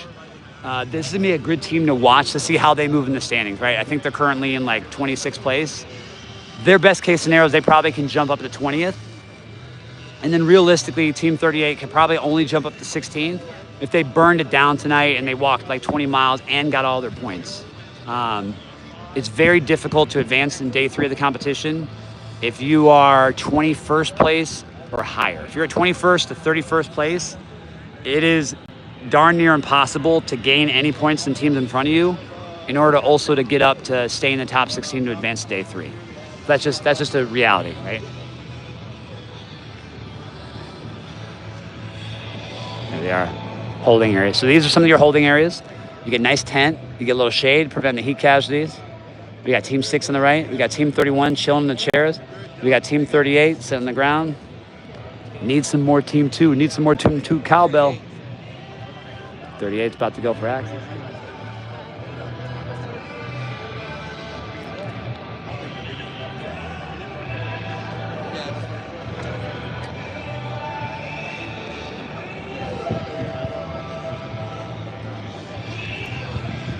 All right, Seth and Gabby, here we go. Lock it in.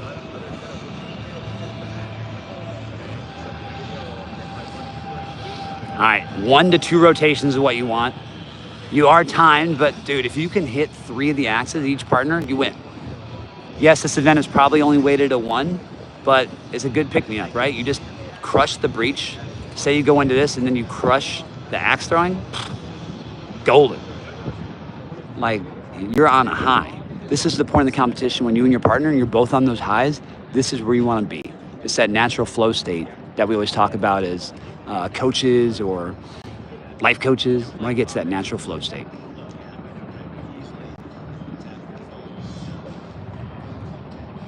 Yep, good little visualization turn. So 1 to 2 rotations, 1 to 2 rotations. So they'll start your clock, but you just want points. 1 to 2 rotations. You don't gotta rush it. I'd rather get you accurate. Short hit wood. So adjust, aim higher. Good adjustment. Excellent adjustment, do it again. Once you get an axe on the board like that, holy schmickhofer. Oh, hit the axe. Almost split her own axe in half. That's gotta be extra points, right? Holy schmickhofer. Are you freaking kidding me? What? Gabby, I mean, she hit 3 out of 5. Probably should have hit the 4th one. I got yellow within black. So we're thinking 10, 20, 25 points. That's what I'm saying. Now, all Seth's got to do is really hit 1. If Seth hits 1, they probably win this event. Come on, Seth. Yep. Visualize. Don't rush. Visualize. If you miss that first one, lower something, adjust. All right, he was a little bit too light on the throw there. A little light. Too many rotations of the axe. Now he's way too light, but high, and gets 2 points for that. Oh, there it was. That's what we needed. One more. Yeah, 38. So I missed 2 as well. Missed 1 up high, but then also got 2 center. 38, that's the best we've seen today. So for example, this event, they probably took first. They're gonna get 52 points, and that's more points that bounces them up. So we're looking at Team 38 standings. Team 38 standings, let's go check the book real quick, right? And we'll give you a good idea of how everything's weighted. Tonight, we're gonna get the standings reposted, probably about 1,600. We're gonna know where every position was as far as standings before they go in the tactical night land navigation. So then that helps you understand what you gotta burn down or not to stay in the competition. So Team 38 is a great example because we've seen them be very successful today on the day stakes events. All right, so let's run a little math here, a little math nerd stuff, all right? Team 38, they're in 24th place. Near impossible for them to finish this competition because they're not gonna be able to bounce up enough. But if Team 38, who's in 24th, continues this run of just absolutely dominating day stakes, they might be able to jump from 24th to 20th place. If they do that, they're still likely not going to make it to day 3, but if they were to burn down the ships and take like a 2nd or 3rd place, they could jump from 20th to 16th place. So that's a perfect example of this competition and how standings and how relevant it is when you do poorly or well on Ranger Stakes. So just kind of give you an idea. Axe throwing is an extremely important battlefield task. Gotta be top tier. Why is it weighted 1, right? We should probably weighted 6, weighted 5. Axe woman, Money. It really was money. You want to minimize the amount of rotations, get on that down angle, hit the wood. Your first axe throw, because usually you're probably throwing different weights, you can hit a little bit lighter. We got 2 streams right here, 47 and 53. 47's on the right, 53 is far. Because Blaine has that stream going, I'm gonna go over here to the Atlas Stones. If you wanna watch 47, 53, you can jump over to the other stream.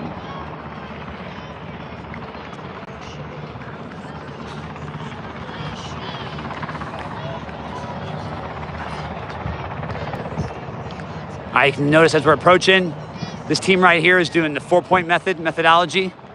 So they got the middle stone. They're just going back and forth, throwing the 4-point stone. Notice the tricky thing about the 4-point stone is that thing can roll. Oh, never mind. The partner on the other side decided to go big dog and pick up the 80 pound stone. He just threw it over like a big dog.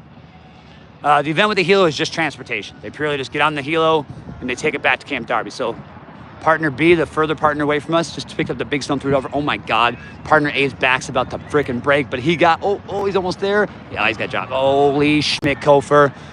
Big dog 10. Oh, yeah. You know, if you don't got it in you, that's all right. Get rid of it, throw it over.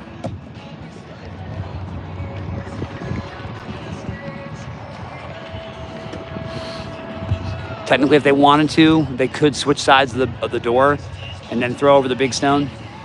That's what we saw Team 38 do with Seth, back and forth, picking up the big boy. But notice this team nearest, Team 10, they threw one big boy over. Team 38, I think threw 3 or 4. Job, Avery. Let's go, Avery.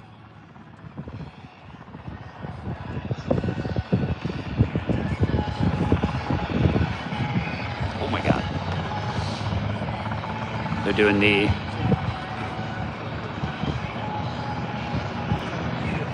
middle stone, short stone.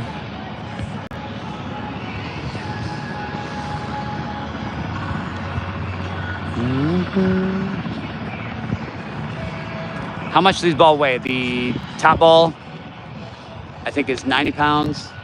Middle ball is like 60 pounds. Smaller ball is like 40 pounds. Team 10. Be a bad day if you're landing. Oh my God, 100%. This is definitely injury prone. If you were to be a knucklehead and just be a little tired, allowed to hit your foot or roll on your foot, not what you want. Avery Lucero's been watching you guys the last 2 days, been stoked, pumped to watch you.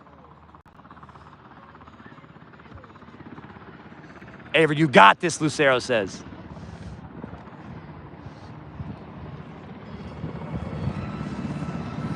Good work, 3-5.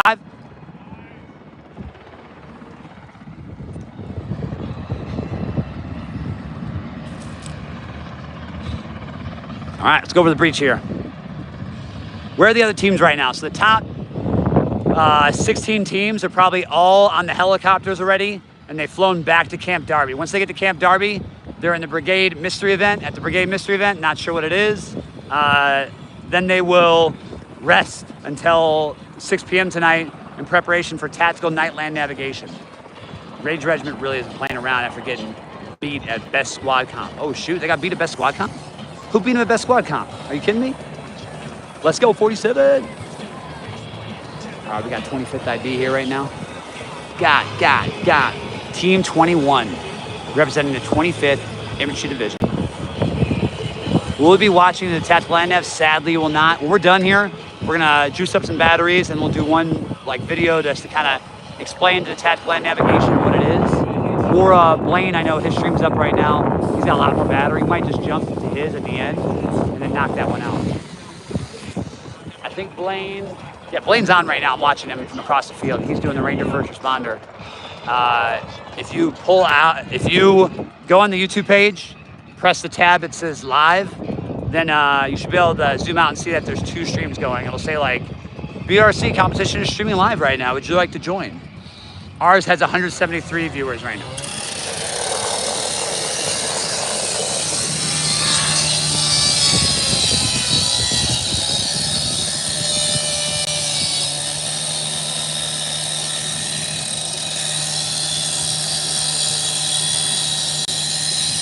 '21's got that hobble. Got that natural hobble. That hobble hits around that mile 35 to 41. If you got that hobble, it's gonna be a rough night in tactical land nav. Ideally, your feet are feeling great. Maybe you got some soreness in the IT band in that, but you gotta be prepared to take it to the well tonight, burn the ships, and prepare to do 20 to 24 miles if you want to be a top competing team in tactical land nav tonight. Yeah, that's gonna hurt in land nav. And it's gonna hurt in land nav because every step you're doing that little limp, every step it's gonna injure your IT band more, or your knee, or your foot, your blisters. Everything gets funky at that point, and your entire gait is jacked up, right? You will stream at 6 p.m. again. Man, MP, are you mandating I work again? My gosh, we're volunteering our time, MP. Don't gotta be so mean. No, we prior just scheduled those streams thinking that we'd be able to kind of hit each one appropriately. As we learned yesterday with the Ranger Reckoning, really wasn't feasible and actually made more sense just to do one long stream like this. We're at 283 minutes right now. The greatest show on earth, Ryan Davis. Notice though, Team 21, they're limping, but they did a perfect job. Good spectators, look at the spectators. Yes, excellent coaching right there. Coaches telling them exactly what to do, reminding them. Sometimes that's exactly what you need to be going. Team 53 is actually on the other stream right now. They're at the Ranger First Responder. Blaine's got them. So they're a little low with the Halligan tool. But they got it. Oh, went down like a bag of bricks.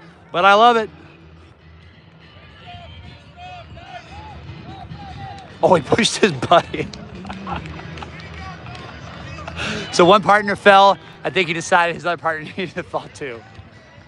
So that was a 3:45 for Team 21, representing 25th Infantry Division. About a 3:45. 3, 4, 5. Truly was a great time. Team 21, Team 2-1. Thank you, Matilde. Appreciate it. Oh, we got, oh my God, Ranger First Responder, we got teams that are trying to do the rope. Are you kidding me? Are you kidding me? What? I'm gonna power up. I'm down to like 8% battery here, so I might be away from the comments in that for a little bit. Will you see the teams that already did this again or not? Yeah, you're not gonna see the teams at all that have already been through this. They're done. You won't see them until tomorrow morning when we do the, what's it called? I call it the Darby Queen.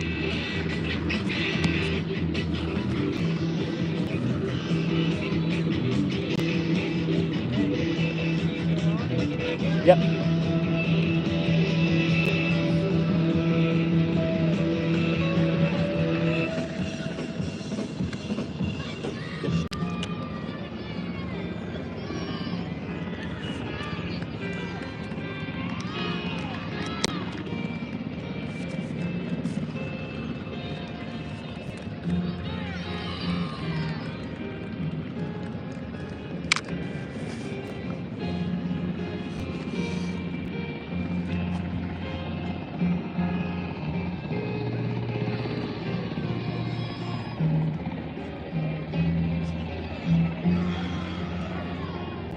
We're getting low and bad here.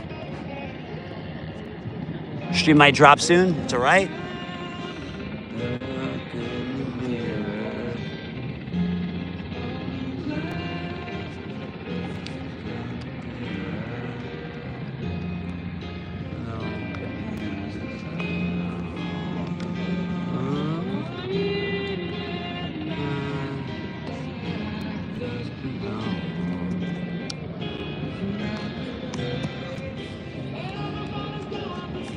All right, we're charging now. Doing the best we can.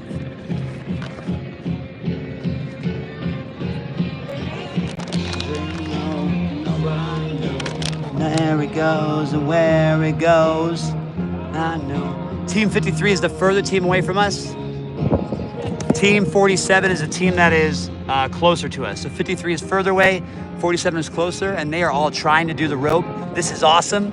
We've seen a majority of teams now not trying to do the rope because they've been thinking, hey, if we don't do the rope, we'll probably be fine and we'll be able to beat all these teams behind us.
Yeah, they're 25th place. We already filmed them. Anything else?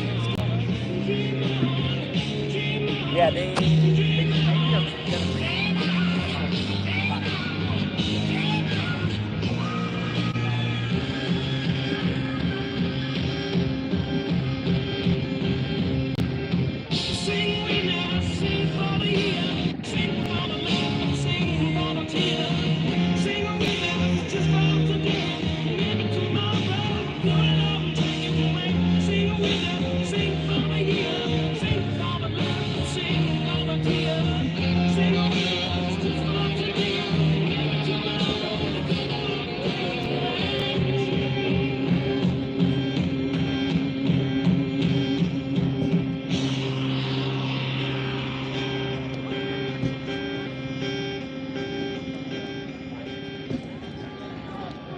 You rush on it? I got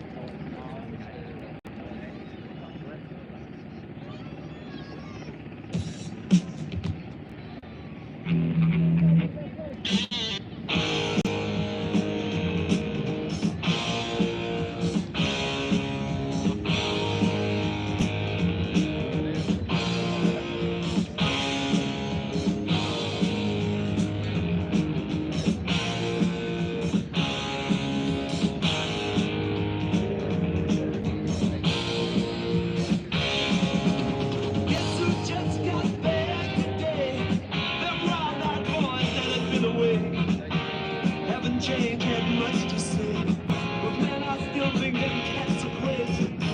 They were asking if you were around, how you was, where you could be found. Told them you were living downtown, driving all the old men crazy. The boys are back in town, boys are back in town.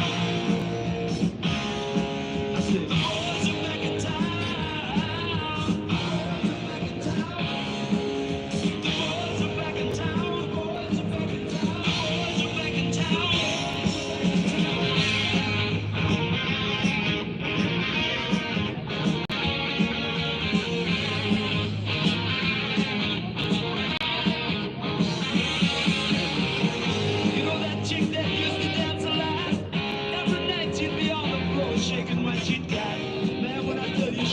She was red hot. I mean, she was steaming. At that time over at Johnny's place, well, this chick got up and she slapped Johnny's face. Man, we just found out the place. If that chick don't wanna know, forget her. The boys are back in town. Boys are back in town. I said the boys are back in town. The boys are back in town.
Team 47.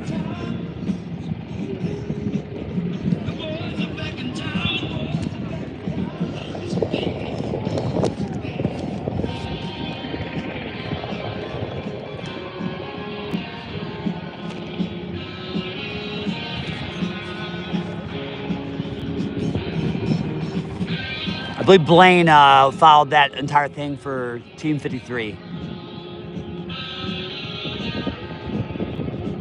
Teams left are the Airborne Ranger Training Brigade on Facebook. You can see the standings there and kind of where all the teams are. right, we're back to 9% battery life here. Goal is to try to get as much of Team 15 as possible before the batteries die out. Still charging up a little bit.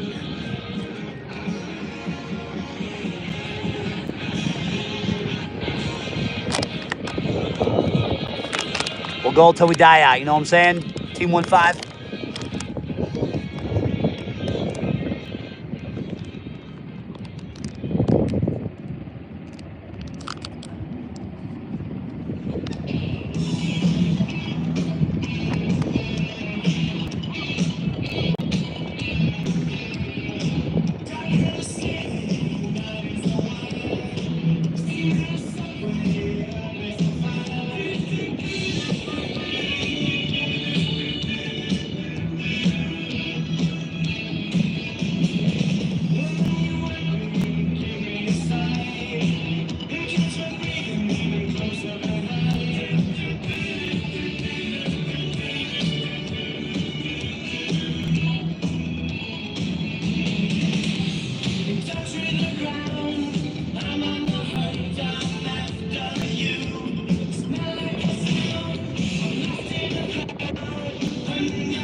Entering the stadium representing the 10th Mountain Division, Team 31, First Lieutenant Quentin Saverio and First Lieutenant Jonathan Hallmark.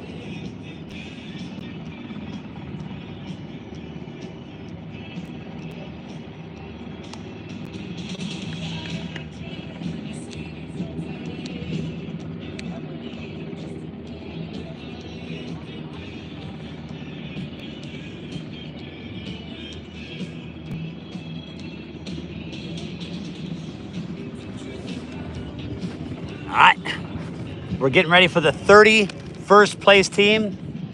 That is team number 1-5. We're only gonna have one team on this run. The 32nd place team was not able to finish the foot march last night. As a result, they were cut.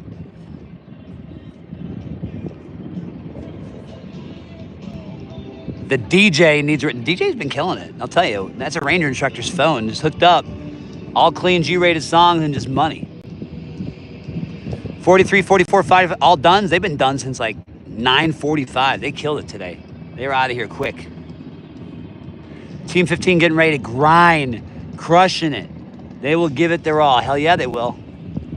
Team 15, obviously, you guys are going to have a lot of people on cheering for them. We'll try to get them as long as possible. Give us a heads up, things you want to say or yell at them of encouragement. You know them best when they want to be focused or not, or be goofy. Just give us a heads up. I'm gonna keep it down here on the ground to get it charged up as best I can.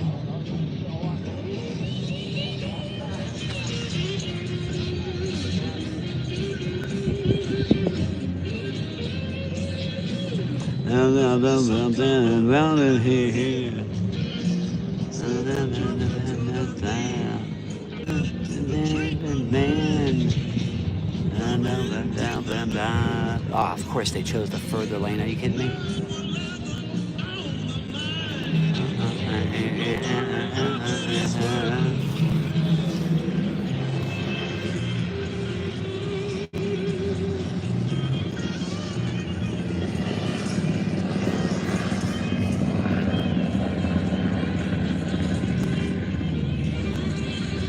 Any news about Team 41? 41 was in 15th place. We filmed them a couple times earlier in the day, probably midway through the stream at like the 140-minute point. No news, just what we saw of them competing, performing. I think we actually probably dropped some of their standings in the comments. Otherwise, they probably already grinded through. They're likely flying to Darby, or they're already at Darby, Camp Darby right now. All right, here we go. 20 repetitions each. You can be watching from home, counting the reps for them. Tell them if they got good form. Just joking, don't do that. But it is a grind.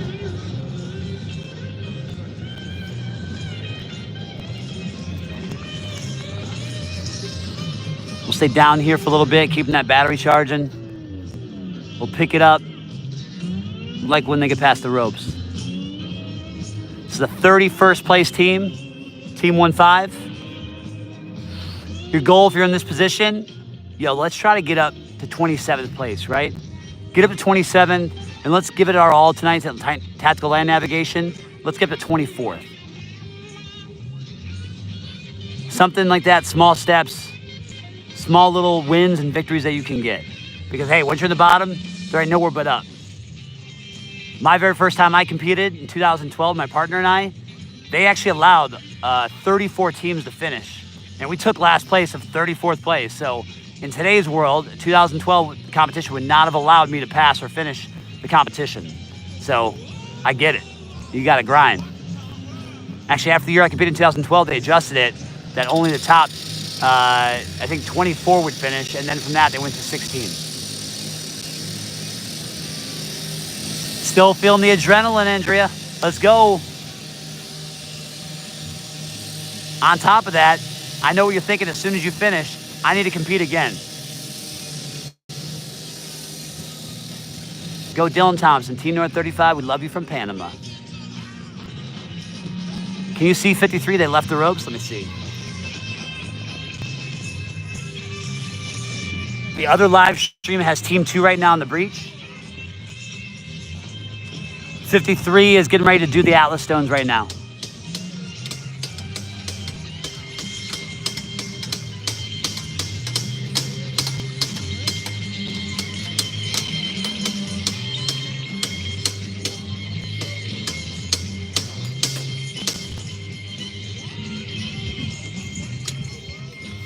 Team 2 and Team 34 are head-to-head on the breach right now. They're on Blaine stream. Team 2, Team 34, head-to-head at the mechanical breach portion.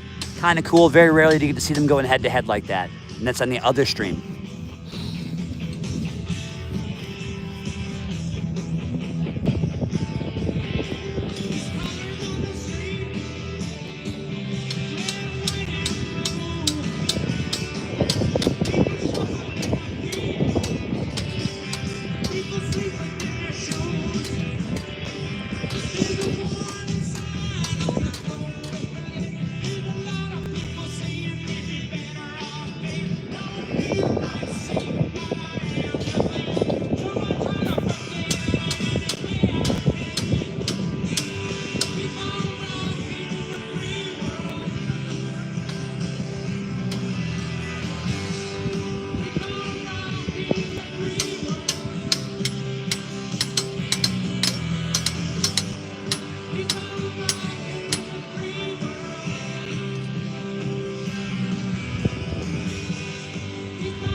When will the new updated stat sheets be posted? The new standings will be posted on the Facebook page of the Airborne Ranger Training Brigade once Team 15 has completed all their events.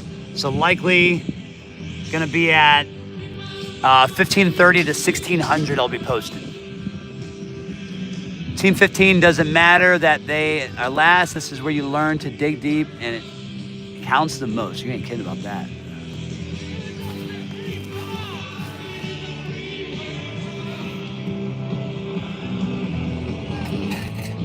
Close-up camera action, you know what I'm saying? While charging. Let's go, 15. Dude, 1-5. Yeah, no, I mean, honestly, Team 15 ain't in last place, right? They're in 31st place, baby. They're good. They're Gucci. Slowly pick away at teams in front of you. You can only go one way, and that's up.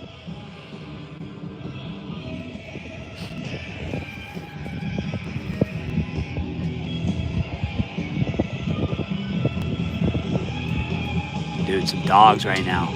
Studs. Both carrying their pigs by themselves. Big rigs. Sick. Well done. All right, what are our bets? I'm guessing probably just gonna do a fake attempt on the rope, yeah. Yep, just fake climb, boop, touched it, jumped, moving on. Which site is live streaming the other event? We're both on YouTube. If you just go to our YouTube live section, you're gonna see two videos. You're gonna have this one, and you're gonna have the other one. We all rock in the free world.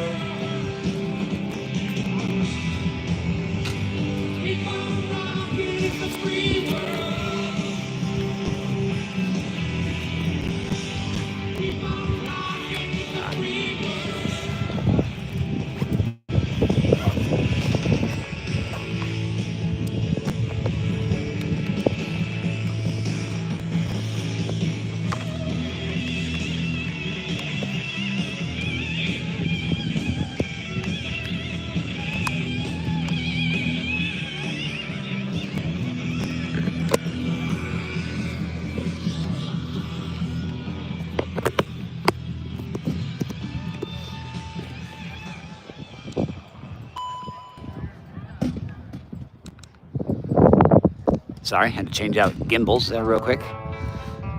Look at that though. The first gimbal lasted 305 minutes. Let's go. Thankfully, we got two gimbals each. We can go another 305, you know what I'm saying? We got 14% battery. We're definitely gonna be able to get 15 all the way through.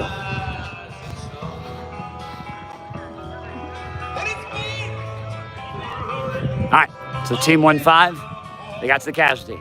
Now we got tactical combat casualty care, care under fire. We got a tourniquet. We gotta put a tourniquet on. Our casualty's left leg. High and tight, get it nice and tight. We have a sucking chest wound of the chest. We want to seal that wound. And then we got a splint on the right leg because our right leg is fractured. Dude, they are sweating heavy. Notice it is 228 here in Fort Benning. It's only 72 degrees, but that sun is at the highest point of the day right now. The earlier teams got to do this entire day at a lower light level. Chiller temperature was like 60 degrees. So less time in the sun for them as they're resting in the shade now. Team 15 got to rest in the shade all day today, but now for the next hour and a half or so, they are gonna be in this pounding sunlight that can wear on you and tear you down a little bit.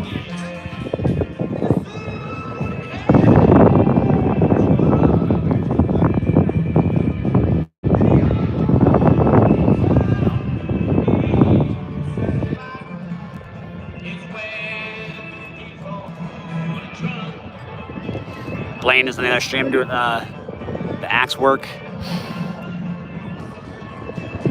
Team 15 here is the only one left. Bring the first responder.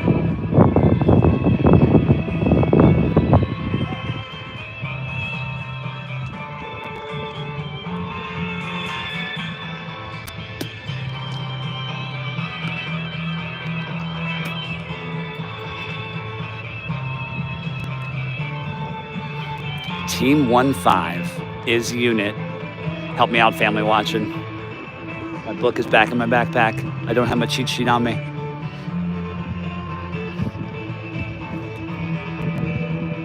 All right, wound splint is good. 10th mountain. Climb to glory, baby. They got the casualty high and tight in the Skedco. Tourniquet's on, splint is on, sucking chest wound, good to go. They're now gonna go strap to strap, tighten that strap as best they can, tie it off. Once he's packaged,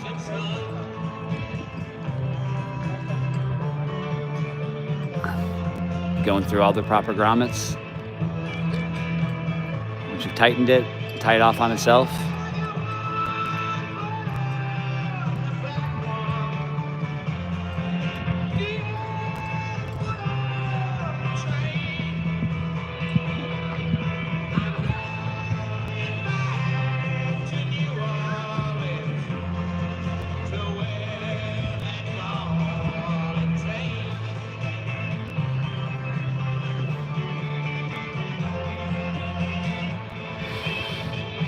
Team 15 representing 10th Mountain Infantry Division out of Fort Drum, New York, in Watertown, New York. Definitely upstate. 100% upstate New York. Ain't no doubt about it.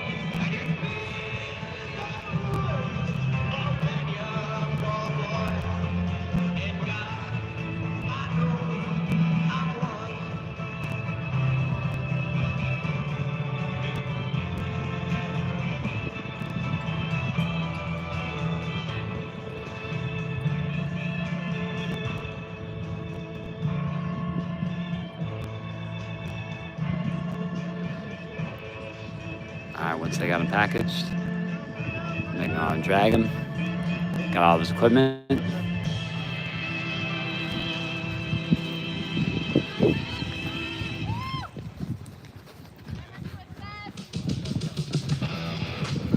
Once they get the casualty moved, they're then going to reassess the casualty. Reassess. Tourniquet, splint, second chest seal, time.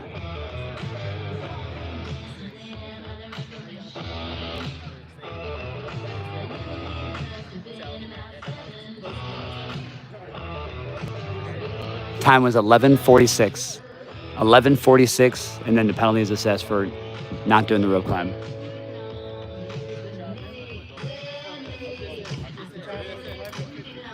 $11:53, correction.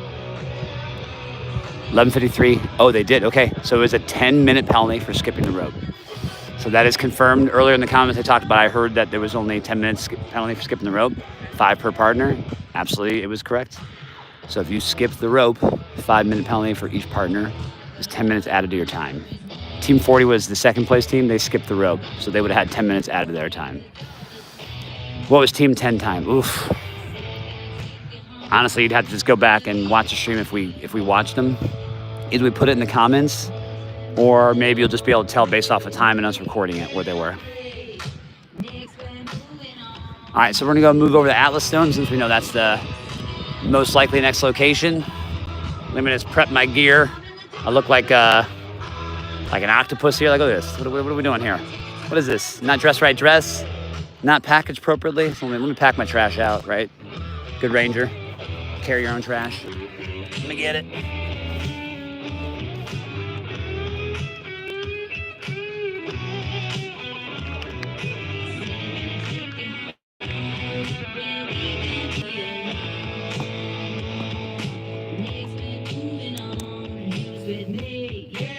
Go 15. Families watching. They said they can't wait to watch the next hour and a half of you guys. So you're gonna get your own personal VIP experience. Let's go. Of course.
So Ranger first responder, done. And that's how it goes. Beautiful people living oh. And that's how it. And then on the love, and then on the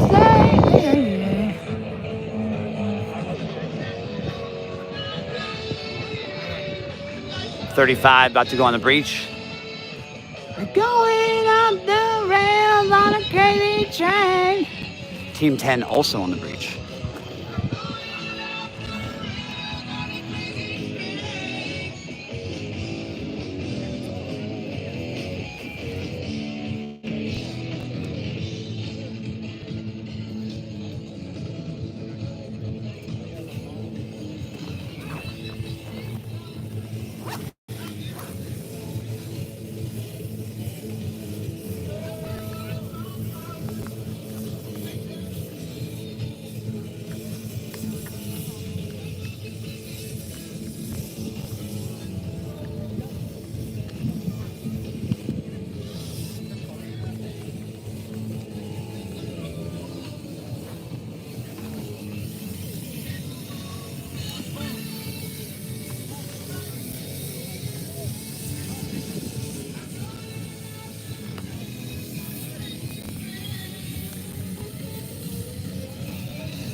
Come on. Come on, Gibble.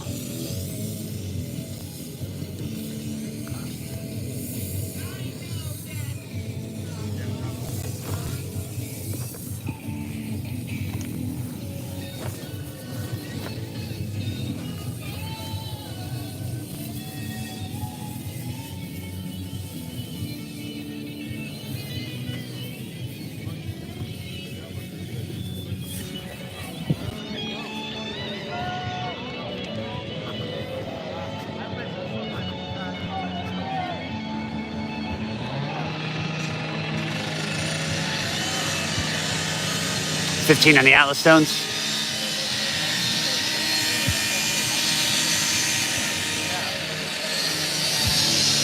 They decided to go medium stone, just back, forth, back, forth, back, forth.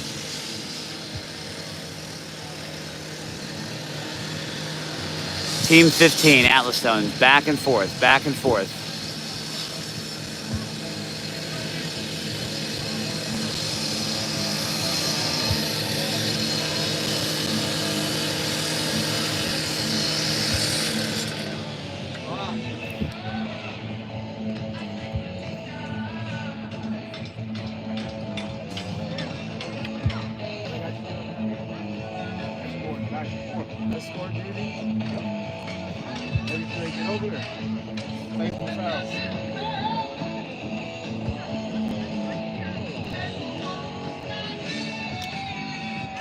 Come on, 15.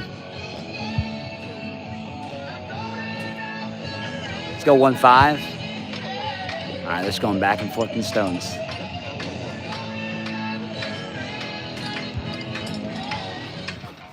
All right, we're about to finish up. So we got 35 here. Finish the breach.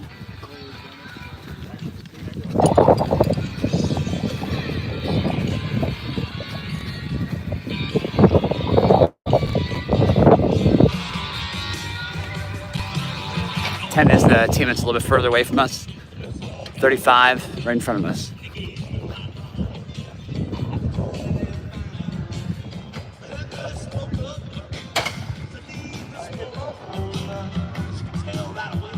Team 10 has got the entire door frame out. They got it open. Team 10 started later. Team 10 finished earlier. Team 10 did that probably in about 3 minutes and 5 seconds. Team 10, about 3 minutes, 5 seconds. Deny me not, 35, let's go. So you gotta do your 2 prongs in.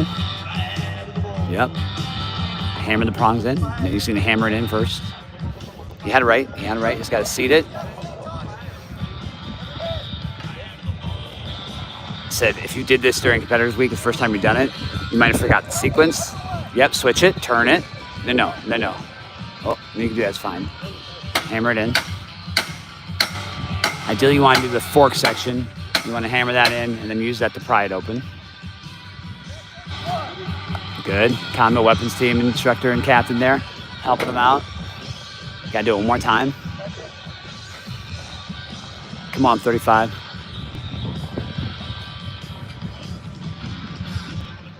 Good leverage here. This should be it right here. This should be it. This should be it. Come on. Tool turned. So you don't want any turning rotation on the tool. That's why it will turn inside the door frame. Oh, nope. Now I pried it out.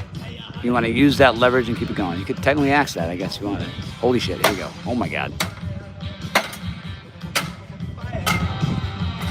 Deny us not. Let's go, 3-5. Team 35, no penalties in 5:21. Good job, 3-5. Good job, 3-5. All right, well done. All right, let's go check out this next event. I think it's like a cool, swaggy, functional fitness thing. It's the one we haven't done all day because we've been out here in the center getting the central action. Actually, as I look over now, Team 15 folks, Blaine Reeves is actually over there. Watch them do fitness stuff. If you want them to do fitness stuff, you can do that. Team 10 is going to be here at the breach. All right, actually, no, we just saw Team 10 go, right? Yeah, they just went. So Team 10 is going to go do some axe throwing.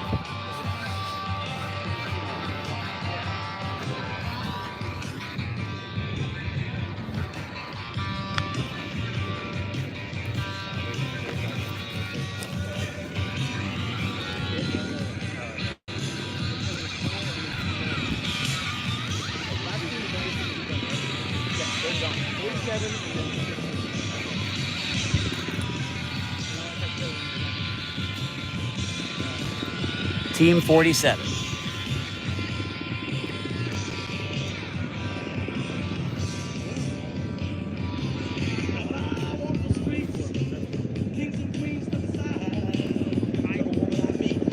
Close enough, yeah, my bad. Deny me not brutal.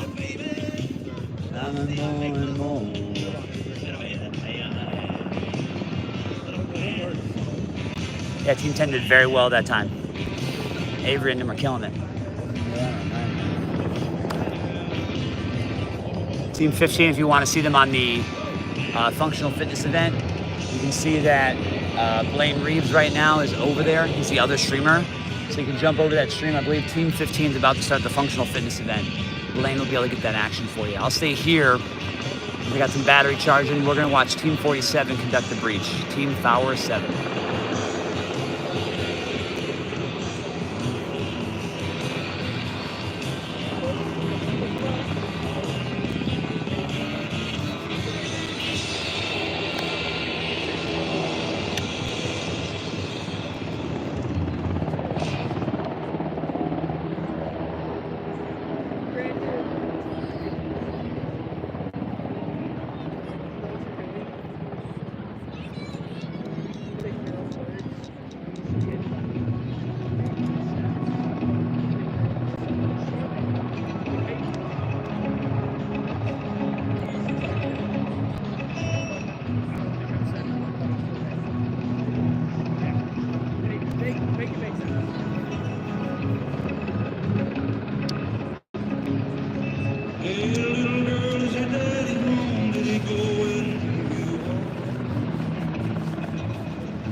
Time started.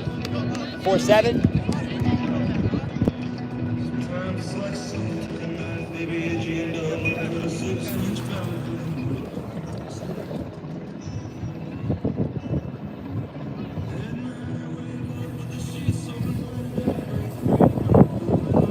Team 4-7 on the breach. Time started.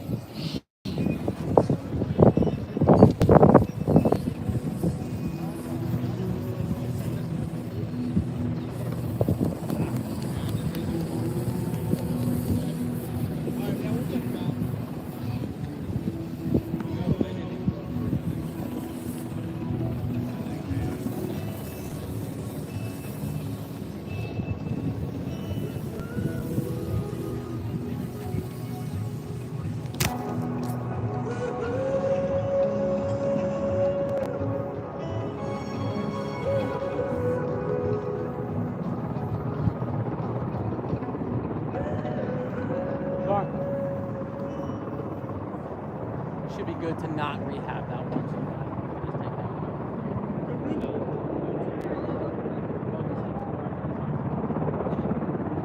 3 out of 3.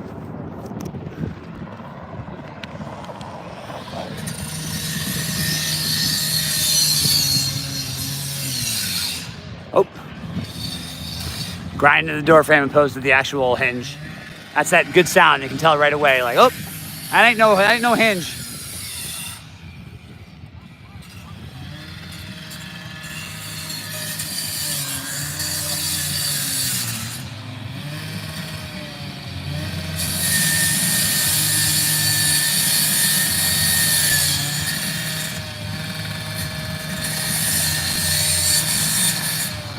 Got the door, open the door. Oh God, watch the freaking saw. All right, 4-7 here. Trying to get that breach on, baby. Ooh, they look like they know exactly what they're doing.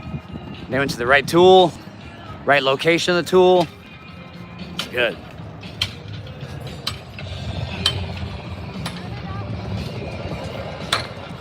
Team 47.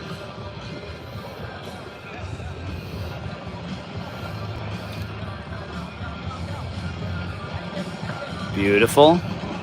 I got about 50% away. You want to set the Halligan tool in, get the fork side in. Yep, try and get it through. It's in, it's in, it's in, it's in. It's through. You want to get a little bit past the doorway if possible, which it is. If you could do the second, yeah, that's why you want to have your second tool in there. You also want to get a little bit further in before you decide to push on it. Otherwise, it'll slip out like that. Notice that little prong on the fork side of the Halligan tool is coming out each time. You just need to get a little bit deeper. Stream's not going to be back up until tomorrow morning. We'll be out at Camp Darby at 7:30, preparing for the first teams that hit Camp Darby around 8 in the morning to 7:30. Depends on how early they end up deciding to go. We'll be ready for a 7:30 start though, 7:30 to 8 o'clock start.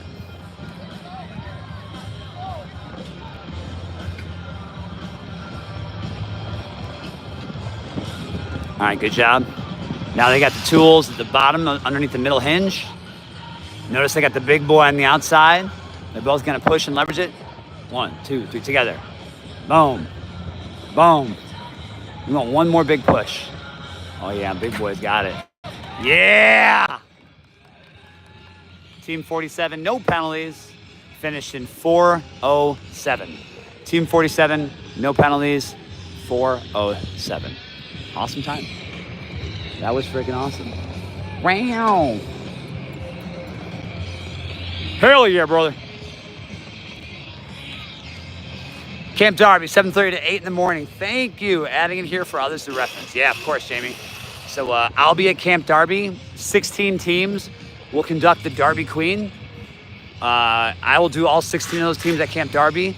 Because Camp Darby is about a 30-minute drive away from Victory Pond, Blaine will be stationed at Victory Pond. He's going to get you every single helicopter, helocast, Zodiac boat, CWSA. He'll be the one stream out there, and I'll be the one stream at Darby. One thing you have to be aware about for Darby is because we are out in the training areas, sometimes the Darby feed will come in a little spotty. So ideally, I get in a good spot. You can tell me in the chat, like, hey, stay here, and I'll just try to stay there and get as many obstacles as I can. Who had the fastest time in the event so far, specifically breaching? If you all go back and look at the breaching times in the comments, you're gonna be able to tell, like, I think the fastest teams are around like 3:20 or like between 3 and 4. I remember Team 38 absolutely flying through. So if you look up Team 38, like Control Find in the comments, Team 38 had a great time.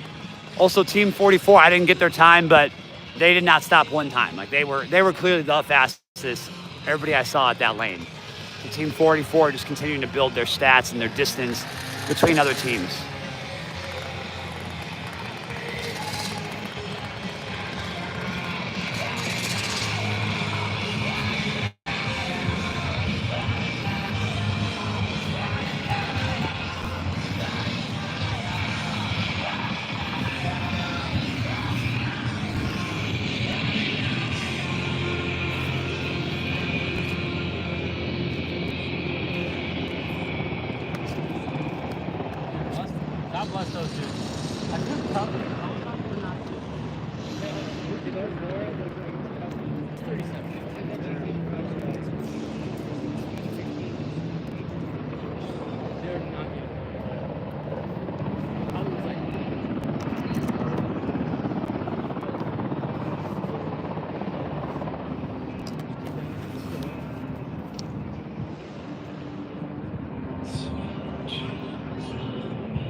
They'll make the cut to 16 after tactical land navigation tonight. We got Team 53 hobbling on up here for the breach. Team 5-3.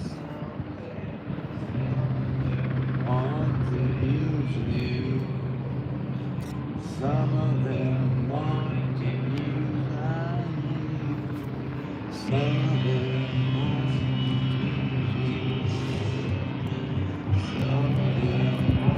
to be.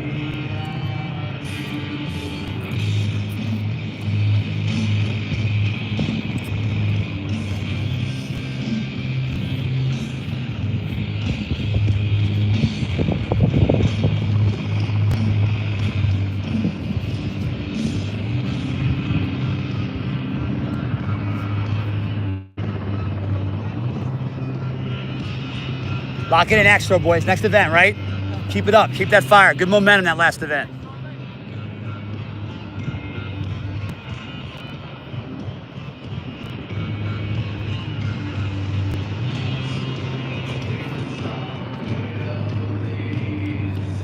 You and I disagree.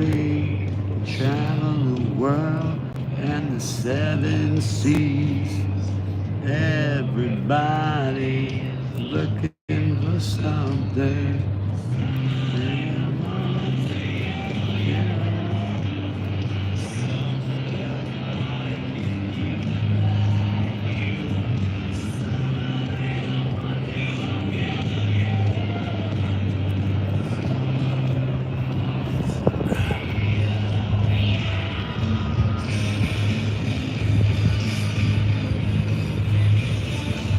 5-3.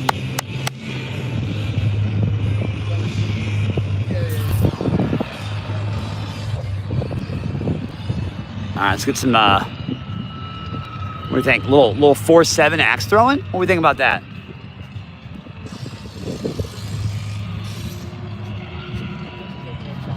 So look at these Rangers getting after it. Completely disassembled the rig, packing it up.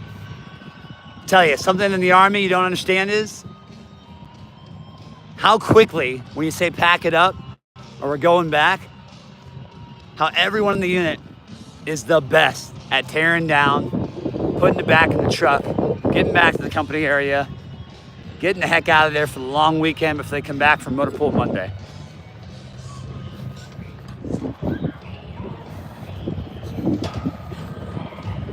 Let's get some axe throwing, baby.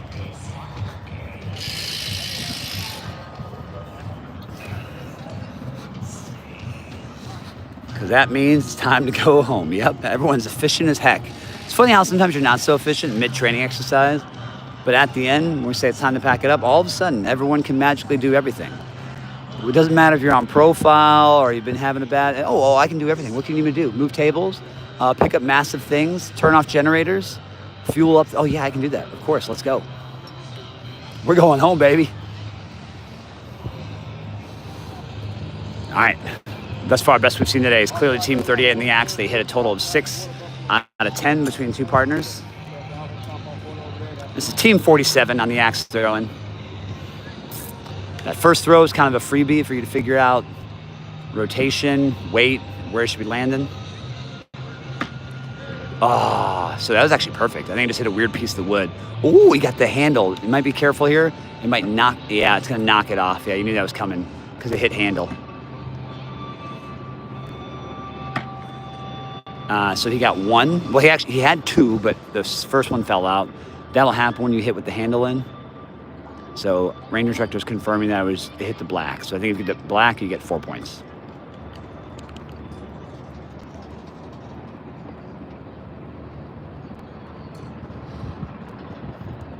Where is Team 38 now? Unsure. Oh my God, Maintenance Monday, longest day of all time in the Army. Oh gosh, hit the camo. Oh my God, hit the camo. Just fire. Push it a little bit left, buddy. Oh, hit the backside handle. There we go. Hit the top. One more. Oh my God. All right, so they each got 1. That's kind of what we've been seeing. Anybody who does the axe throwing, that's the standard team doing that, right? So when you see a team hit 6, you know, like, oh, they good. Great job filming this weekend, Jay. Thanks, Rick H. We appreciate you for following along. Try to get better at it every year. This year was particularly difficult for Blaine and I, just balancing where to go, trying to get the best information we could out there for you. Wasn't perfect, but we definitely learned when we can't follow everybody, just do one long stream. That seemed to be the better answer. 53.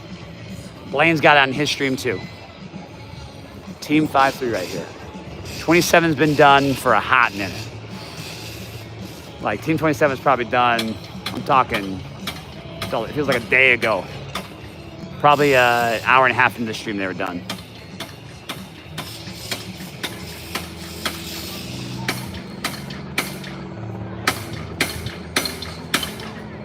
Of course, Jeff, thanks so much. We appreciate the words of affirmation. And we're also always available for feedback. We're always open to critical feedback, so you're not gonna hurt our feelings. We've heard enough of it in the military. The goal is to make it better every single year, get the most content for you all home. Spectating can't make it out here. And it's just badass, right? Seeing your ranger get after it, do a cool task like this. If you got a kid and you ask him like, what does dad do all day or mom do all day? Well, you watch something like this, you realize like, oh, they're doing this. They're doing the work. Learn to fight and win our nation's wars. That was funny. He looked around the door frame as if there wasn't a wall there. Nice.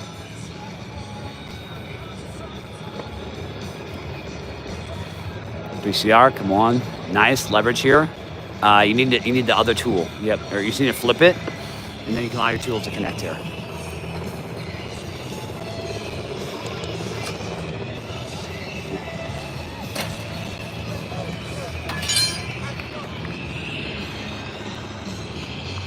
Time. You guys need to get on ESPN. This is so much more entertaining than anything they have on there all day. Yeah, here's the thing though, right? We got no betting props. So a critical thing right now in sporting world or anything like this is how can we bet on it? And there ain't no way we're ever gonna bet on Rangers in the best Ranger competition. Now, could we? Oh yeah, for sure. We got plenty of stats and numbers, but that would just make it feel dirty, right? We're not doing this competition to win other people's money. We're doing this competition to show off what the Ranger community can do and how to fight and win nation's wars and create leaders and warriors of character. So I think the betting aspect would be a big reason ESPN couldn't do it. Secondly, I think because a lot of the events, as you tell, like we got dead space and timing in between, you'd have to run it like the Masters, where you have every team being followed. You'd have your top teams that are likely going to be in the top 5 that you're constantly following and updating, and you're showing those like live shots every once in a while, and then cutting to something amazing that, you know, team 27 out of a division we didn't even know it was going to be great this year. They crushed it, right? So that's the best way you probably actually film it, and then to do something like that is well beyond just a standard live stream like we have here on YouTube. All right, I'm gonna put this down for a second as we prepare for Team 15 to do their breach.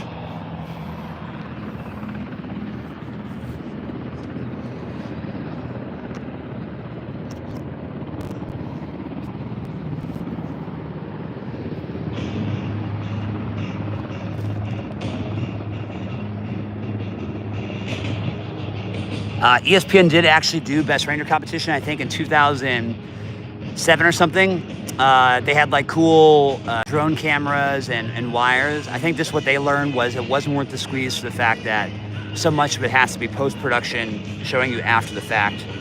It can be difficult to follow live, it can be difficult to track. Kind of like the CrossFit competitions you might see online. It's hard to really make it mainstream if it's not clear like how many points a team's getting or what the score is or what the standings are. Like, it's very nebulous. Until you've been here and seen it and watched it, then you understand it and get the flow.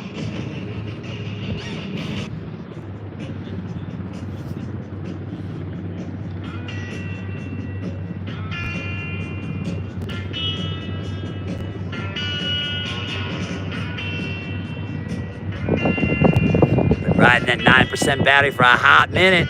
340-minute stream, hot chow.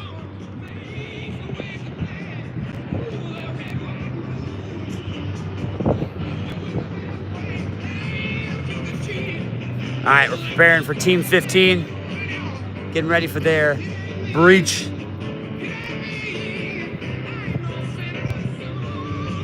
I mean, 15 doesn't have a bad hobble. It's funny how like you feel like you can't move at all, and then once you get to these events, you start running. You're like, where the heck did that come from?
Yo, Team 15's got a squad.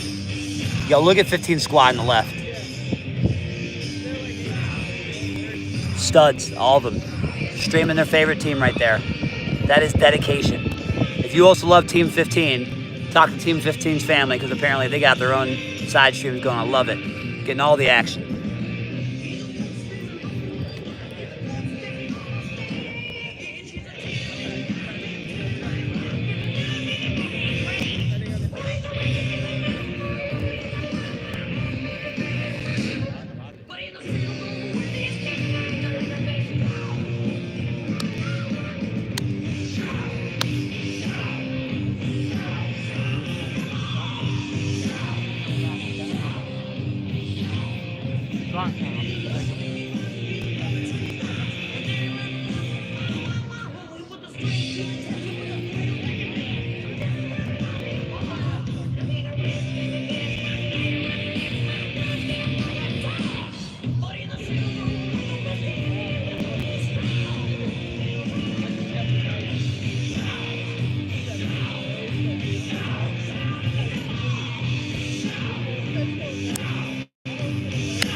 Team 15, time just started.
How you doing?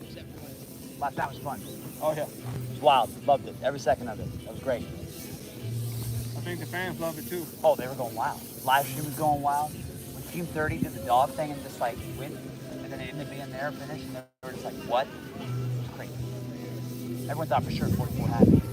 They stopped at 20 meters short. And then I saw Major Hearts on Lindsay, and they were both just like, I was confused because I didn't know what was going on. Why are they like shooting now? 44 turned back around. 30 is always going just in front of 44, and they went far enough that it was, hey, you guys have done Rangers, there's a lot of can't wait. So 30 beat them in the football. It's not gonna matter in the end. 44 is too good, but that was great. Absolute wild last night.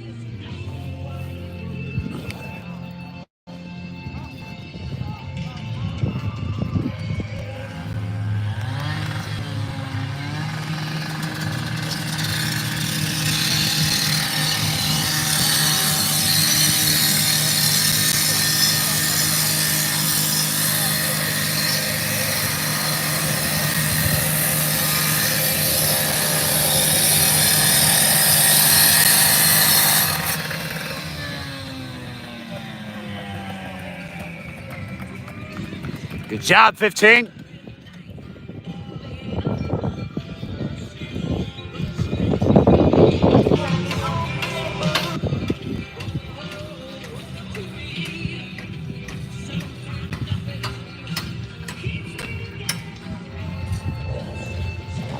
Gets you a good shot of all the 15's competitors, spectators, whilst getting you a 15. Crushing this mechanical breach right now. They did the first part perfectly spot on. Got the door at about that 50% solution. Now they're gonna hammer the fourth portion of the Halligan tool all the way in. You wanna get a little bit further. So you notice if you don't get it far enough, it'll just slip out like that.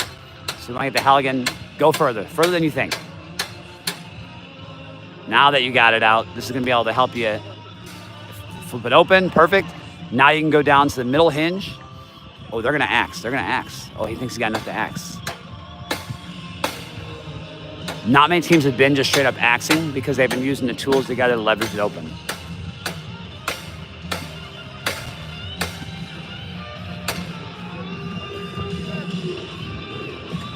So he used the axe to weaken it a little bit. Now when they do their tools here and they leverage it, they should be able to open it hopefully a little bit easier, I guess is the thought here. Push together.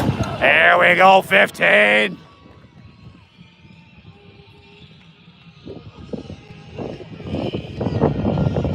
For 15, no penalties. Good job, team 1-5. Team 15, well done.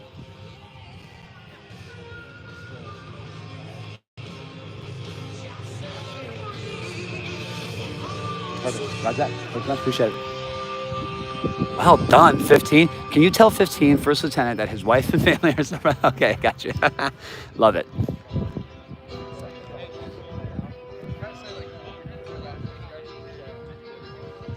Oh, 53's got some man love for 15. Oh, look at that. Oh, 53 gives some dabs to 15. 53, we got some teammate love right here. 53 loving 15. Great job, 15. Your wife and family tell you they're so proud of you. They can't wait to watch you throw axes and hit every target.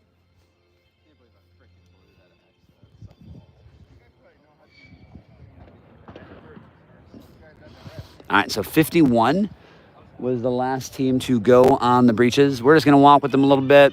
They're gonna do a little walk back and forth. Oh, take a left, take a right. And then we'll watch 15 throw some axes, and then we'll follow 15 outside of the stadium. And then they'll likely conduct their exfil location via the helicopters. That was a great run for 15. I hadn't seen many teams use the axe. It definitely weakened up the hinges for them. I don't think they necessarily needed it, but it worked. In many ways, the skin of a dog or a cat, one of those things they say. Silverio.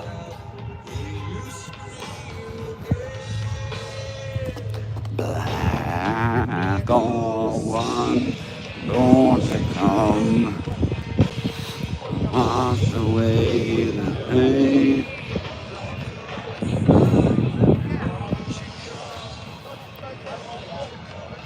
Lone Rangers. They're gonna be the survivor. So it's funny, they walked all the way here to get their scores. They're confirming their scores are good. They're gonna sign and acknowledge, say, yep, tracking, that was my score, I agree, I have no reclama, I have no issues, thank you very much for your service. Non-commissioned officer in charge of that lane. Now let's move back to where we just were and go do axe throwing. Brutal. These are those hidden miles and hidden meters that you move throughout the competition that technically don't count, but they do count. You done? Okay, roger that. I'll text you. Yeah. And we'll link up. And we'll link up and go to the event? Yeah. Cool. The other stream just shut down, so the other stream's good. We're gonna go through Team 15 to the end here. And then we'll just give a message about tactical land navigation. Probably, I'll do one on here, and then we'll probably just film one later too, just to give you situation awareness of what it is. We will not go out tonight though. Nothing that you could even see. The best way you're gonna be able to actually follow it is probably the Black Home website to see where your guys are tracked. How you would grade it is you would grade it by measuring the distance they travel from one point to the next point.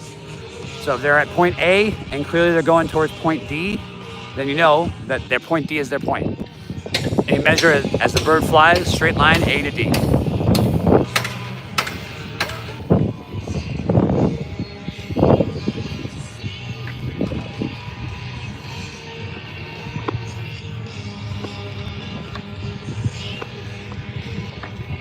Ranger instructor over there is having fun, playing it perfectly.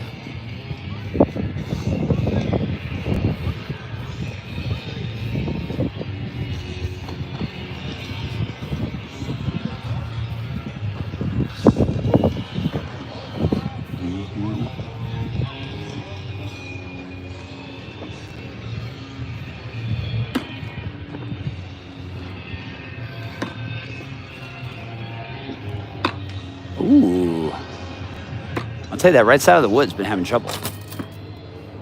Ooh, that's the instructor in charge right there. He's having a little trouble. Oh, it's the medic. Never mind, it's the medic. Medic's having a little bit of trouble.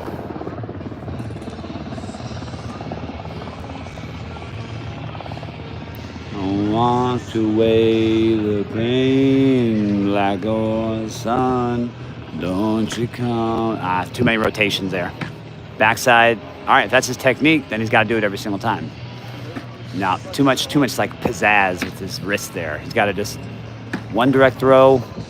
It's a lot of rotations. You want to minimize the amount of rotations if you want a solid into the targetry. Like a sun. Won't you come?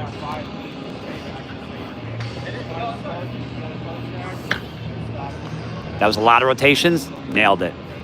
Nailed it. He decided to flip it there. The flip's not been working for him. The front has worked, and he got the back side of it. A lot of rotations there.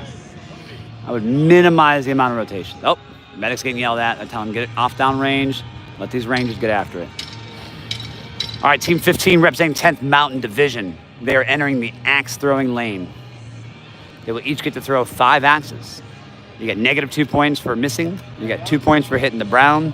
I think it was like 5 points for being within the black. And then you get 10 points if you hit the yellow. The best team we've seen by far do this was Team 38. They each hit 3 for a total of 6 out of 10. That was killer. They had a couple of yellows and almost all blacks. If you want to see that portion of it, go to the comments and see when they say axe woman.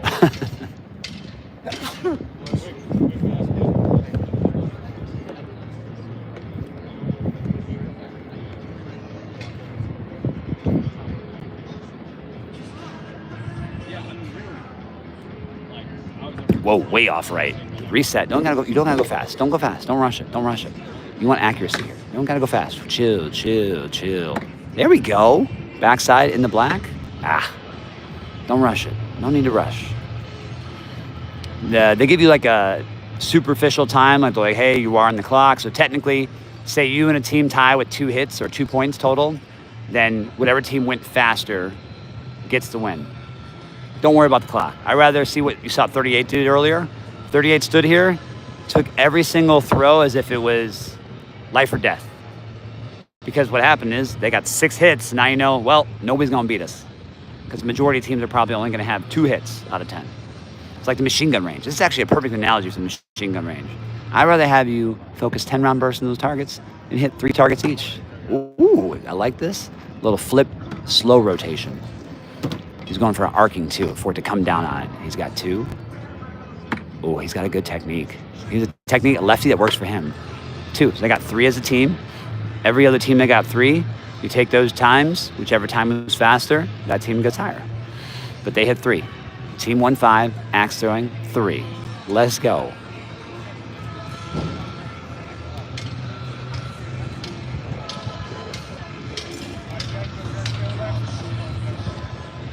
Mia says, let's go Silverio. What? Good axe throwing.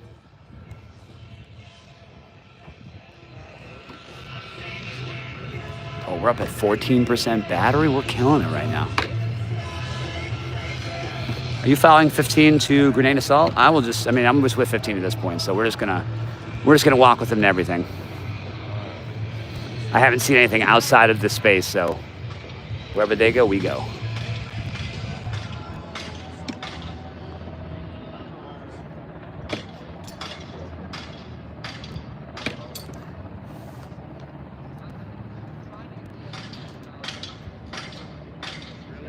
He's sunburnt. Did you guys give him sun? He is sunburnt. Oh, yeah. What the hell? You didn't tell him anything? You didn't say, yo, sir, like, you're burnt. You're gonna get, like, skin cancer in 2 hours. We tell these guys all the time to make sure you're taking care of yourself. And they just... Sometimes you lead us to water and we still don't drink it, you know? We don't drink it. Well, he's throwing at it like he's mad at it. Like he's like, I'll pay my disability. Child, what is this? Throw like that. It's like, throw his whole shoulder into it. I like the finesse. What is your technique for? I've actually never done it. What? Yep. You have it open right now. No Rangers are going through it. An escort. I gotta escort these guys over to grenade. You got your best friends here, and you have an opportunity to at least throw 5. You're waiting on his Ranger buddy. I'll be live and show you in a minute. I'll get your scores. You can then tell everybody else my first try I threw 5 and I hit 3. No big deal. Hey, we'll see. That's what I'm saying. Yeah. I'm saying. Rangers lead the way. You know what I'm saying, Sergeant Hollins? Come on. Sergeant Hollins. Got him in. Talked him up. All right. Airborne Ranger Training Brigade Headquarters, Sergeant Hollins. He's queued up. He's got the flow going. I hyped him up. I was his hype man. Sergeant Hollins wants in. Hollins wants in. We're going to have to watch Sergeant Hollins now how he dominates here. I can feel the mojo he's got. Oh, look. He steps it up. Good. Oh, no, too low. Too low. Hey, a little bit too much rotation. Just slow the rotation down. He's going to be good. Okay. It did hit. Hit on top. That's all right. He can get one here. Come on, Sergeant Hollins. Just too much wrist. Too much flick to it. God damn. I was so close. I wanted to be going crazy over here. Dang it, Sergeant Hollins.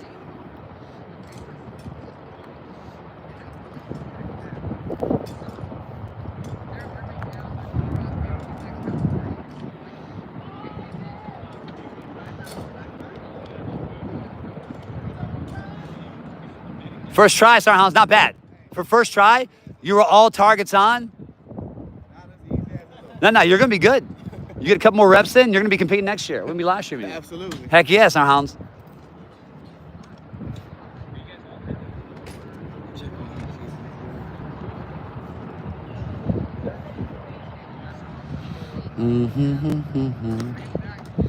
Where is Team 22? Where is Team 22? 22, we last saw them here at the breach. So they are probably on the helicopters at this point. Is 47 near breaching? No, 47 has just completed. They completed axe throwing about 20 minutes ago. So 47 is probably beyond to the grenade assault course, and they're likely heading to the next, to Camp Darby via helicopter.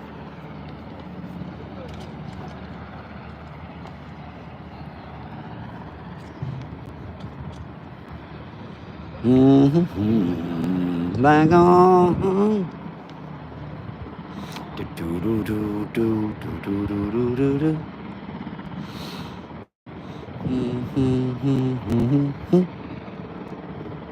Where is Team 10? Team 10, they got to be probably also ready to go on the helicopter.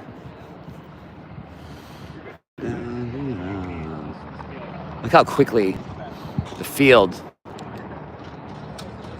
has already cleared out. Like we said before, once you say pack it up, people be flying to pack it up.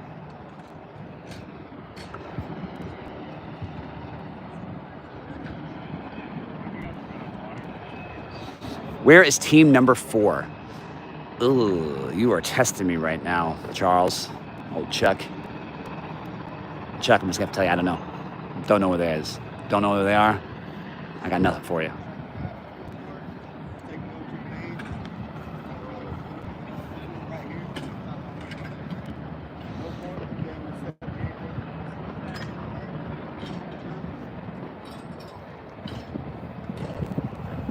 All right, Ford's back at Darby. Jamie, is Black Ohm working right now? Are you able to tell based off of where all the trackers are, where they are? Or is it just obvious that their standing's up a little bit higher? Okay, good. Thanks. 48. Mom from California. Oh, the moms from California's, man, I'll tell you. They need their info. Where's Team 48? So once they're done with axe throwing, this is what we missed all day because I was just focused here at the stadium. They'd be escorted by a ranger instructor. The ranger instructor would tell them, hey, make sure you don't accept anything from spectators or fans. We're going to walk by the water buffalo. If you would like to use that time to fill up the water buffalo, you can. So free points to just fill up water. They have water buffaloes at every site where we do our trainings. Get your water refill. Both these guys look pretty topped off on water. I think they'll be good. And then they're going to walk them directly to the grenade assault course. Grenade assault course is where you learn if your family member, guardian, parent, loved one played catch with you. Those individuals who got that arm strength, know how to throw a ball, generally do pretty darn good on the grenade assault course. Grenade assault course is usually also similar to axe throwing. It's usually a weight of 1 or maybe a 2. Key here is if however many throws there are, let's say there's 10, you each want to hit 3 just like the axe throwing for a total of 6, and that'll put you above the rest. Team 48 is over by the Malvesti, but not sure if that is up to date. It's 48. Are they in the competition? They're in the competition, right? 48. Thanks, Sarah Hollins. Have a good one. Yeah, have a good one. Black or white.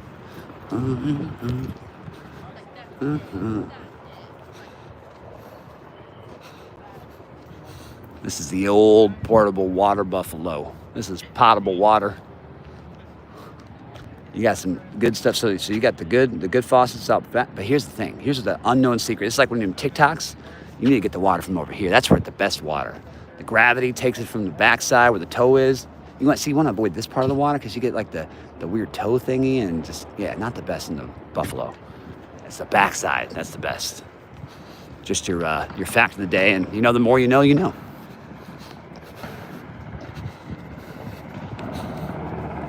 This is Gowdy Field right here. Gowdy Field is our softball/football, baseball diamond. Have a lot of awesome softball intramural competitions and events here.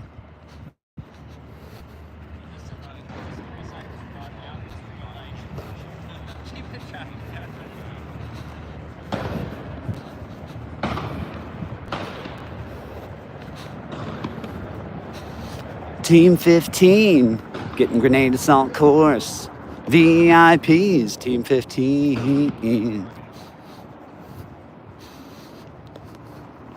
48 was out after night stakes, it looked like. Okay, so, oh, you know what? Yeah, 48 did not pass the night foot march. So they were the 32nd place team. They were on the foot march, didn't pass it as a result. They were dropped, and they finished in 32nd place.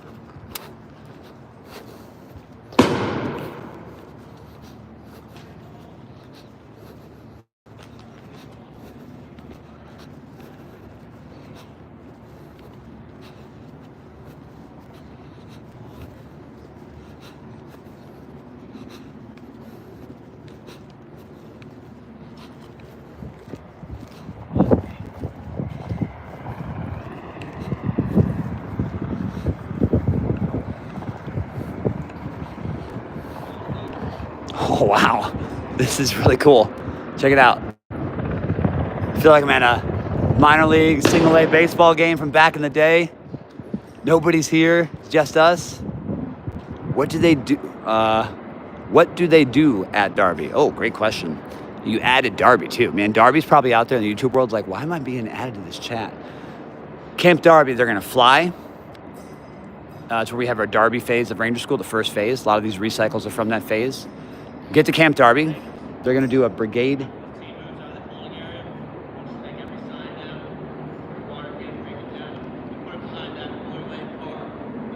They're going to do a Brigade mystery event. Once they're done with the Brigade mystery event, they'll then rest, recover. They'll be split up into teams of 4. So 1st through 4th place, 5th through 9th place, and on and on and on. And they'll be conducting tactical night land navigation. There's, let's say, 26 different zones. With those 26 different zones, you got 26 different letters, A to Z. They're called rendezvous points, RV points. A to Z. They're going to have teams 1 through 4 start at point A, teams 5 through 8 start at point B, all the way to the 31st team. They're then going to blow a horn at 1900 when it gets darker. That's their trigger to go. They're not authorized to use any kind of road that is navigable by a car. Also, if they are going to cross a road, they must cross at a 90-degree angle. Additionally, they cannot parallel a road more than within, I think, like 50 meters. Once they do that, they just walk from point to point to point the entire night.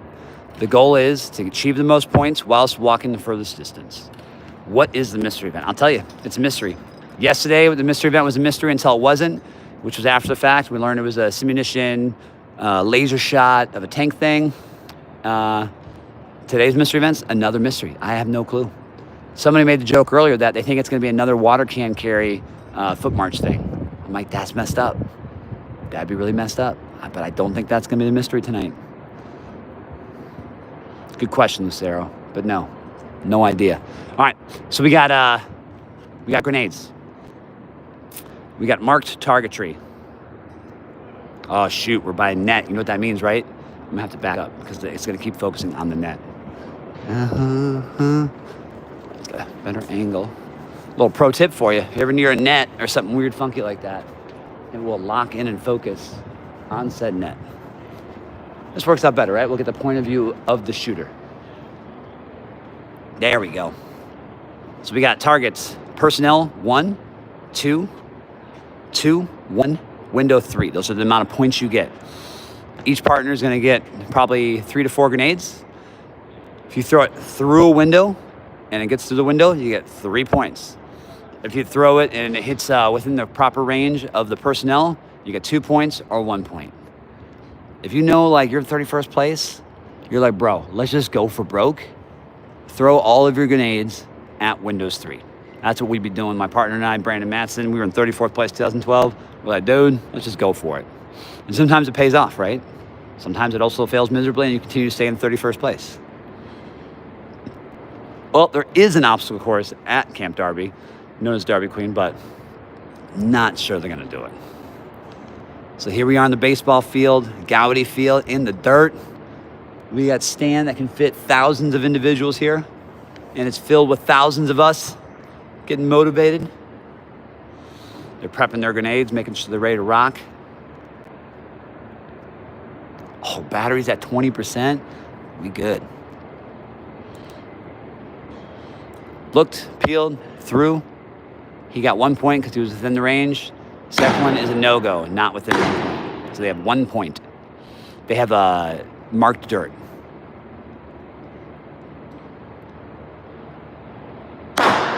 Second competitor hit point 2 to go.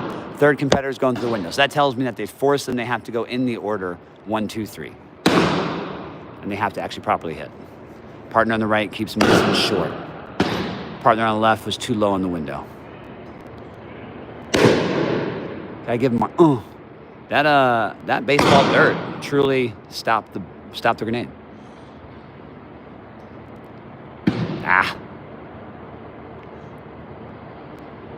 So partner on the left 3 points, partner on the right, you got 1 point for a total of 4.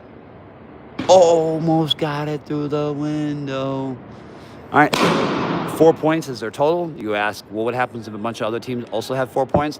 They'll just say, all right, what was the fastest time? Then that fastest time team technically goes higher than the next team. So that was the grenade assault course. They used to always do it at Todd Field. I kind of like this version a little bit better here at Gowdy. I think we would have lit it up. Hitting that window is critical. You hit 1 window, you win. You hit 2 windows, game over. every event, you have the opportunity as a Ranger competitor you have to check in with your non-commissioned officer in charge. He's going to sign you out. You're going to confirm that, yep, we're good to go. We have no issues. You also can be like, yeah, I want to reclama. I have a feeling that, I wasn't treated appropriately or X, Y, Z. I'm going to throw them out. Oh, Lord. No, boys, what are you doing? Come on, Rangers. Oh, man.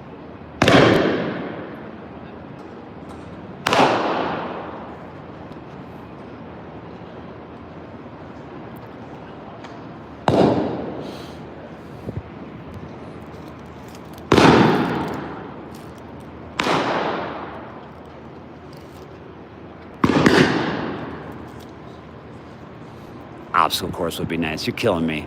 They got 45, 46 miles in their bodies, and you're like, well, let's throw them again another obstacle course. Come on, man.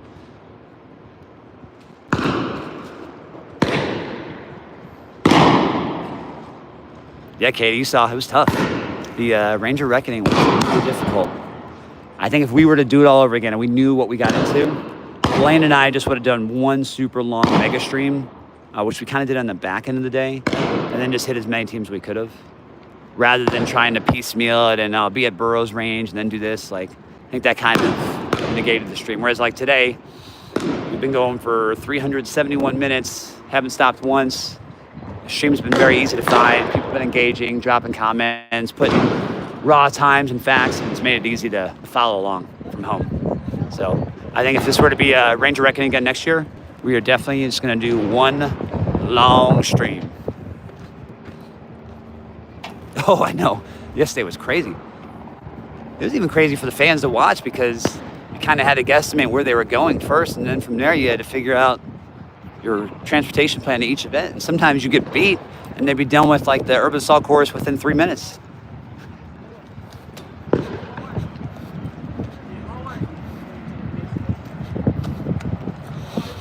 All right, we're gonna get some sick helicopter time. We're gonna be looking at that UH-60, that Black Hawk. Blackhawks are taking them all to Camp Darby. It's where we conduct our Darby phase of Ranger School. After you do your first 3 days, you pass the Ranger test. You've been qualified to continue on Ranger School, you go to Camp Darby. You spend hopefully only 3 weeks at Camp Darby. Once done with Camp Darby, you then move on to Dahlonega, Georgia. It's in the northern Georgia, in the mountains. You knock out the mountain phase. And then once you do 3 more weeks there, hopefully you move down south to Florida to get your Florida phase knocked out, nice and flat, but heavy ruck. And then if you pass all of that, you peer out, you're good. You go to graduation back here at Fort Benning, and you've earned your coveted Ranger tab. But here, it's not enough just to get your Ranger tab. It's important that you're inspiring others. The expectation is every time you go to Ranger School and you graduate, you should be bringing 7 more in your career throughout. So you gotta get 7 other people out there, Rangers, who are ready, physically fit, and can also complete Ranger School. Also, go Team 40! Katie, they were looking on fire today.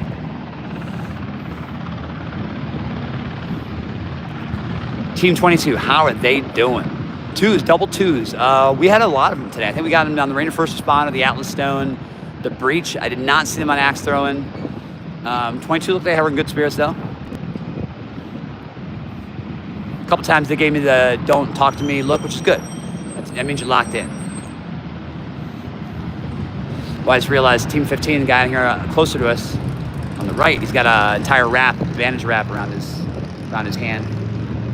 Likely came from a burn on the rope. That's a common injury at Best Ranger. You could burn your hand on a rope, whether it be at Malvesti or during a Prusik climb. That is a classic injury. You burn down just a little bit fast, right?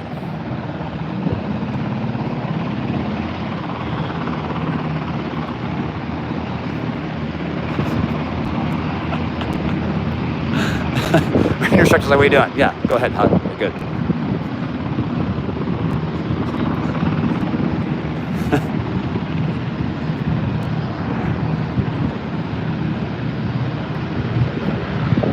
Hey, Katie, we're already past torn ACL world, so that's good. Good to be a post. ACL not torn right now, still in second ripping. So now every team has been through every single event. It is 3:37 with all teams through. go to Facebook to the Airborne Ranger Training Brigade. You're likely going to see the most updated standings here in the next 30 minutes to 45 minutes. Because now they can just put it in the little Excel and they know where they are. Oh boy. Jaywalking. Jaywalking with Jay. That'd be my podcast. You're jaywalking with Jay today. Here we go. Let's talk about things while we jaywalk. Oh, look at this best ranger move right here. Jay Good Eagle. I parked my car over here knowing that I was in here and I can just go right to my car. Big brain move right there. Big brain move. Nothing worse when you end your day in your stream, you're about 2 miles away from your car. That's a brutal one. All right, so this is all admin right here. Team 15 just gonna be waiting on their chalk. That's the UH-60 that's gonna be giving them a private escorted ride all the way to Camp Darby. We'll get some beautiful shots of the UH-60 coming in, picking the folks up, landing, taking off, going away. It's gonna be sick.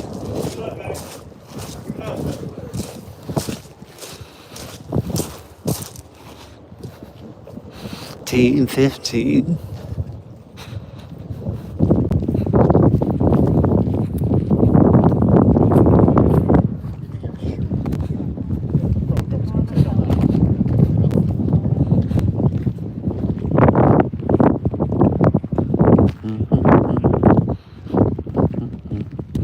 We're at Stillwell Field. Yeah, every team now is at Camp Darby except for Team 15. They're just waiting on their ride.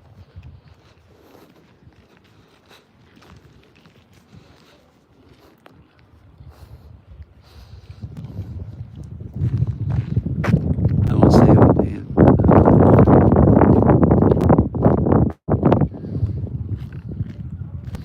All right, good to hear. Mystery event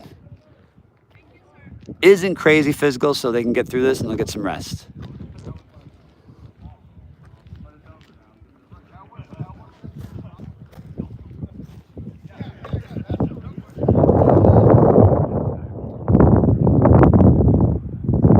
Team 15 did not get to night hole until 6:30 this morning. Team 15 got to night hole at 6:30.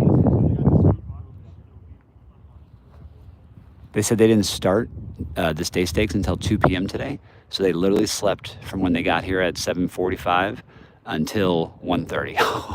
8, 9, 10, 11, 12, 1. All right, so they got 6 hours of sleep. That's good.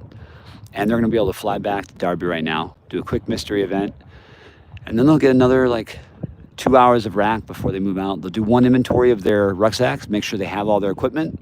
That way everybody has the exact same weight for the tactical night land navigation, and then they'll move out for land navigation.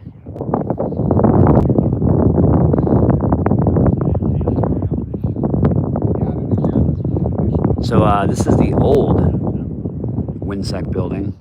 Back in the day, these tower buildings actually were used for OCS, so Officer Candidate School. They refurbished them, did Officer Candidate School. The opposite side of this, that's actually where we had Infantry Basic Officer Leader Course. So there's these buildings, there's 3 of these in a row, 1, 2, 3. Eventually they made new Ibolic buildings. They're pretty sweet. They're in these beautiful field houses over here on the right. They're gorgeous, refurbished. Yeah, WinSec has its own entire beautiful castle building actually behind us over by the golf course. It's pretty cool. The weather has absolutely been perfection this weekend. You're absolutely right, Katie. It's been 55 to 57 degrees during those early mornings, late nights, which is great because these guys have been sweating, going to the well for everything. But that weather has enabled them to continue to push on because they've been staying cool. There's been no fear of any kind of heat exhaustion. I haven't seen anybody really cramping bad to the point where it's because of heat. It's really more just because of having 50 miles in their body, right? So it has been perfect. Hottest part of the day has been 72 max. So yeah, the sun will beat you down. It's critical that you put sunscreen on every 2 hours or so because you want to stay out of the sun as best you can because it drains you. What events will you stream? You will stream, will you stream? MP, so I'll talk about tactical night land navigation after we get the helicopters out of here. And then we will stream tomorrow. We're gonna have 2 streams going. I will be at the live stream for the Darby Queen the entire day. So I'll be there from 7:30 probably until 12:30, noon 30.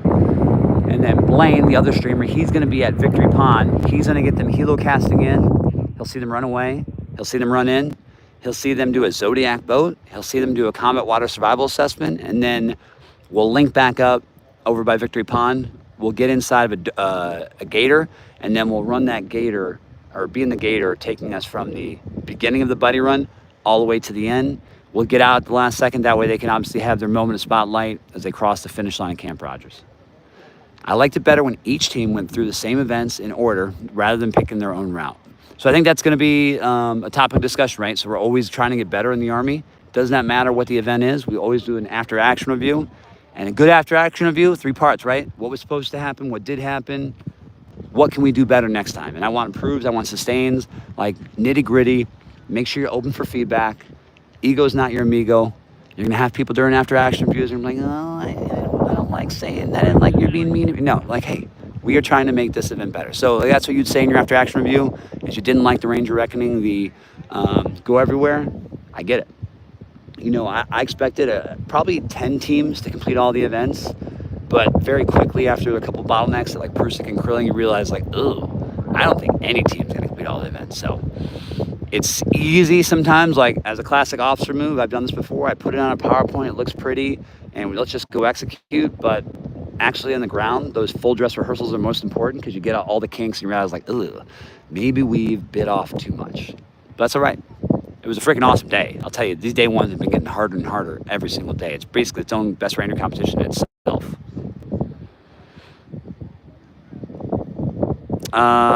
Team 30 is currently at Camp Darby. Team 17, Camp Darby. Yeah, the one cool thing about Choose Your Own Adventure, everyone knew the different events. I think everybody assumed they were gonna be able to go to all the events.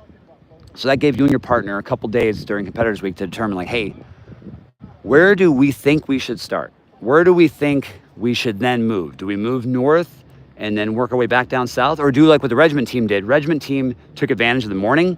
They knocked out Prusik immediately, and even their Prusik was pretty slow. Once they got done with, or so they had Bene Salkars, Prusik, once they knocked out those 2 events, they just decided, hey, it's cool out right now. It's 58 degrees. Let's just go due south on Jamestown Road and get as south as possible. When they got to the 320 Wagner range, they then just worked their way due north. So by the time they got to Krilling, that was probably their longest hold, where they had to wait for about an hour and a half before they could shoot. Once Krilling was done, they continued northbound, pushed all the way west, did respective buddy team live fire, came back, and I think they decided to skip the mystery event, the strongman event, and other things. So let's look at our shots here. I hear the choppers coming. They're hovering overhead. They come to get the wounded. They come to get the dead. Airborne Rangers lead the way.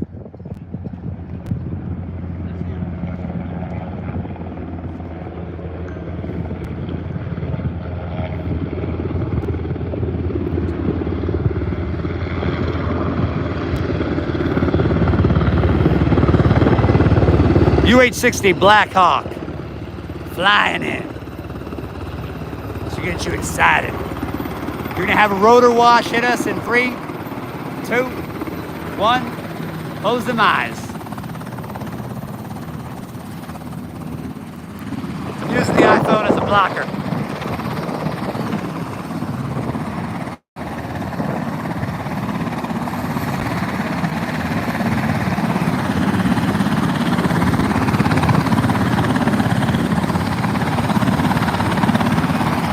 We're always going to approach the Black Hawk from a 90-degree angle. Reason for that, notice the rotor is always a little bit tilted, whether it's flat or a heavy slope. Listen to all directions from the crew chief, the warrant officers. Give good dabs. Get in the back, put on your seatbelt. Crew chief's going to be out there playing with the radio. They are flying doors closed. Oh, today I want a door open day.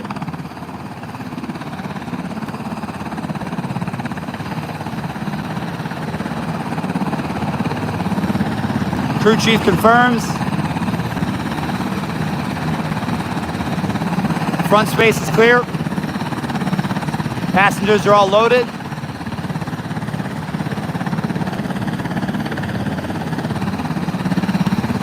Rechecks inside window. Confirms other door closed. Enters their door through the hatch. Strap in.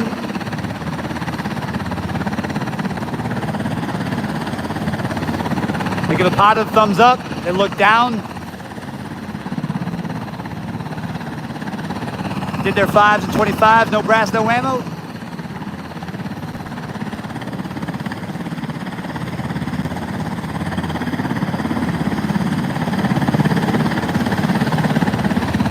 Communicate to the pilot, all checks look good.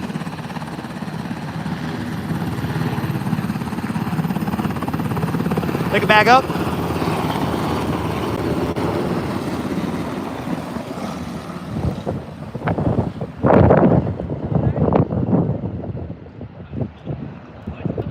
Yay, Team 15, woo!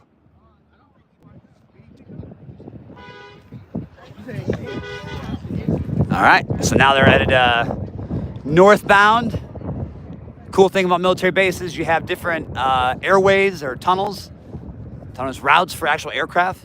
So you have routes that those aircraft are going to follow along, generally along waterways or predetermined airways. They'll fly the aircraft all the way to Camp Darby. We'll set down, conduct their brigade mystery event, do a packing list, make sure they all got all their items, and then prepare for night land navigation. And that is the full day stakes of day 2. In preparation here for night stakes, we'll kind of give you a rundown. Let me go through the comments real quick.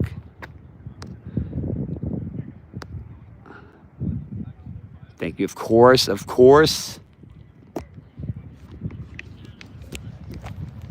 right, let's get a better angle here. All right, Ranger's got to break down everything down. All right, so we may or may not do a video later, but tactical land navigation, what's it about? First, we got to have all 31 teams back at Camp Darby. Once they're at Camp Darby, they're going to be broken down to teams 1 through 4th place, 5th through 8th place, 9th through 12th, all the way on down. They're going to have about, let's just say 26 points, or RVs, rendezvous points, all throughout the training area north of Darby. They're going to put those teams of 4, one at every location. So point A, point B, all the way to, let's say, point Zulu, for however long it goes. It's going to be a star course. So how a star course work is, Airborne Ranger Training Brigade says, hey, all you individuals here at point A, you need to go to point C. So point A people, they have to all go to point C. They can't go to point D, F, G. They have to go to point C. It's mandated. Once they get to point C, they get the point, right? So they get that 1 point. Additionally, they get the score from measuring point A to point C. That distance, let's say it's 1,000 meters, it's 1,000 meters to their overall score of their movement. And they'll just continue this all night. It never ends. There's I think a final cutoff time probably at like 3 in the morning or something. So your goal is to get as many points as possible, as much distance as possible, and minimize any penalties. Penalties are going to come from walking on a road that's navigable by a vehicle. So no walking on roads that a vehicle could drive on. If you're going to cross a road, which you can, you must cross it at a 90-degree angle.